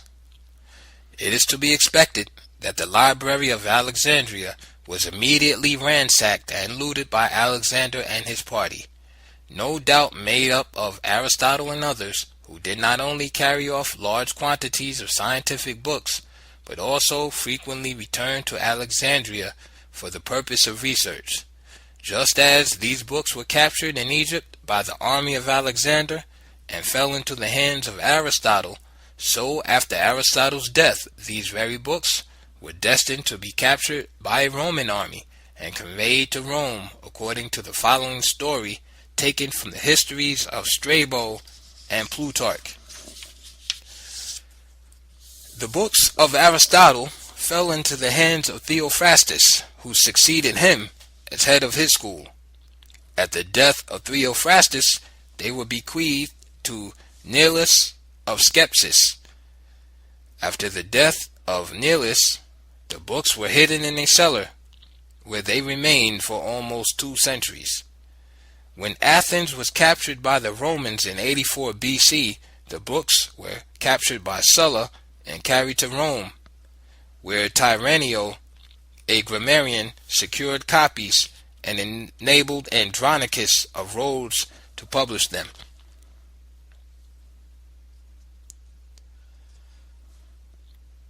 The fragmentary character of Aristotle's writings and their lack of unity reveal the fact that he himself made notes hurriedly from books while doing his research at the great Egyptian library. The ancient teaching method was oral, not by lecture and note-taking. Right here, I must repeat that I am convinced that Aristotle represents a culture gap of 5,000 years between his innovation and the Greek level of civilization, because it is impossible to escape the conviction that he obtained his education and books from a nation outside of Greece, who was far ahead of the culture of the Greeks of his day, and that was the Egyptians. The so-called books of Aristotle deal with scientific knowledge which was not in circulation among the Greeks, and consequently it was impossible, as has already been stated, for him to have purchased them from other so-called Greek philosophers. It is for the purpose of concealing the true source of his books and of his education that history tells the very strange stories about Aristotle. A. That he spent 20 years as a pupil under Plato, whom we know was incompetent to teach him. And B. That Alexander the Great also gave him money to buy the large number of books to which his name has been attached, but at the same time fails to tell us when, where, and from whom Aristotle bought the books. Furthermore, as already pointed out, Aristotle's review of the doctrines of all previous philosophers, including Plato, together with his exposure of their errors and inconsistencies, shows that he had become confident not only of the fact that he was in possession of correct knowledge, one that had not before been made available to the Greeks, but also that he could then speak with great authority. B. The lack of uniformity between the list of books points to doubtful authorship. 1. There are at least 3 lists of books. One list is said to be Aristotle's own classification of his writings, and naturally it must be dated within the period of his own lifetime, 384 to 322 BC. In this list, Aristotle has told the world that he wrote text on A. Mathematics, physics, and theology, B. Ethics, economics, and politics, and C. Poetry, art, and rhetoric. Now, in order to write these texts, one must have received his education and training in the subjects on which they are written. We are told in the history of Greek philosophy that Socrates taught Plato and that Plato taught Aristotle. But there is no evidence that Socrates ever taught mathematics or economics or politics. Consequently, it was impossible for him to teach Plato these subjects, and also impossible for Plato to teach Aristotle these subjects. Under the Egyptian mystery system, which was graded and which required proof of efficiency before promotion. We are therefore unable to accept the claim of Aristotle to have been the author of those books. 2. Two lists are derived from different sources, and the two together differ widely in A. Number, B. Subject matter, and C. Date. The list of Hermippus the Alexandrine, 200 BC, contains 400 books. The list compiled by Ptolemy between 1st and 2nd centuries AD contains 1,000 books. The very fact that there is no uniformity in the list points to a doubtful authorship. Also, if Aristotle in 200 BC had only 400 books, by what miracle did they increase to 1,000 in the 2nd century AD? Or was it forgery? C. The discrepancies and doubts in his life. 1. He wastes 20 years as a pupil under Plato. It is said that he went to Plato at the age of 19 and spent 20 years with him as a pupil. But this is doubtful and unreasonable. Doubtful because Plato is regarded as a philosopher, while Aristotle as a scientist, who has been credited with all the scientific knowledge of the ancient world. And it is impossible for a master to teach a pupil what he himself does not know. It is also unreasonable to expect a man who has been credited with Aristotle's knowledge to waste 20 of the best years of his life under a master who was incompetent to teach him. 2. The truth of how he got such a large number of books is misrepresented. He is said to have received financial aid from Alexander the Great and was able to purchase a large number of books in order to advance his studies. But this sounds more like a fable than the truth, for up to the time of Aristotle, Greek education was represented by the sophists, who taught rhetoric and dialectics, while the study of elementary science was confined to a few unknown philosophers. This was the standard of Greek education, for the sophists were the only authorized teachers. Yet Aristotle is credited with producing 1,000 different books dealing with all branches of the scientific knowledge of antiquity.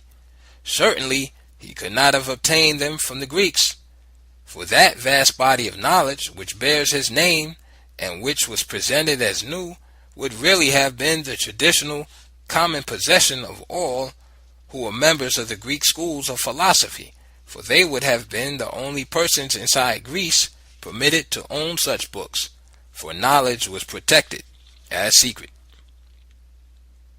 Under these circumstances, it is evident that the vast body of scientific knowledge ascribed to Aristotle was neither in the possession of the Greeks of his time, nor was there any one in Greece competent to teach him science, and least of all, on so vast a scale. 3. He got the books by looting the library of Alexandria. The question must now be asked, how did Aristotle, a single individual, come to possess such a vast number of scientific works, a body of knowledge which took the ancient world 5,000 years or more to accumulate? It is evident that Aristotle's fame as a scholar has been grossly exaggerated, for such an accomplishment would have been both a physical and mental impossibility. Throughout the intellectual advancement of man, the world has witnessed many a genius, but those have always been specialists in particular fields, not specialists in every branch of science.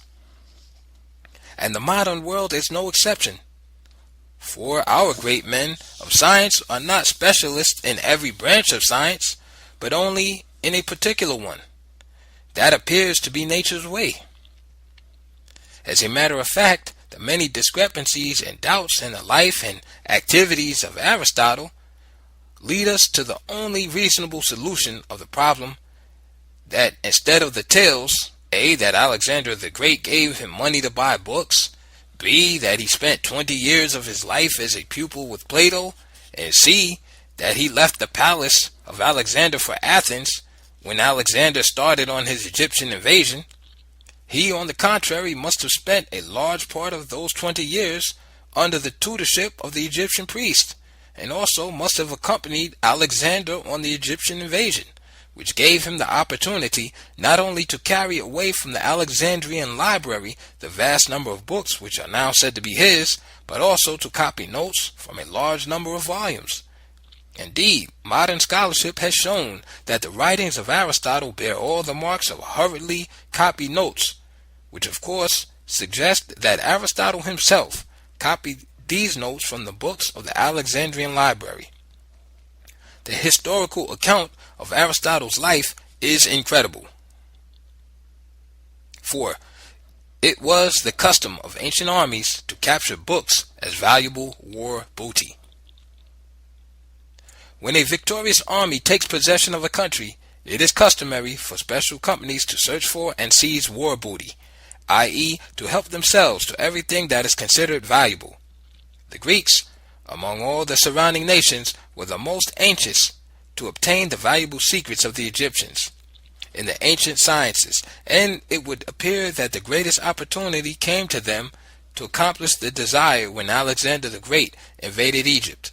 As stated elsewhere, ancient invading armies looted libraries because of the great value attached to books, and temples were also looted, not only for books but also for the gold and silver, out of which the gods and ceremonial vessels were made.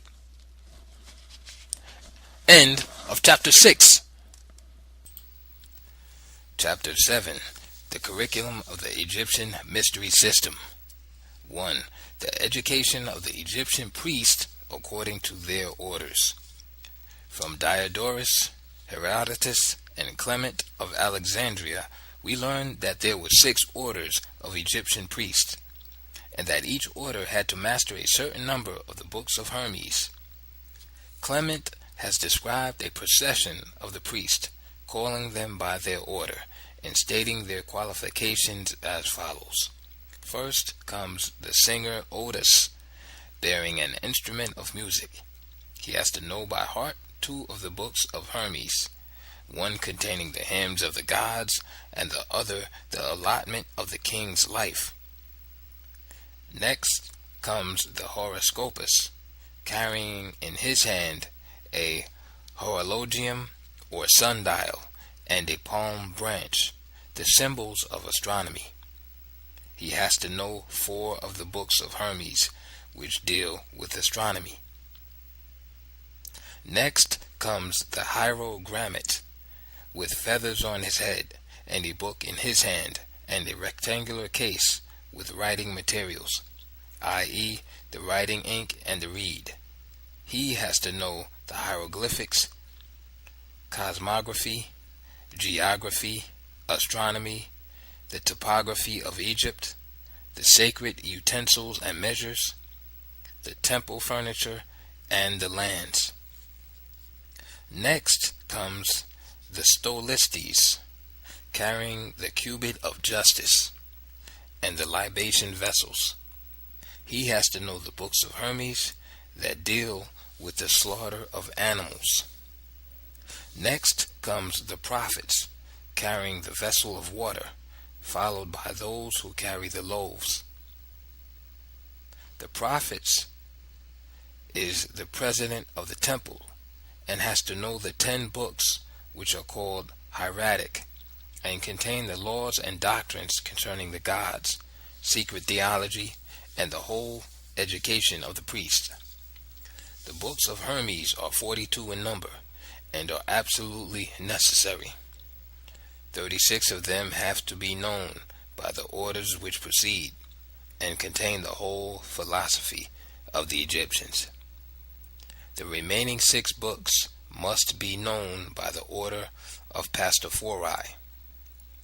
These are medical books and deal with physiology, male and female diseases, anatomy, drugs, and instruments. The books of Hermes were well known to the ancient world and were known to Clement of Alexandria, who lived at the beginning of the 3rd century AD. In addition to the education contained in the 42 books of Hermes, the priest gained considerable knowledge from the selection and examination of sacrificial victims and the strict bodily purity which their priestly office imposed. In addition to the hierogrammet and horoscopus, who were skilled in theology and hieroglyphics, a priest was also a judge and an interpreter of the law.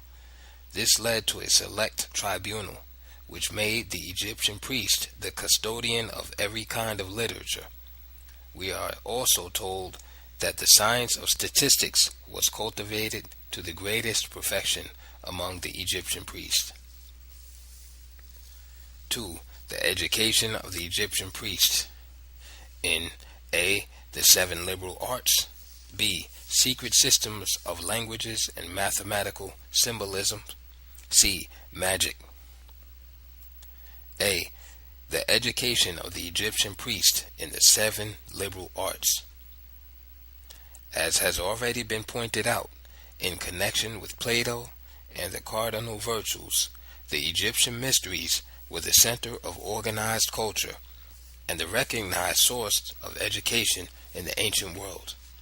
Neophytes were graded according to their moral efficiency and intellectual competence, and had to submit to many years of tests and ordeals in order that their eligibility for advancement might be determined. Their education included the 7 liberal arts and the virtues. The virtues were not mere abstractions or ethical sentiments, but positive valors and the virility of the soul. Beyond these, the priest entered upon a course of specialization. B. The education of the Egyptian priest consisted also in the specialization in secret systems of language and mathematical symbolism. 1. It would appear that there were 2 forms of writing in use among the Egyptians. A.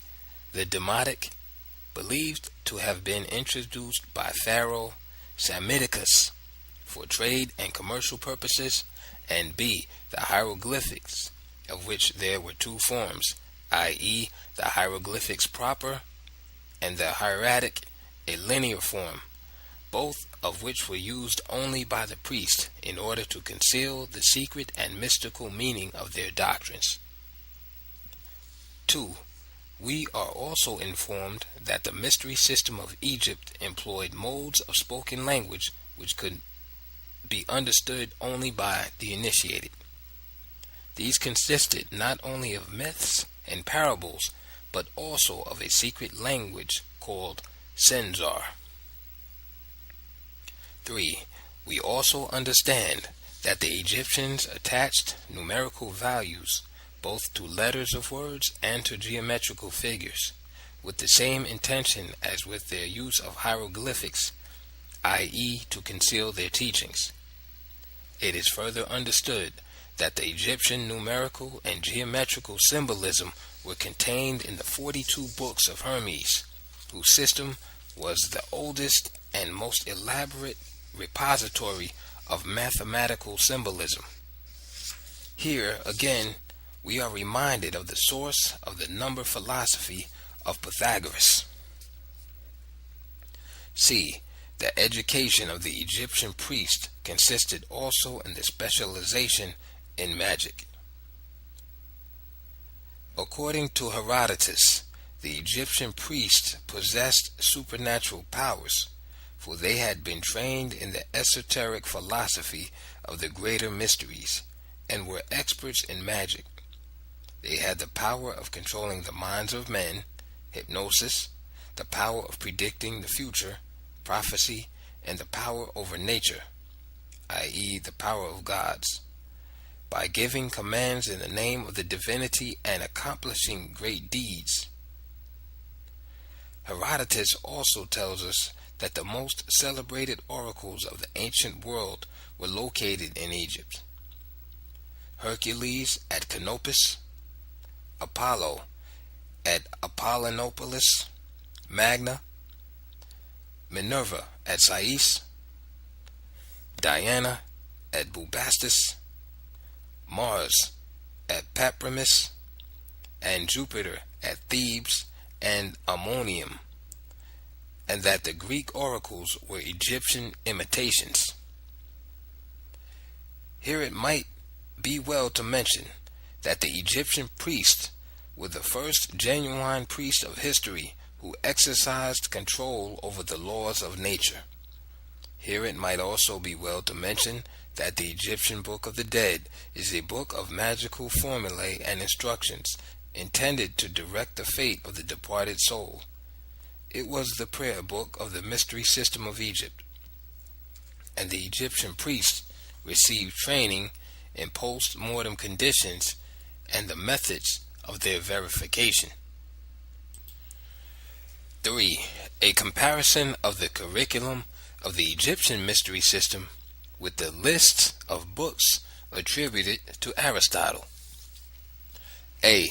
The curriculum. The curriculum of the Egyptian mystery system consisted of the following subjects. 1.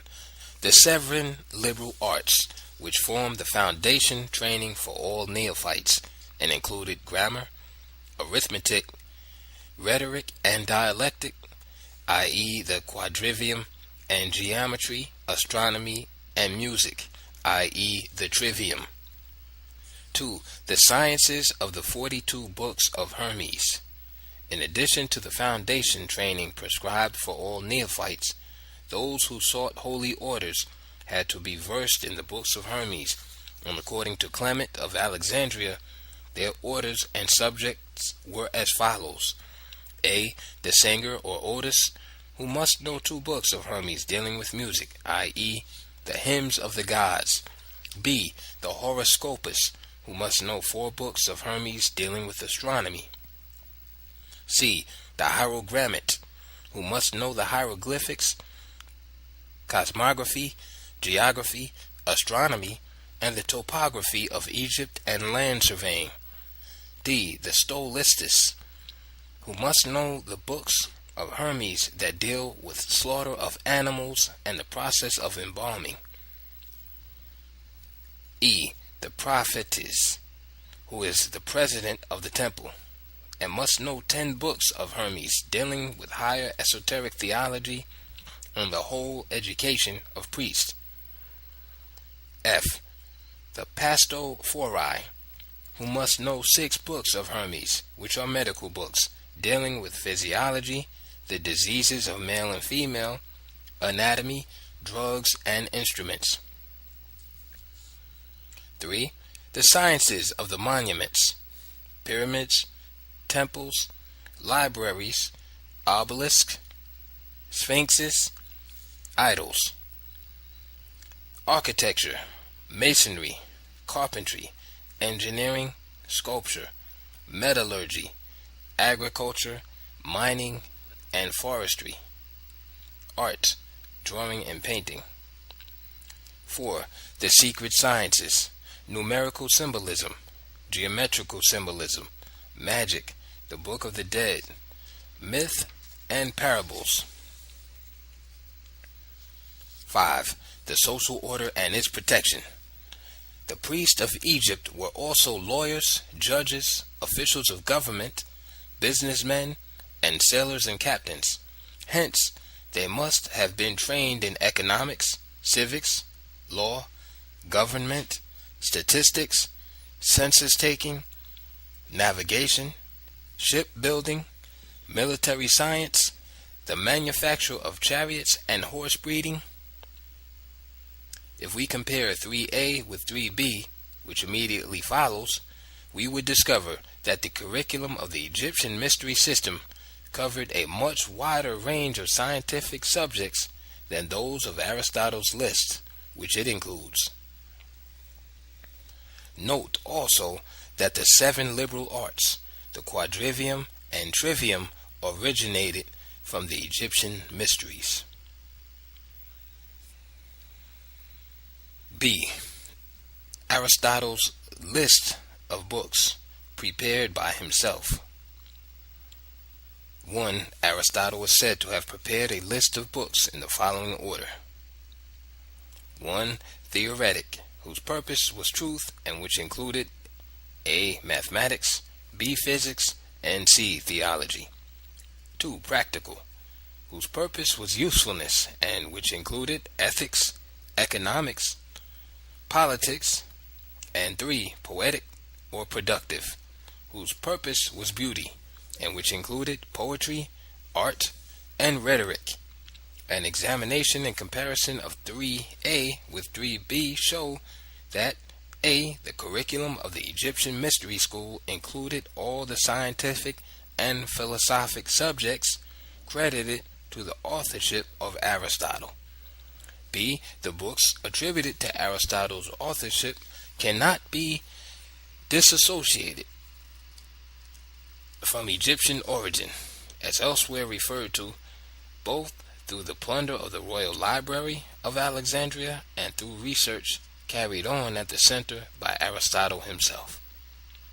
As has been mentioned elsewhere, the writings of Aristotle are disputed by modern scholarship, and I feel more justified in making the comparison between the curriculum of the mystery system and the list said to be drawn up by Aristotle himself, rather than with the notorious list of 1,000 books whose subjects are nevertheless included under the curriculum of the Egyptian mystery system. End of Chapter 7. Chapter 8. The Memphite theology is the basis of all important doctrines in Greek philosophy. History and description. The Memphite theology is an inscription on a stone now kept in the British Museum. It contains the theological, cosmological, and philosophical views of the Egyptians. It has already been referred to in my treatment of Plato's doctrines, but it must be repeated here to show its full importance as the basis of the entire field of Greek philosophy. It is dated 700 BC and bears the name of an Egyptian pharaoh who stated that he had copied an inscription of his ancestors. This statement is verified by language and typical arrangement of the text, and therefore assigns the original date of the Memphite theology to a very early period of Egyptian history, i.e., the time when the first dynasties had made their new capital at Memphis, the city of the god Ptah, i.e., between 4000 and 3500 BC. The text. This consists of 3 supplementary parts, each of which will be treated separately, both as regards its teachings and the identity in Greek philosophy. Part 1 presents the gods of chaos. Part 2 presents the gods of order and arrangement in creation. And Part 3 presents the primate of the gods, or the God of gods, through whose logos creation was accomplished. In Part 1, pre-creation or chaos is represented as follows. A. Text of Part 1. The primate of the gods Ptah conceived in his heart everything that exists, and by his utterance created them all. He is first to emerge from the primeval waters of Nun in the form of a primeval hill. Closely following the hill, the god Atum also emerges from the waters and sits upon Ptah, the hill. There remain in the waters 4 pairs of male and female gods. The Ogdoad, or unity of 8 gods, bearing the following names: 1. Nun and Nonet, i.e. the primeval waters and the counter heaven. 2. Ha and Hahet, i.e. the boundless and its opposite. 3. Kuk and Korket, i.e., darkness and its opposite, and 4. Amun, i.e., Ammon and Amonet, i.e., the hidden and its opposite. B. The philosophy of Part 1. 1. Ptah has the following attributes. A. The primate of the gods, i.e., the God of gods. B. The logos, thought and creative utterance and power. C. The God of order and form. D. The divine artificer and potter. It must be noted that while the sun god Adam sits upon Ptah, the primeval hill, he accomplishes the work of creation. But the Memphite theology dates back to 4000 BC, when it is believed the Greeks were unknown. The arrangement in the Memphite theology could only mean that the ingredients of the primeval chaos contained 10 principles, 4 pairs of opposite principles together with 2 other gods, Ptah representing mind, thought, and creative utterance, while Atum joins himself to Ptah and acts as a demiurge and executes the work of creation. From such an arrangement in the cosmos, we are in position to infer the following philosophies. A. Water is the source of all things. B. Creation was accomplished by the unity of 2 creative principles, Ptah and Atum, i.e., the unity of mind, nous, with logos, creative utterance. Atum was the demiurge or intermediate god in creation. He was also sun god or fire god. D.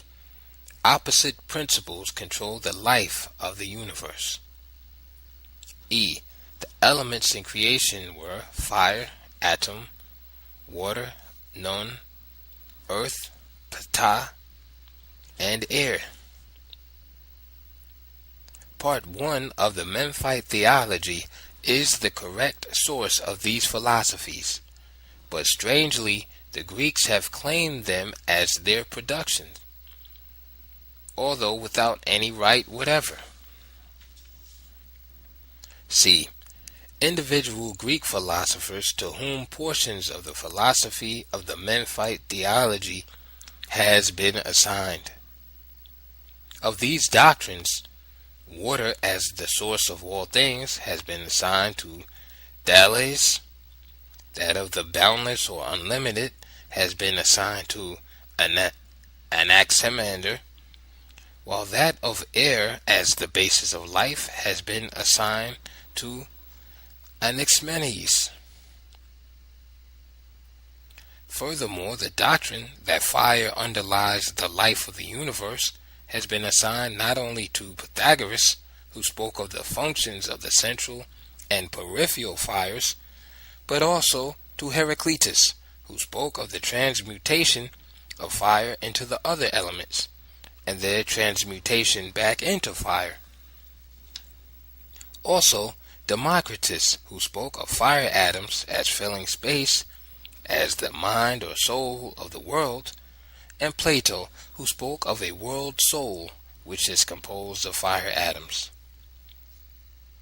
Likewise, the doctrine of opposites has been assigned not only to Pythagoras, who spoke of the elements of the unit as odd and even, but also to A. Heraclitus, who spoke of the unity of warring opposites. B. Parmenides, who spoke of the distinction between being and not being. C. Socrates, who spoke of things as being generated from their opposites. And D. Plato, who spoke of ideas and noumena as real and perfect, but phenomena as unreal and imperfect. Furthermore, the doctrines of the nous, or mind, or an intelligent agency as responsible for creation, has been assigned not only to Anaxagoras, but also to Socrates, who spoke of the existence of useful things as the work of an intelligence, to Plato, who spoke of a world soul or mind as the cause of life and knowledge in the universe, and to Democritus, who attached a similar meaning. The doctrine of the Logos has been assigned to Heraclitus, who spoke of fire as the Logos, or creative principle in nature, while the doctrine of the Demiurge, or an intermediate God who created the world, has been assigned to Plato. A. Text of Part 2. The gods of order and arrangement in the cosmos are represented by 9 gods in one Godhead, called the Ennead. Here, Atum, the source of the Ogdoad, is also retained as the source of the gods of order and arrangement. Atum names 4 pairs of parts of his own body, and thus creates 8 gods, who together with himself become 9. These 8 gods are the created gods, the first creatures of this world, and Atum, the creator god, the demiurge of whom Plato spoke. The gods whom Atum projected from his body were 1. Shu, air; 2. Tefnut, moisture; 3. Geb, earth; and 4. Nut, sky, who are said to have given birth to 4 other gods. 5. Osiris, the god of omnipotence and omniscience. 6. Isis, wife of Osiris, female principle. 7. Seth, the opposite of good. 8. Nephthys, female principle in the unseen world. B. The philosophy of Part 2. As we read the text of Part 2, we find that the sun god Atum, who was present in the chaos, was also present at the development of orderly arrangement in the cosmos. At this stage, Atum assumes the role of creator of all gods except Ptah, the god of gods. He next proceeds to accomplish this special type of creation in the following manner. He commands 8 gods to proceed from his own body, according to the names of those 8 parts. The result of this creation presents us with what has been called A. The Ennead, or the unity of 9 gods in one Godhead; B. The doctrine of the Demiurge, as in Part 1; C. The doctrine of the created gods; and D. The doctrine of the unmoved mover.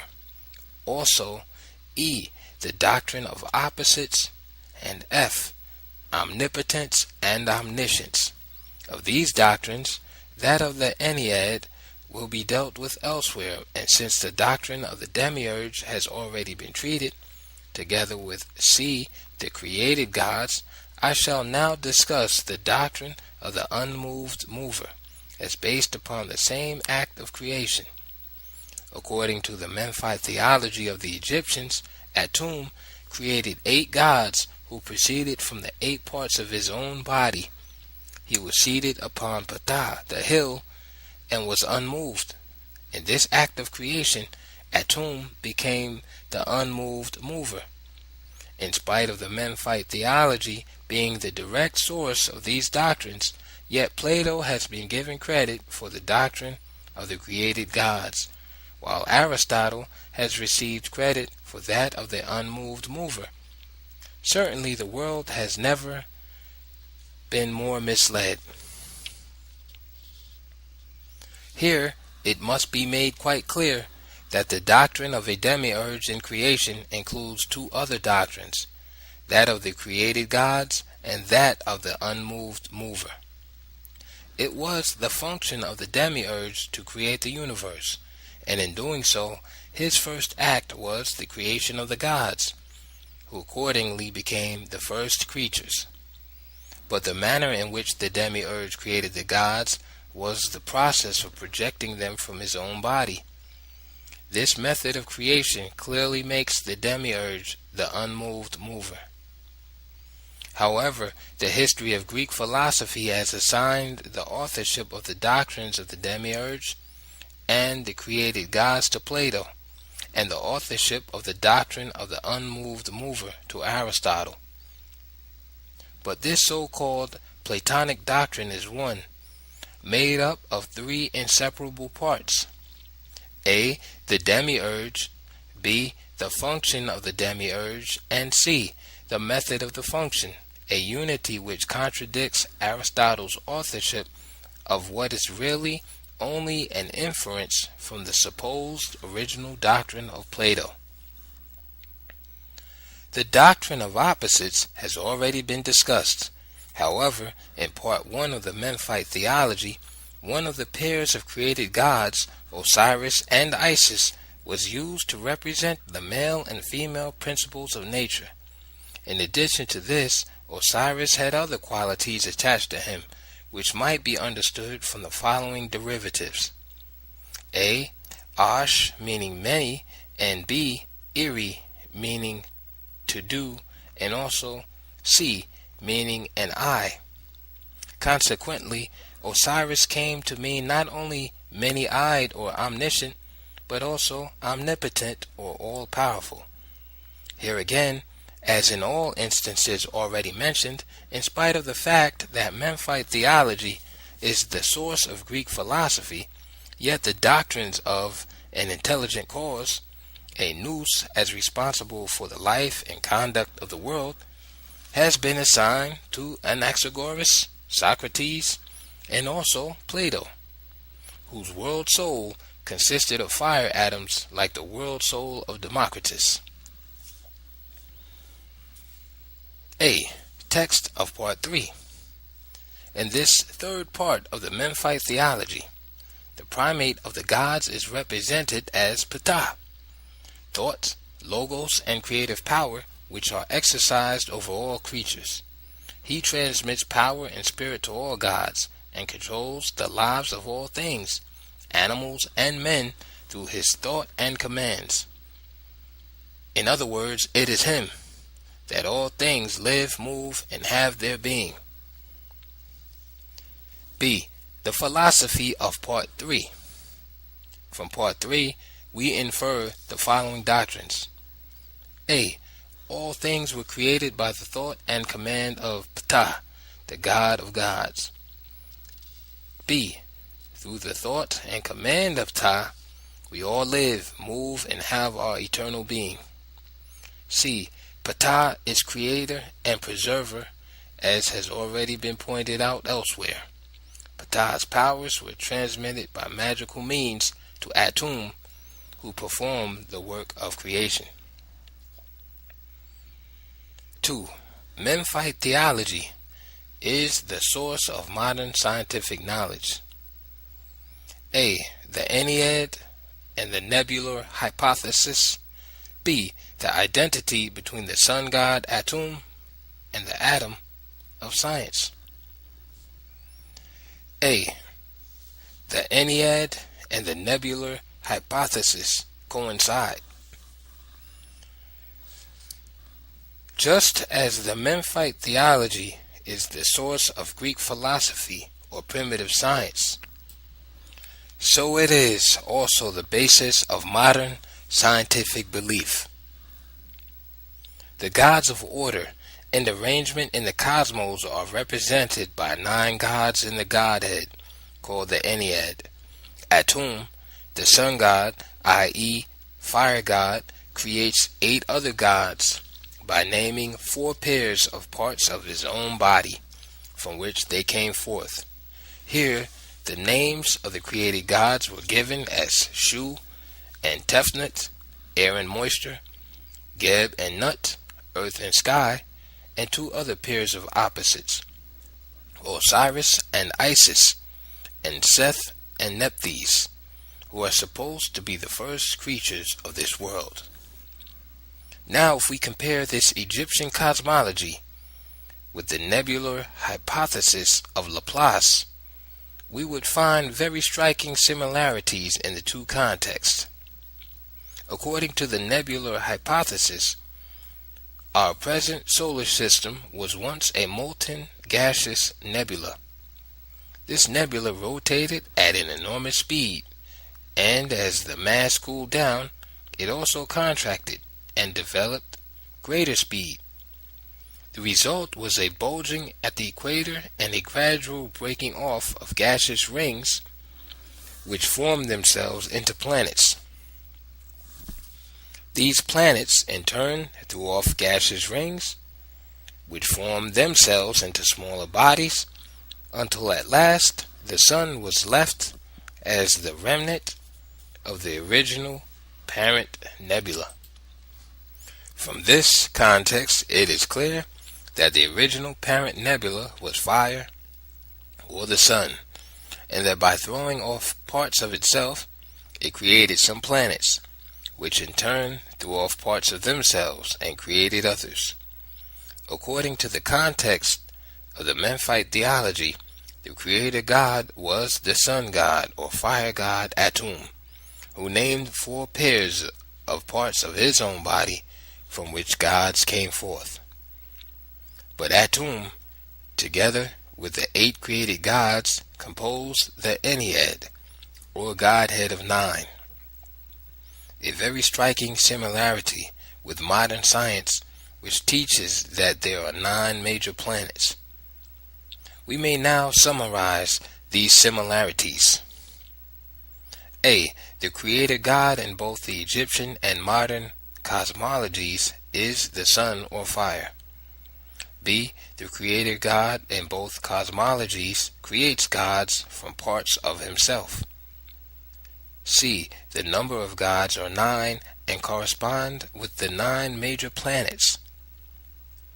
These similarities make it evident that Laplace obtained his hypothesis from the Memphite theology or other Egyptian sources. Of course, the Memphite theology, according to Frankfurt in his Intellectual Adventure of Ancient Man, page 54, does not mention the creation of planets. Nevertheless, since it was the method of the Egyptian to conceal the truth by the use of myth, parables, magical principles, number philosophy, and hieroglyphics, we can easily see what methods might be involved before we could arrive at a better translation of the Memphite theology. At any rate, the entire setting of the Memphite theology is astronomical, and what could be more natural than to expect an astronomical interpretation? It seems well within reason to regard the Ennead as the heliocentric system of history. Atum, the sun god, creating 8 other gods or planets from his own body as the unmoved mover, a teaching which has been falsely attributed to Aristotle.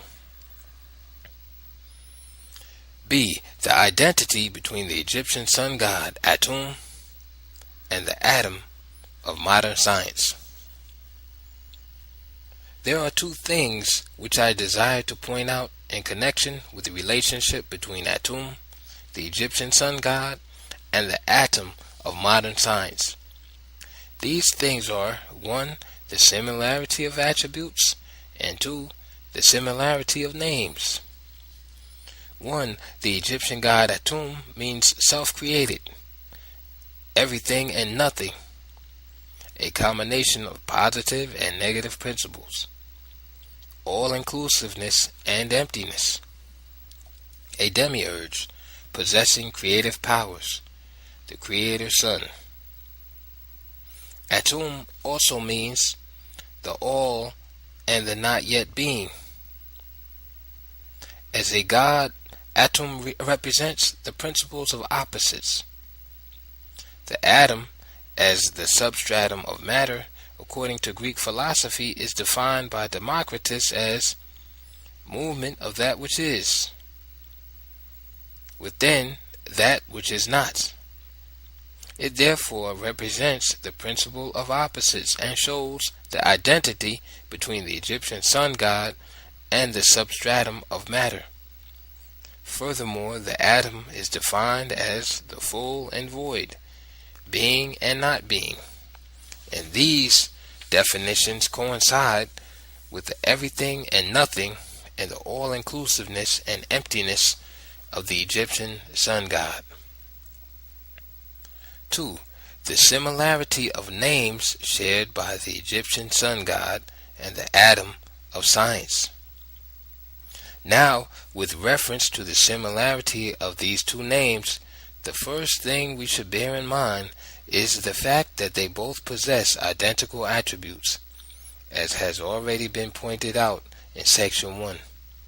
And consequently, we are compelled to conclude that the atom of science is the identical name of the Egyptian sun god, the most ancient of the gods except Ptah, who was present with Atum at creation. The second thing we should bear in mind is the fact that the name of the god Atum belongs to the cosmology of the Memphite theology, whose date goes back to 4000 BC, when the Greeks were not even known. Consequently, we are compelled to conclude that the Greeks obtained both the original name and the attributes of the sun god Atum from the Egyptians.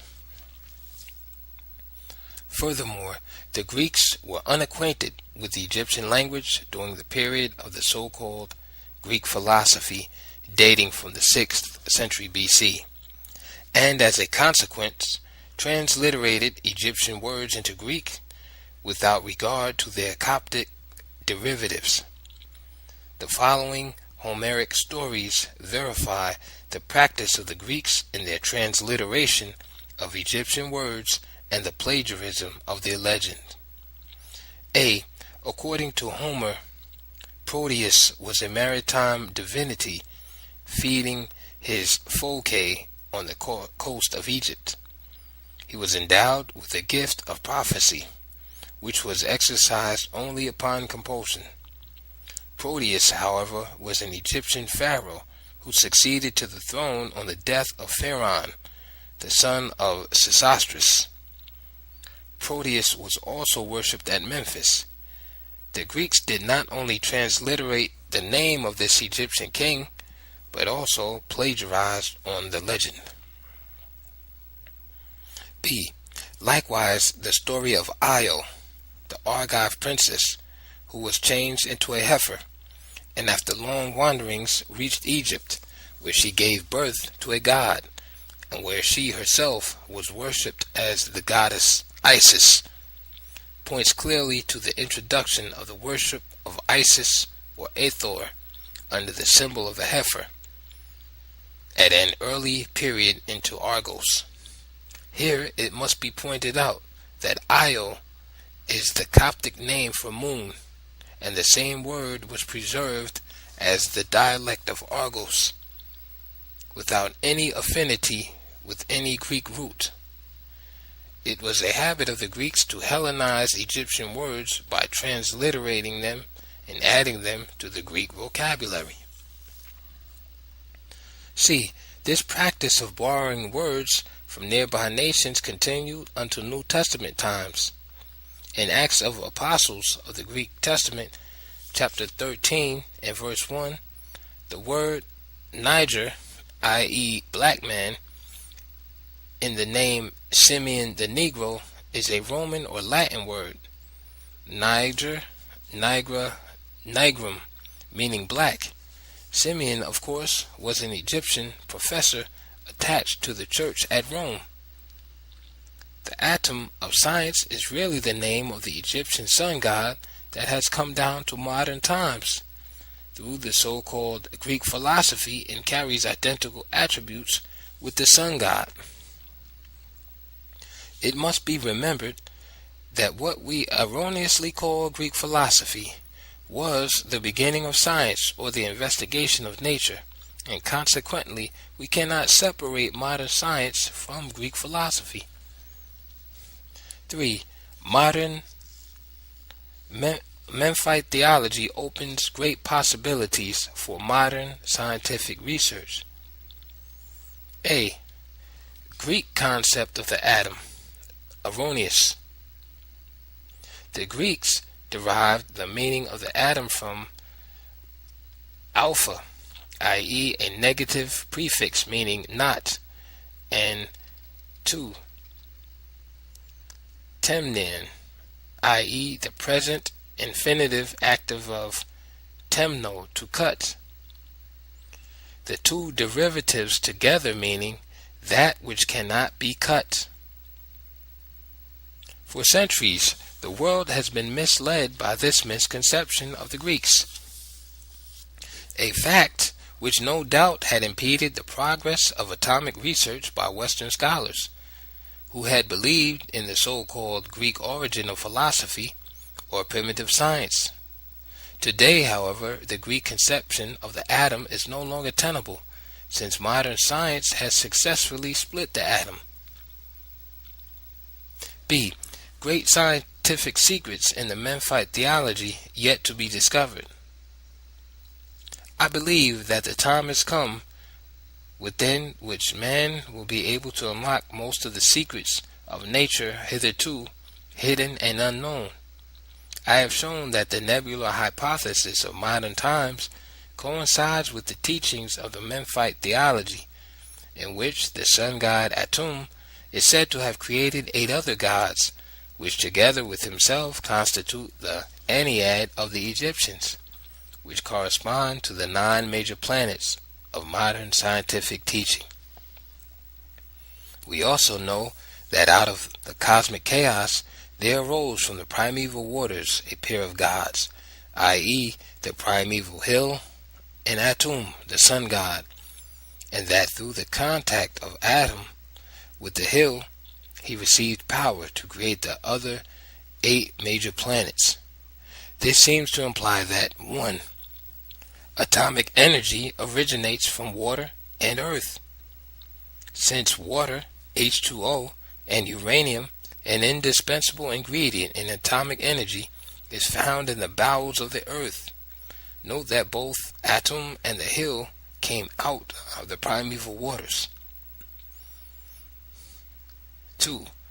4 pairs of gods representing positive and negative principles still remain in the water, in the form of male and female, frogs and snakes, and constitutes 4/5 of the secrets of creation, which man has yet to fathom.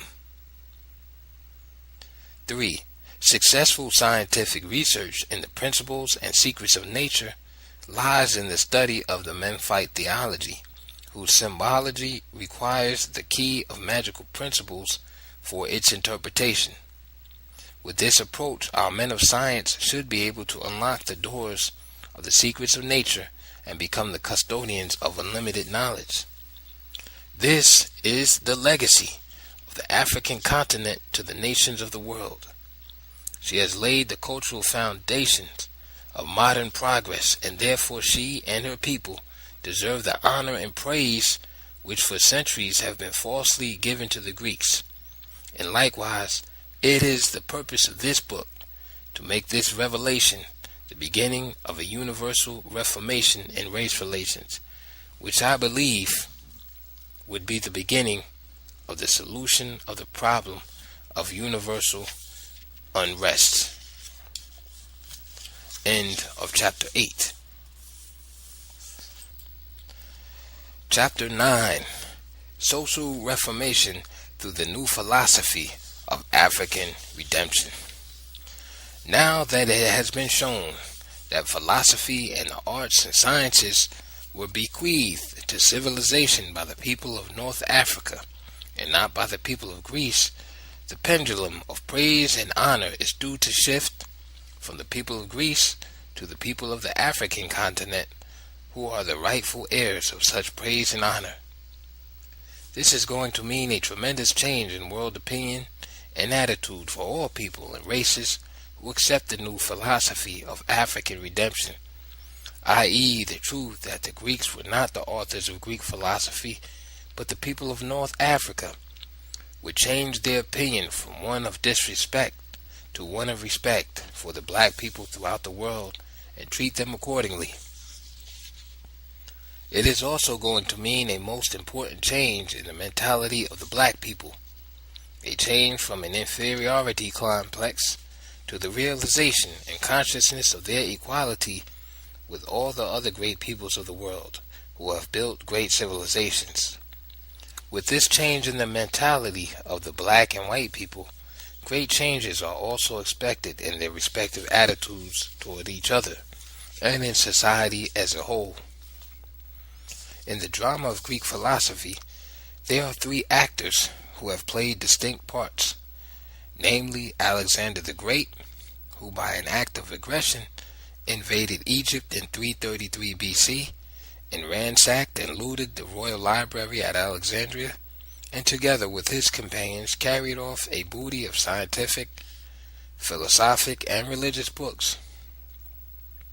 Egypt was then stolen and annexed as a portion of Alexander's empire, but the invasion plan included far more than mere territorial expansion, for it prepared the way and made it possible for the capture of the culture of the African continent. This brings us to the second actor, that is, the school of Aristotle, whose students moved from Athens to Egypt and converted the royal library first into a research center, and secondly into a university, and thirdly compiled that vast body of scientific knowledge which they had gained from research together with the oral instructions which Greek students had received from the Egyptian priests into what they have called the history of Greek philosophy. In this way, the Greeks stole the legacy of the African continent and called it their own. And as has already been pointed out, the result of this dishonesty has been the creation of an erroneous world opinion that the African continent has made no contribution to civilization because her people are backward and low in intelligence and culture. This erroneous opinion about the black people has seriously injured them through the centuries up to modern times, in which it appears to have reached a climax in the history of human relations. And now we come to the third actor, and that is ancient Rome, who through the edicts of her emperors Theodosius in the 4th century AD and Justinian in the 6th century AD abolished the mysteries of the African continent, that is, the ancient culture system of the world. The higher metaphysical doctrines of those mysteries could not be comprehended.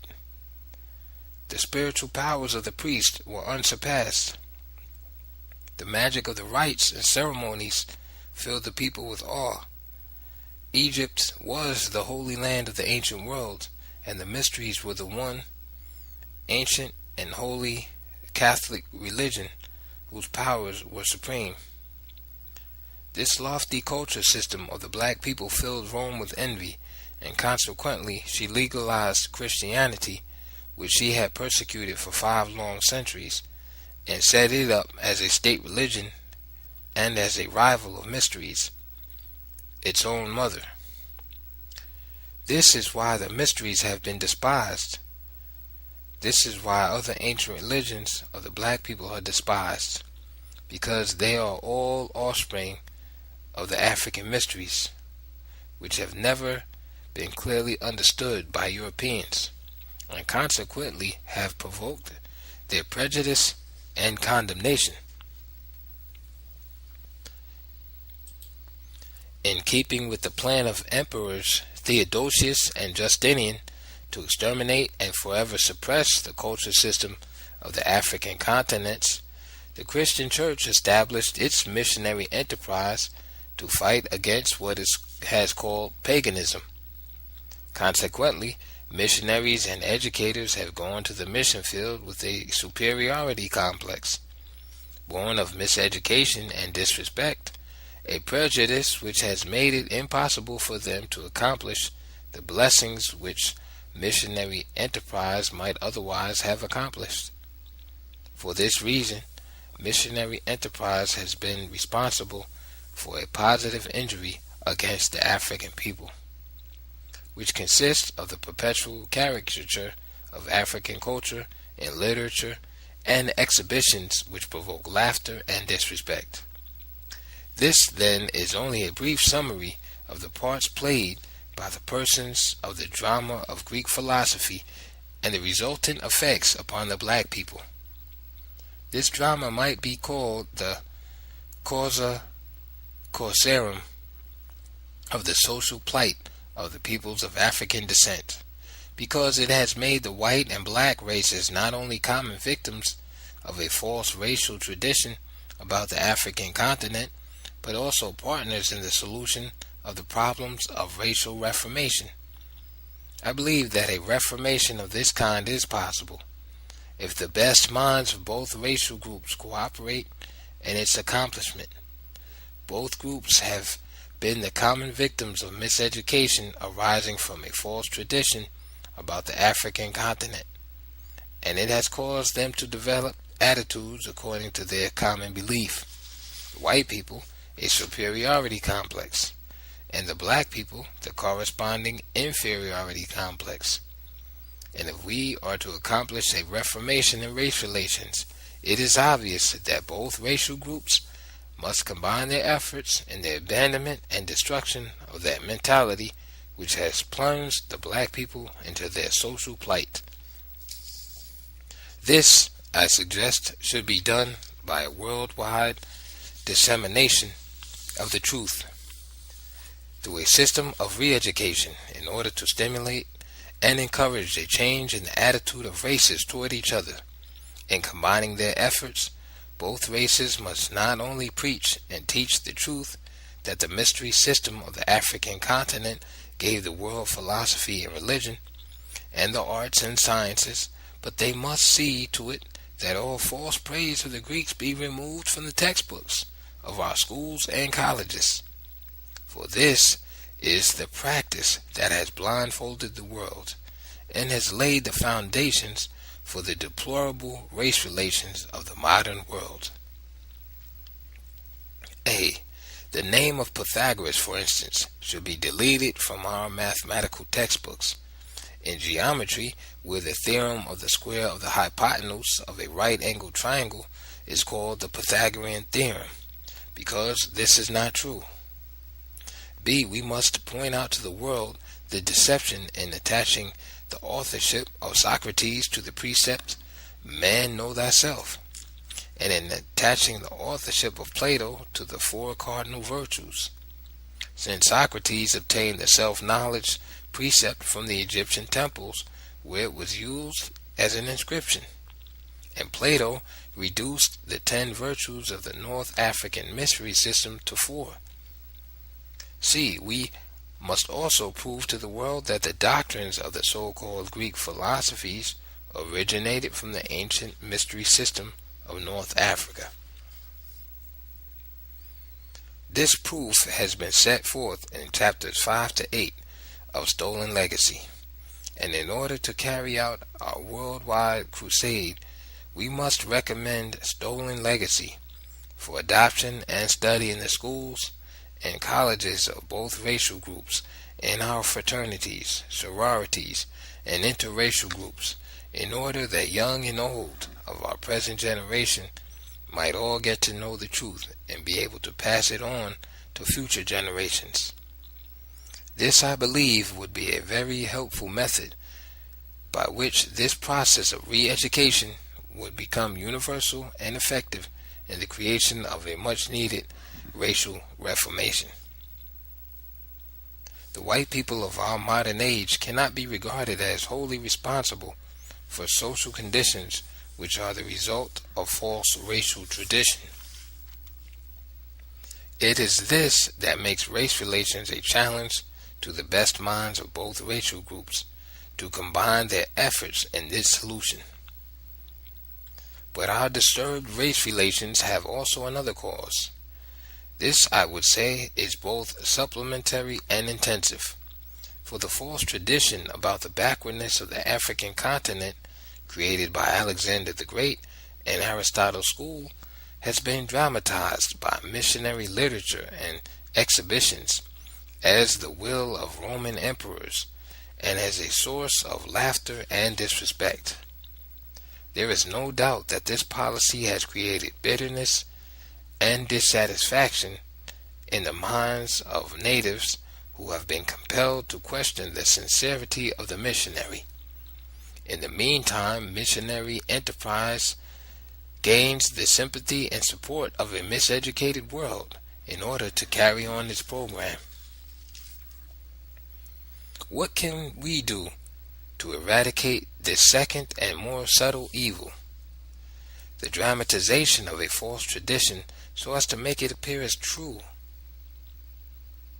I suggest that since the missionary dramatizes false tradition because he himself also believes it, we should combine our efforts, first of all, in re-educating him so that he might know the truth and change his superiority complex, which is responsible for his mistaken policy. His re-education should not only consist of a thorough study of the ideas and arguments contained in my book, Stolen Legacy, but he must also be given special training in the language, customs, and ideals of Africans in order to make him cultivate an attitude of respect for the culture of the African continent, seemingly the oldest specimen to have been developed by mankind, because that continent is the birthplace and the cradle of the ancient mysteries. With a world enlightened as to the real truth about the place of the African continent in the history of civilization, false tradition and belief should cease to be effective. Disrespect and prejudice should tend to disappear, and race relations should tend to be normal and peaceful. This brings us to the final problem, the problem of African redemption. The aims of Stolen Legacy are not only to stimulate a reformation in race relations and scientific research, but also to cultivate race pride in the black people themselves, and to offer them a new philosophy of African redemption as the modus operandi of achieving racial reformation. This new philosophy of redemption consists of a simple proposition as follows.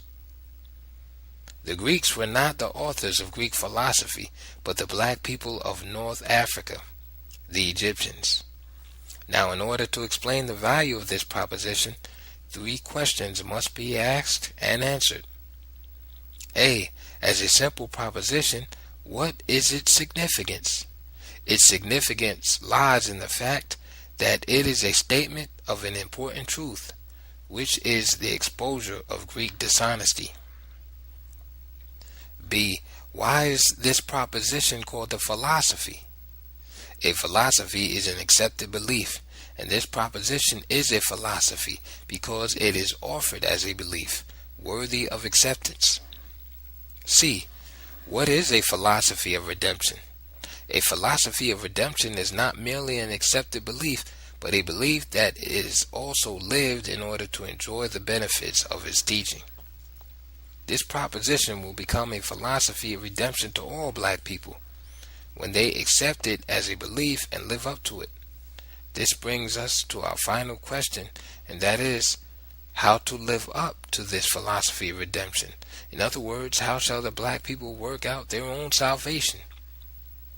From the outset, my readers and co-workers in the solution of a common problem must be reminded that our philosophy of redemption is a psychological process involving a change in belief or mentality to be followed by a corresponding change in behavior. It really signifies a mental emancipation in which the black people will be liberated from the chain of traditional falsehood, which for centuries has incarcerated them in the prison of inferiority complex and world humiliation and insult. This mental emancipation or redemption, it must be remembered, has 2 functions. It is general when on the one hand the phenomenon of our unwholesome race relations is regarded as a general problem needing a general emancipation of both races in order to effect a solution. In this general sense, emancipation transcends the limitations and boundaries of race, and therefore includes the whole world, white and black people, since we are all victims of the same chain of the traditional falsehood that has incarcerated the modern world. On the other hand, emancipation or redemption is specific. When we refer to the effects of the phenomenon or unwholesome race relations upon the black people, it is freedom from such conditions that constitutes the specific function of emancipation or redemption. We digressed somewhat in order to explain the terms philosophy and philosophy of redemption, believing it to be necessary before proceeding to answer the next question: how to live up to this new philosophy of redemption? How must it be worked out? Being liberated from inferiority complex by their new philosophy of redemption, which is destined to destroy the chain of false tradition which has incarcerated them, the black people must face and interpret the world according to their new vision and philosophy. Throughout the centuries up to our modern times, world conditions have been influenced by two phenomena which have affected human relations. One, the giving of false praise to the Greeks, a custom which appears to be an educational policy conducted by educational institutions. This has led to the false worship of Socrates, Plato, and Aristotle as intellectual gods in all the leading universities of the world. And in support of this intellectual worship, these institutions have also organized what are known as Greek-lettered fraternities and sororities as the symbols of the superiority of Greek intellect and culture. 2. The second phenomenon is missionary enterprise, whereby the black people's culture has been caricatured in literature and exhibitions in such specimens as provoke disrespect and laughter. Never let us forget that the Roman emperors Theodosius and Justinian were responsible for the abolition of the Egyptian mysteries, that is, the culture system of the black people, and also for the establishment of Christianity for its perpetual suppression. Likewise, never let us forget, when we are reviewing this bit of history, that the Greeks called the Egyptians hoi aguptoi, which meant black people. In living up to their new philosophy of redemption, the life of the black people will have to be one of counteraction against these two sets of conditions. In the first place, the black people must adopt a negative attitude toward this type of phenomena, because they have become fully aware that these phenomena are the result of a false tradition, and therefore also partake of the nature of falsehood and insincerity. In this negative attitude, the black people of the world must shun the false tradition and must teach the truth, which is their new philosophy of redemption. This must be done in the home to young children, in the colleges and schools to students, from the pulpits and platforms to audiences, and in the fraternities and sororities to young men and women. This new philosophy of redemption, being a revelation of truth in the history of black people's civilization, must become a necessary portion of their education, and must be taught for generations and centuries to come, in order to fill them with inspiration and pride and liberate them from mental servitude. In the second place, in this negative attitude, the black people must demonstrate their disbelief in the false worship of Greek intellect. This should be done in the following three ways. 1. They must discontinue the practice of quoting Socrates, Plato, and Aristotle in their speeches as intellectual models, because we know that their philosophy was stolen. 2.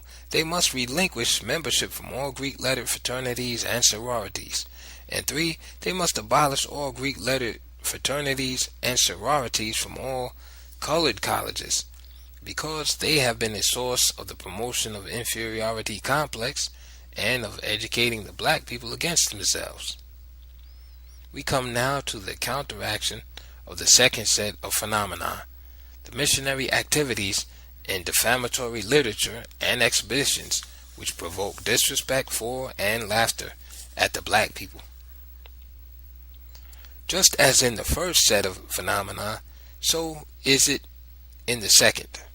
The black people must adopt a negative attitude in their attempt to live up to their philosophy of redemption.